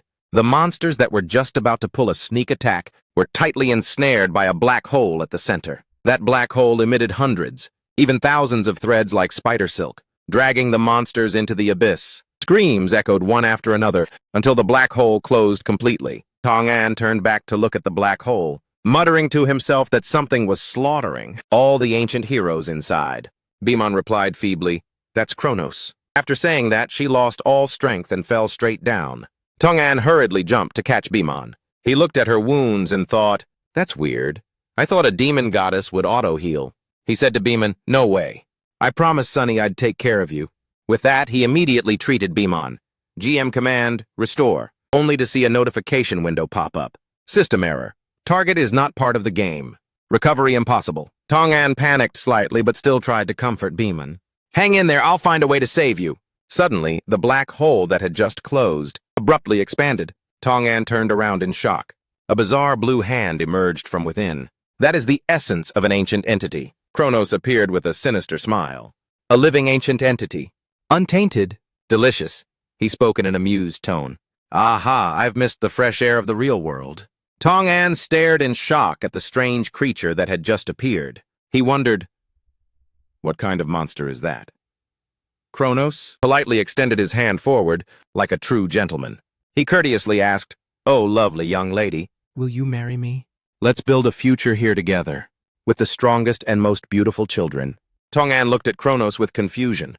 What is he doing? A proposal? Bimon said weakly, "Kronos is the ultimate monster, created by the ancient entities." Kronos, with bloodshot eyes, let out a grunt and lunged toward where Tong An was standing. He used a dark mist to attack him. Thanks to his quick reflexes, he luckily managed to escape. Tong An began to calculate his next move. I don't know what its deal is, but if I can impair its vision... Seeing it appear in front of him lightning fast, Tong An was stunned. What? He quickly defended. Shelter! Activating multiple data streams, he began. To move. Shelter activated. Tong An held the injured Bimon inside the shelter and started calculating. How long can I hide? Until I can heal her wounds? Suddenly, a hand punched right through the shelter. Kronos charged in with terrifying speed. Tong An couldn't believe his eyes. What the hell? He could only desperately double down on defense. Activate polyhedron, turning the shelter into a vacuum void. He assessed the situation. This is exactly like when I fought Che Rui, and he used the realm of Odin on me. If I can turn a designated area into a total void. Kronos looked with surprise at the crack appearing behind him. He was quickly trapped inside a cube, Tong An thought. All living entities need air to survive. Kronos bugged out his eyes and puffed his cheeks like a pufferfish, covering his mouth with his hands to minimize gas exchange. In a flash, he appeared behind Tong An and remarked, That's a pretty cool move."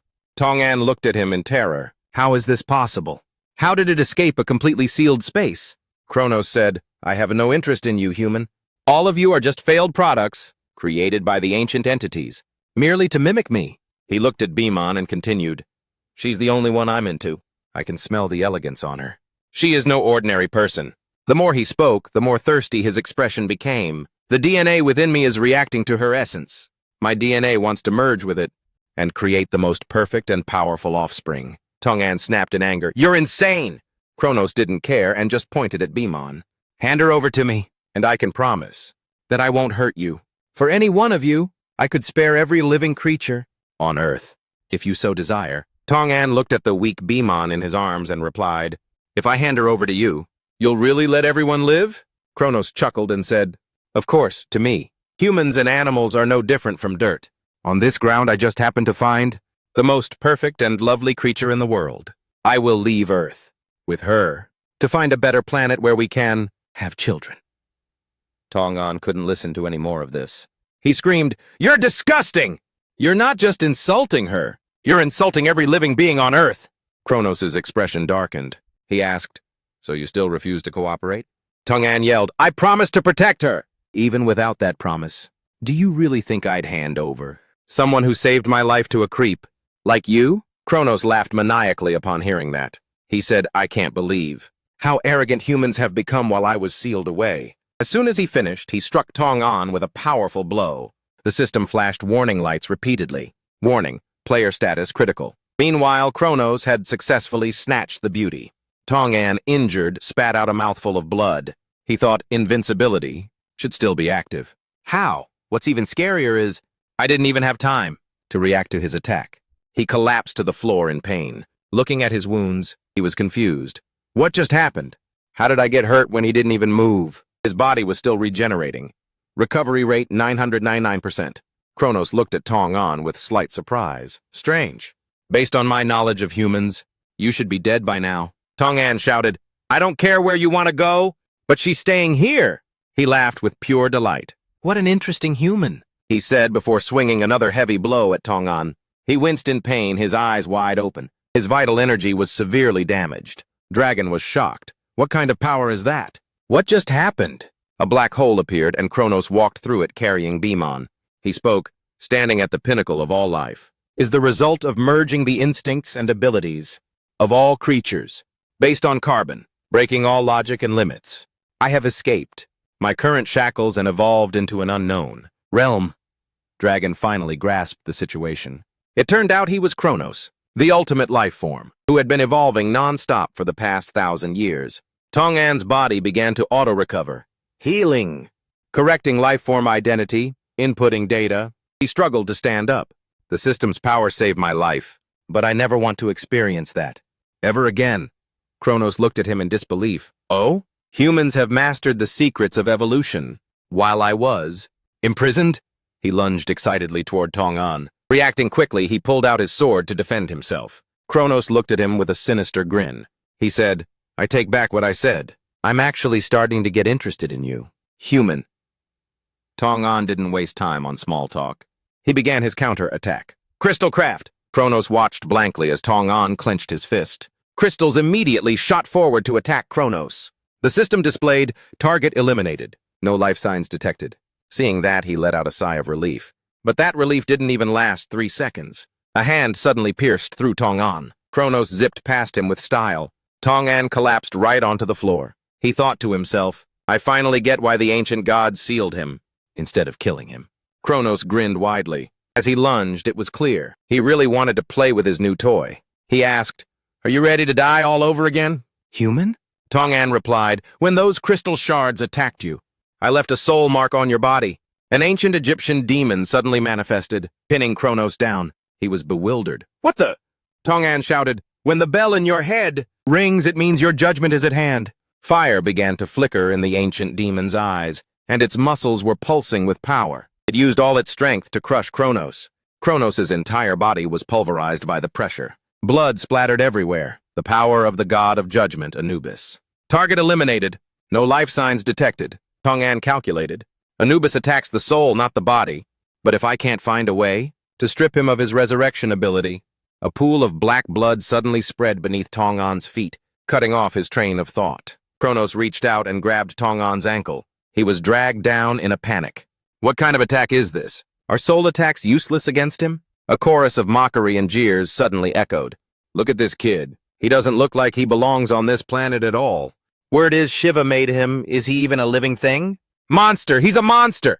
Stay away from us! Get the hell out of here! Tong-an opened his eyes dizzily. Where am I? He looked around in confusion. Suddenly, a stone appeared out of nowhere. Tong-an picked it up, examining it. A stone? Kronos' voice rang out through the air. That belongs to me. Tong-an shouted, Who's there? Show yourself! Kronos appeared. He said, Put the stone down. You can't threaten me. I told you that stone is mine. I'm only taking back what's mine. Tong-an gritted his teeth and said, Kronos. He was surprised. Oh? You know me, but I don't know you. You don't belong to this timeline, do you? Because I remember the face of everyone I've ever met. Tong-an was stunned hearing that. That's weird. He's definitely Kronos. But something is very different. Kronos pointed and explained, My future self must have sent you back here. Sent you back to my past. Tong-an's eyes widened in shock. What? An incredible vision appeared before his eyes. With modern skyscrapers and advanced machines, Kronos grabbed Tong-an's hand and pulled him up.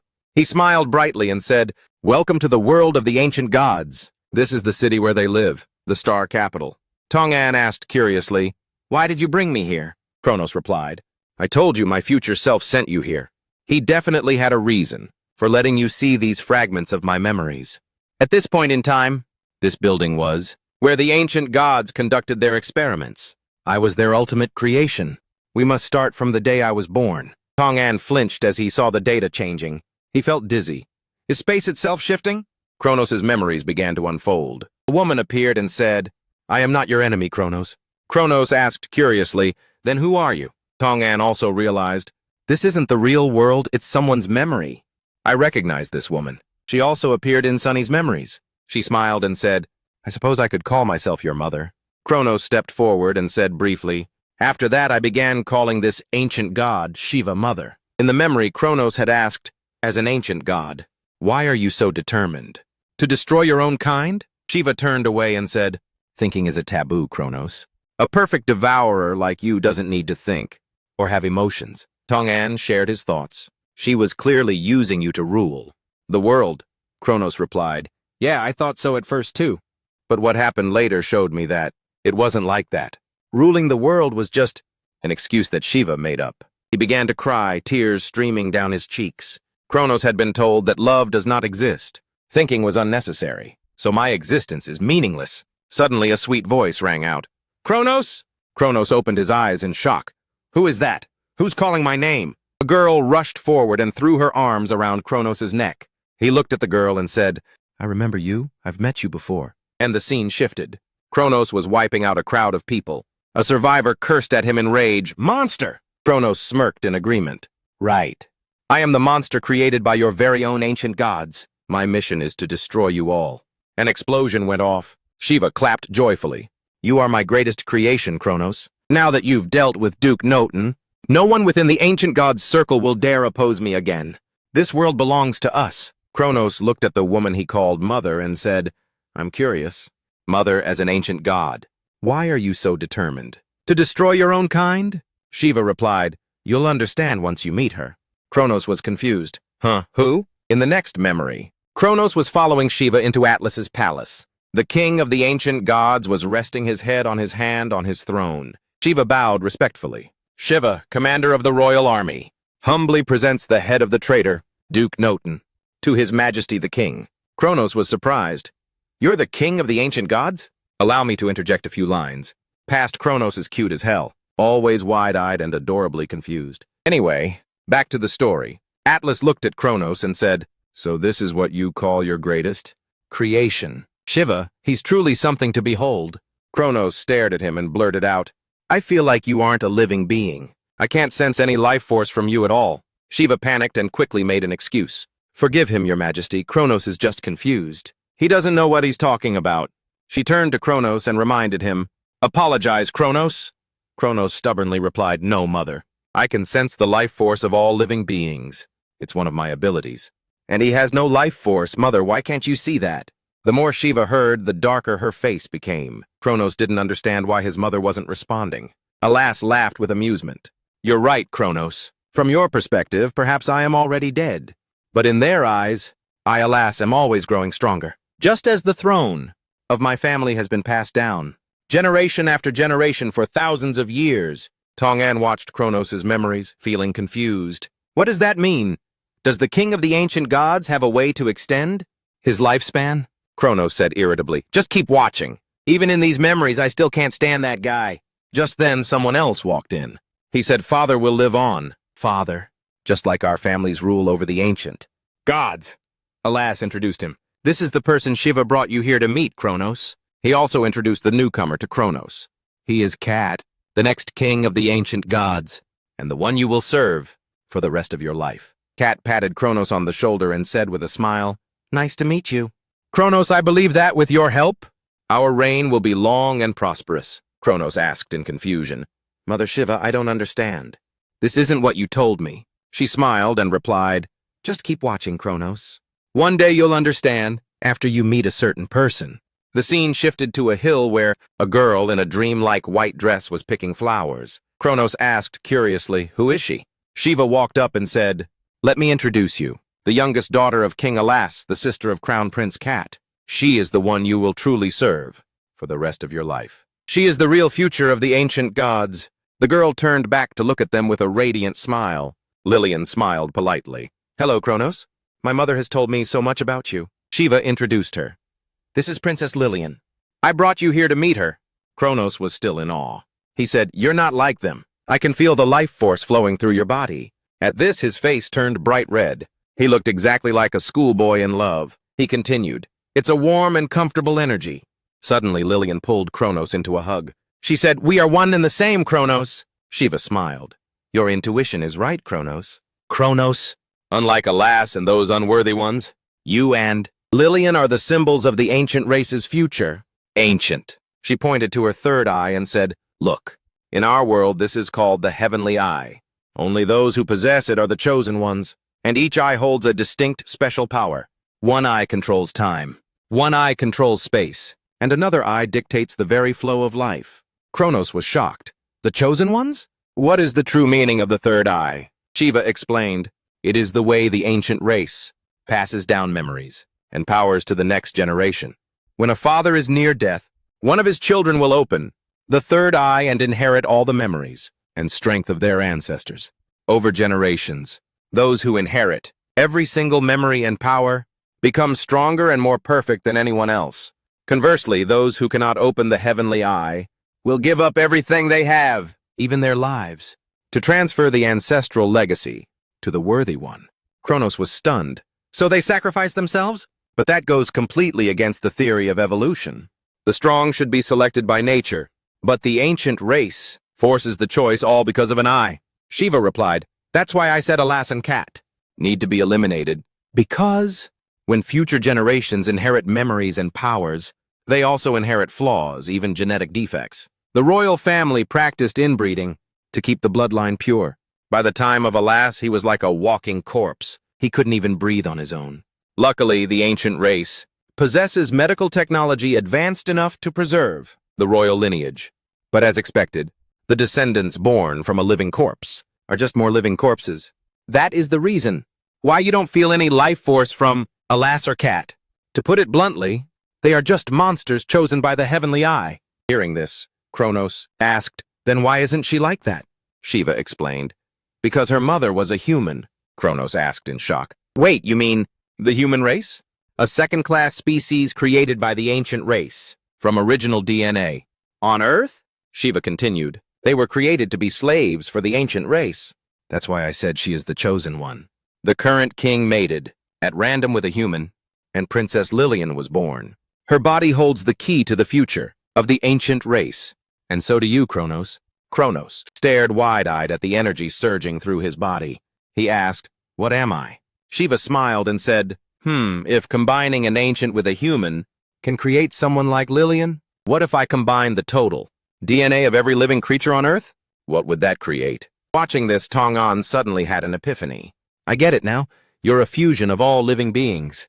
Kronos replied, "Exactly. A perfect creation, which Mother often calls the synthesis of the genes of all living things. But there is still one fatal flaw for creatures like this." Tong-an curiously asked what it was. Kronos explained it to him. Life is just like a flame, so the body will grow old and wither, then slowly drift toward death. Mother's ultimate goal is to solve that. In the memories, Shiva told Kronos, "My wish is for you, Kronos, along with Lillian, to overthrow the current throne. You will lead all species on Earth to a new future." Kronos asked, "But what about you, Mother?" Shiva smiled and replied, "Me?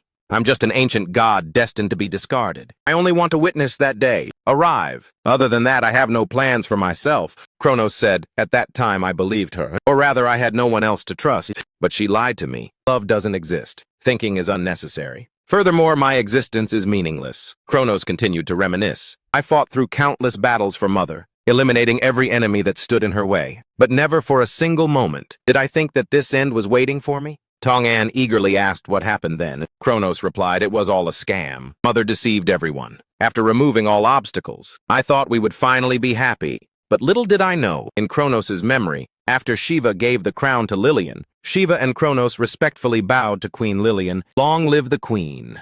Long live the ancient race." Shiva silently flashed a wicked smile at that moment. Suddenly, Lillian coughed up blood. She collapsed in pain. Kronos shouted in panic, "Queen Lillian!" He ran to support Lillian and asked anxiously, "What happened? What's wrong?" Shiva spoke in a mocking tone. "What a shame. A product of low-class blood remains too fragile after all. Queen Lillian, your life is but a candle flickering in the wind." Kronos asked in confusion, What do you mean? You knew that Lillian was slowly dying, Shiva replied with a smile. Of course, human blood flows through her veins. She has always been sickly and weak since childhood. I don't think she can make it through this winter. Kronos shouted in rage. No, I won't accept that. I won't let her die. He cried and asked, Mother, you can save her, right? Shiva replied, Oh, naturally. That is one of the reasons I created you, Kronos. You are the key to eternal life. Kronos asked in shock. What do you mean? Shiva said, Don't you want Queen Lillian to live? She needs your heart. Implant that heart into her body and she will. Kronos began to recite Queen Lillian's last words. In my short life, you were the only one who gave me warmth, the only one who didn't see me as a monster. So please live for both of us. I'm ready to give my heart to you. The scene shifts to an operating room. Kronos is lying on the bed. Shiva gave the order to proceed. Now, the drill slowly approaches Kronos' shredded abs. The sound of metal hitting flesh echoes. Kronos screamed in agonizing pain. The doctor successfully removed Kronos' heart. Shiva shouted with joy, That's it. Just one last step. She laughed like a maniac. Everything is going exactly as planned, Kronos said weakly. You just need to transplant the heart into Lillian. And it's done, then everything will be finished. Shiva suddenly gave a devious laugh. Give the heart to her. Are you for real? Do you really think I did all this just to bring about some future? A better place for Earth? Kronos was horrified. Mother, why? She smirked and mocked him. You dummy. Have you forgotten? I am also an ancient god who has obtained the celestial eye. Shiva confessed, I never gave a damn about Earth. Everything I did was for myself.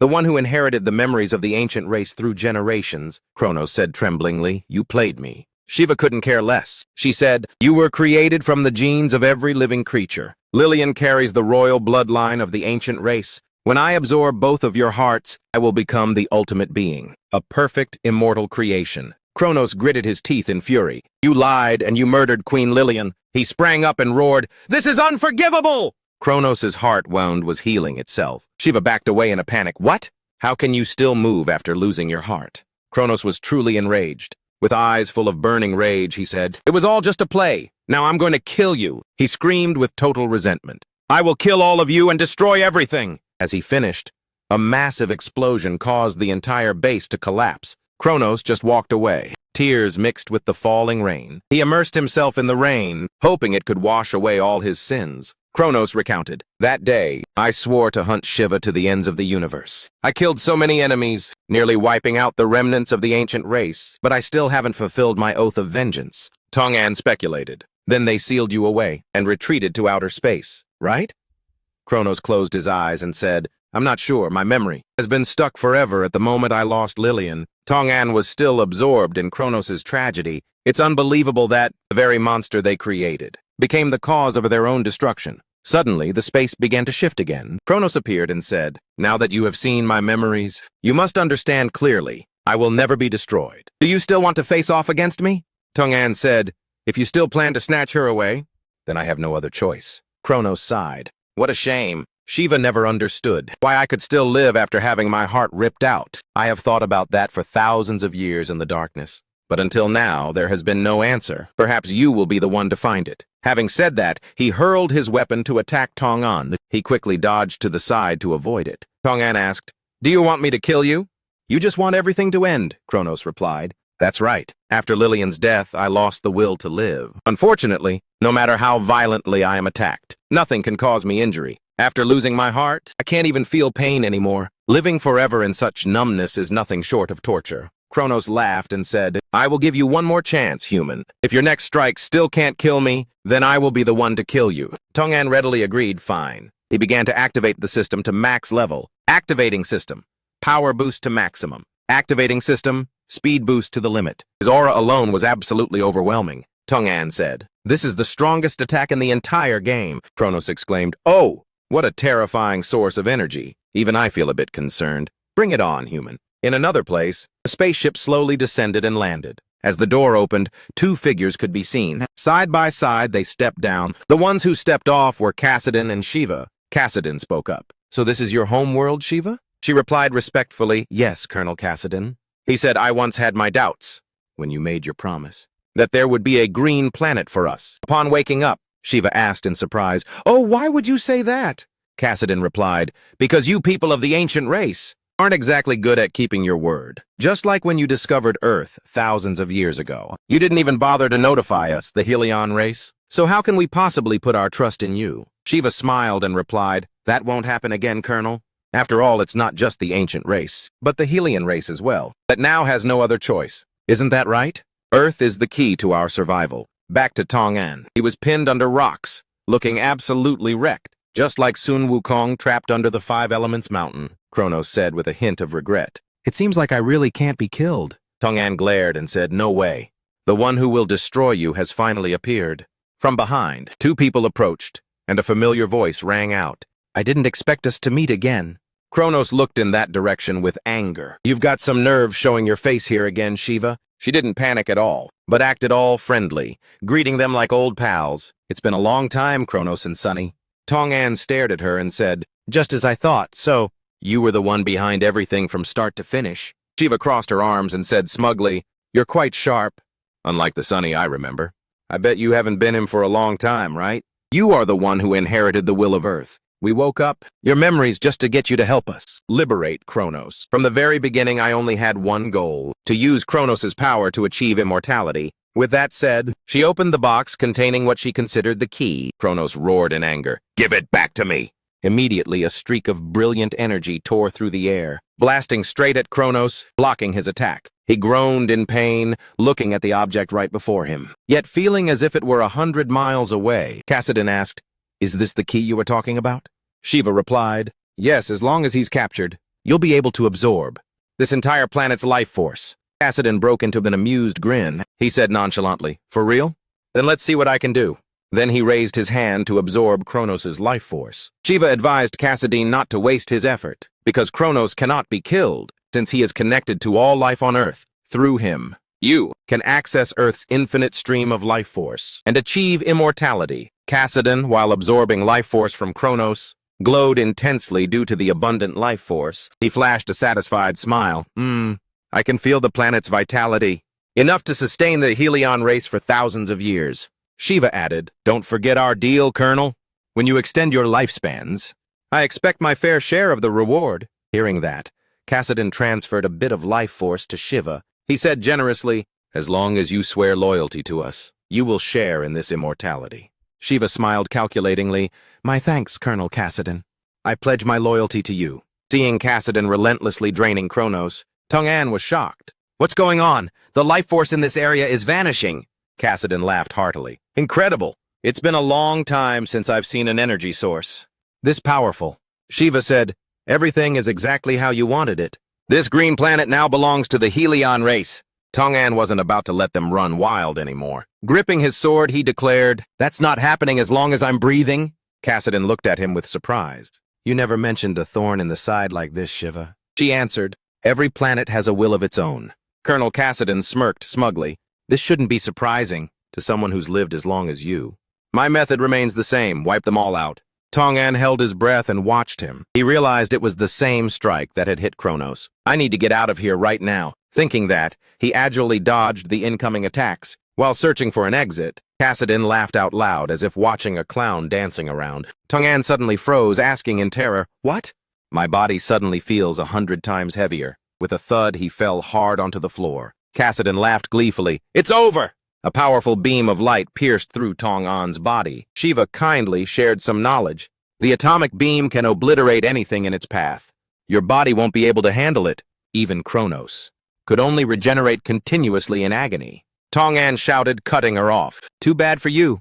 You are completely wrong about the two of us.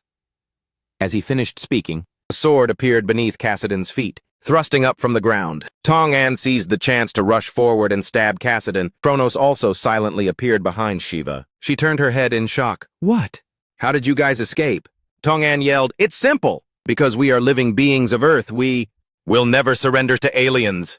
Kronos raised his fist and said, this strike is for Queen Lillian. The punch distorted Shiva's face, sending her crashing hard into the ground. Kronos glared angrily at Shiva as she crawled back up. Now give me back my heart. Meanwhile, Tong-an was raising his sword, preparing to attack Kassadin. He gritted his teeth and said, gravity wave! Instantly, he felt his entire body become heavy. He struggled to lift his sword, roaring, go to hell! The sword plunged down rapidly. Tong-an gasped for breath, exhausted. Is it over? Suddenly, a strange voice rang out. What a pathetic sight, Kassadin. Tong-an was startled. Turning his head to find the source of the voice, he continued, I can't believe. This is the first thing we see after waking up.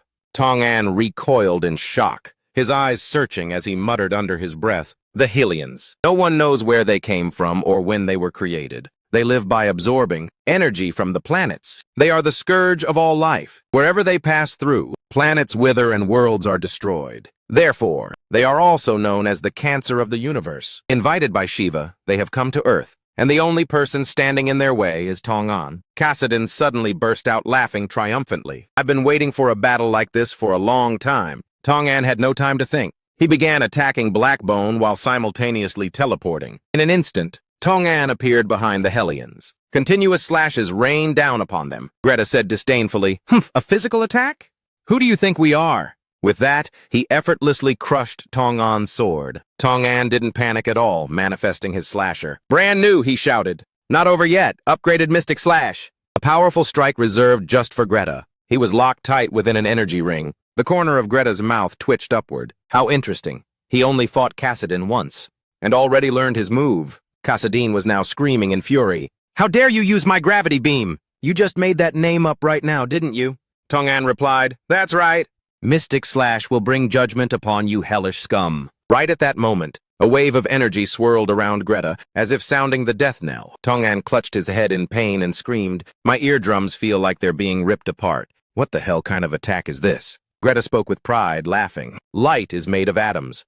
But it is also a wave. You've seen Kassadin's energy particles. So how does my energy wave feel to you? Tong-an groaned incessantly from the pain, seemingly unable to even hear Greta's words. Greta waved his hand, stopping the wave attack, and said, You just need to get the drift of how it works. All physical attacks are useless against the Helios clan. We barely need to even lift a finger to kill you. Having finished his sentence, he clenched his fist, even without making contact. But Tong-an's whole body was like an orange, easily crushed to pieces. Looking at the mess of Tong-an's blood, Greta sneered. How boring. The will of the planet. Couldn't even give us a decent fight. With that, he turned and announced, Time to get down to business. Let's drain this planet dry. Suddenly, a towering figure appeared right behind Greta. He spun around in shock. What? Anubis! Letting out a fierce roar and seizing Greta in his palm. Greta gasped in horror. Impossible! My attack should have crushed you into atoms. How could you recover? Tong-an had appeared perfectly intact at some point. He said, Atoms, huh? So what? If all the pieces can form a human body, then recreating a new one isn't hard at all. Once at max level, as long as the soul remains intact, I can use the merchant ability to remake as many bodies as I want. Then he sighed and commanded, Activate Anubis's judgment. Greta's eyes widened in shock. What the hell is that power?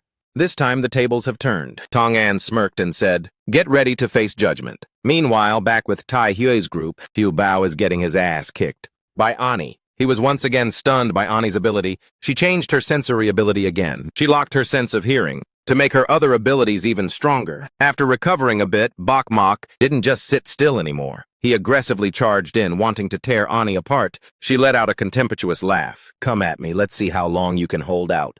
With that, she used one hand to choke Bok Mok. I am a demon and I can fight forever. Nana pointed forward and said anxiously, We have to do something about this horde. Bok Mok and Tiu Bao are toast. Tai He calmly replied, The key to victory lies in my weapon. Nana asked curiously, Didn't you say that was a gift from Tong? And when the game first started? Tai Hui gripped her necklace and replied, Exactly. The only reason I've survived until now is thanks to this A-rank gear. Nana asked, puzzled.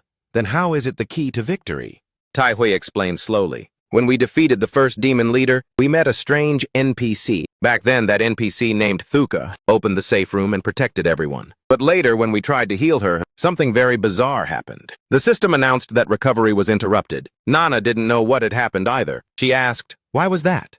Tai Hui held out the necklace and said, We didn't know the reason then, but now I get it. Appear, Thuka.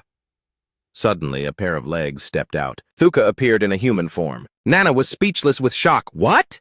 Thuka smiled and greeted them. Hello, Tai Hui. It's good to see you again. Tai. Hugh pressed for answers. You're not just some ordinary NPC in the game. Are you Thuka? The girl smiled and replied, That's right. Truth be told, there are no NPCs in this game. We are all real people. Tai He inquired, What do you mean by that? Thuka patiently explained, we are humans just like you. The only difference is we've lived on this planet since long before you arrived. Just like before the girl could even finish her sentence, Taehi already knew the answer, just like the 8 demon gods. Nana asked in shock, wait, what are you saying? Thuka laughed and said, yes, the 8 demon gods are all beings transformed by the ancients. They carry a portion of their power. As for me, I am one of those ancients. Taehi began to grow wary. Thuka, or should I call you something else? Who are you and what do you want? The girl suddenly lowered her voice. Let me think. My real name is Shiva, and as for what I want, is immortality. Of course it is. With that, she began to laugh like a maniac. Nana looked at Thuka in a panic. But wait, are you kidding me? What kind of creature are you anyway? Thuka replied, I am the eye that Shiva left behind on Earth. I have been gathering data for her all this time. Anyway, I have to go now. The original body is calling me. It seems like she's in trouble. Taehyua grabbed her collar and lifted Thuka up. You want to go find the original body? Thuka replied casually, yeah, she's calling for me. Taehyua gritted her teeth and said, fine, I'll take you to her. But on one condition, Sophie pointed her finger at Annie, shouting, you must kill her! Thuka flashed a cold smile. Too easy. With that, the girl got to work. As one of the ancients who created you, I command you. Demon Annie, drop dead! Annie replied as if hypnotized. Yes, master, self-destruct activated. Instantly, a massive explosion occurred. Thuka smiled and said, it's done. Now take me to my real body, will you? Over on Tong-An's side, he was battling the Hellions. I judge you in the name of Anubis. Do you realize your sins, Hellion Greta? Greta was stunned. What kind of power is this? I have a really bad feeling about this. Terrified, he ordered the attack. Kill him! Kassadin and the others scrambled to join in. Elemental burst! Tong-An shook his head in disappointment. It seems you have no remorse at all. Saying so, he clenched his fist. A fluctuating heart rate monitor graph quickly turned into a flat line. Greta clutched his chest in agony. A mouthful of fresh blood spurted from his mouth. His entire body went limp, devoid of all life. The remaining Hellions were struck with terror. We drained the planet's energy. We were supposed to be invincible. How could Greta possibly be hurt? Kassadin was just as stunned. No way. No freaking way. Can a lowly Earth insect threaten the ultimate? Hellions race like this? Song-An said with a deadpan tone. Oh, really? From where I'm standing, you guys are nothing but parasites. Get ready for your judgment. The Hellions screamed in panic. No! Song-An didn't hesitate to deliver the judgment. The whole squad got hit and collapsed all at once. Song-An wasn't doing much better himself. He spat out a mouthful of blood. Is my energy completely spent? Anubis leaned down and looked at him with concern. Song-An smiled and said, are you comforting me? A god born from the will of the earth actually has feelings? Anubis gradually faded away. Song-An collapsed, completely exhausted. It's finally over. Not far away, someone was walking toward him. He silently watched him gasping for breath on the ground. With a face full of rage, he said, Song-An. Song-An stretched wearily. The girl next to him, unfortunately, got bumped. Song-An said awkwardly, sorry, I didn't mean to. The girl snapped angrily. Hey, you creep! You're faking that stretch just to feel me up, aren't you? I'm reporting you for sexual harassment. Cheek-Do walked in right on time. Good job, R&D team. Today is my birthday, so let me treat everyone to a meal. Seeing this, everyone in the office began to gossip excitedly. It's Cheek-Do. How does he still find time to swing by our place? He is so drop-dead gorgeous. Word has it, Cheek-Do is one of the company founders, and even holds a portion of the shares. Young, handsome, and loaded. He really is every girl's dream, Song-An whispered dejectedly. We all work here together, but why am I treated so unfairly like this?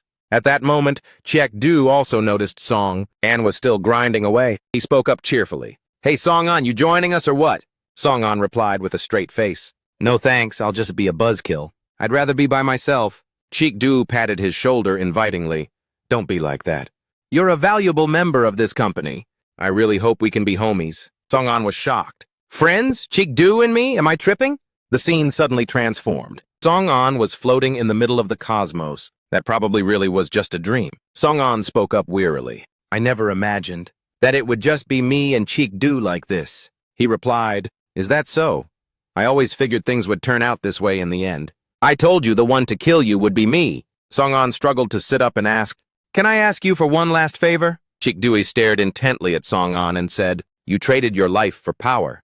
To judge the Hellions. You don't have much life force left. Song-An didn't object. You're right. Activating Anubis's judgment has a price.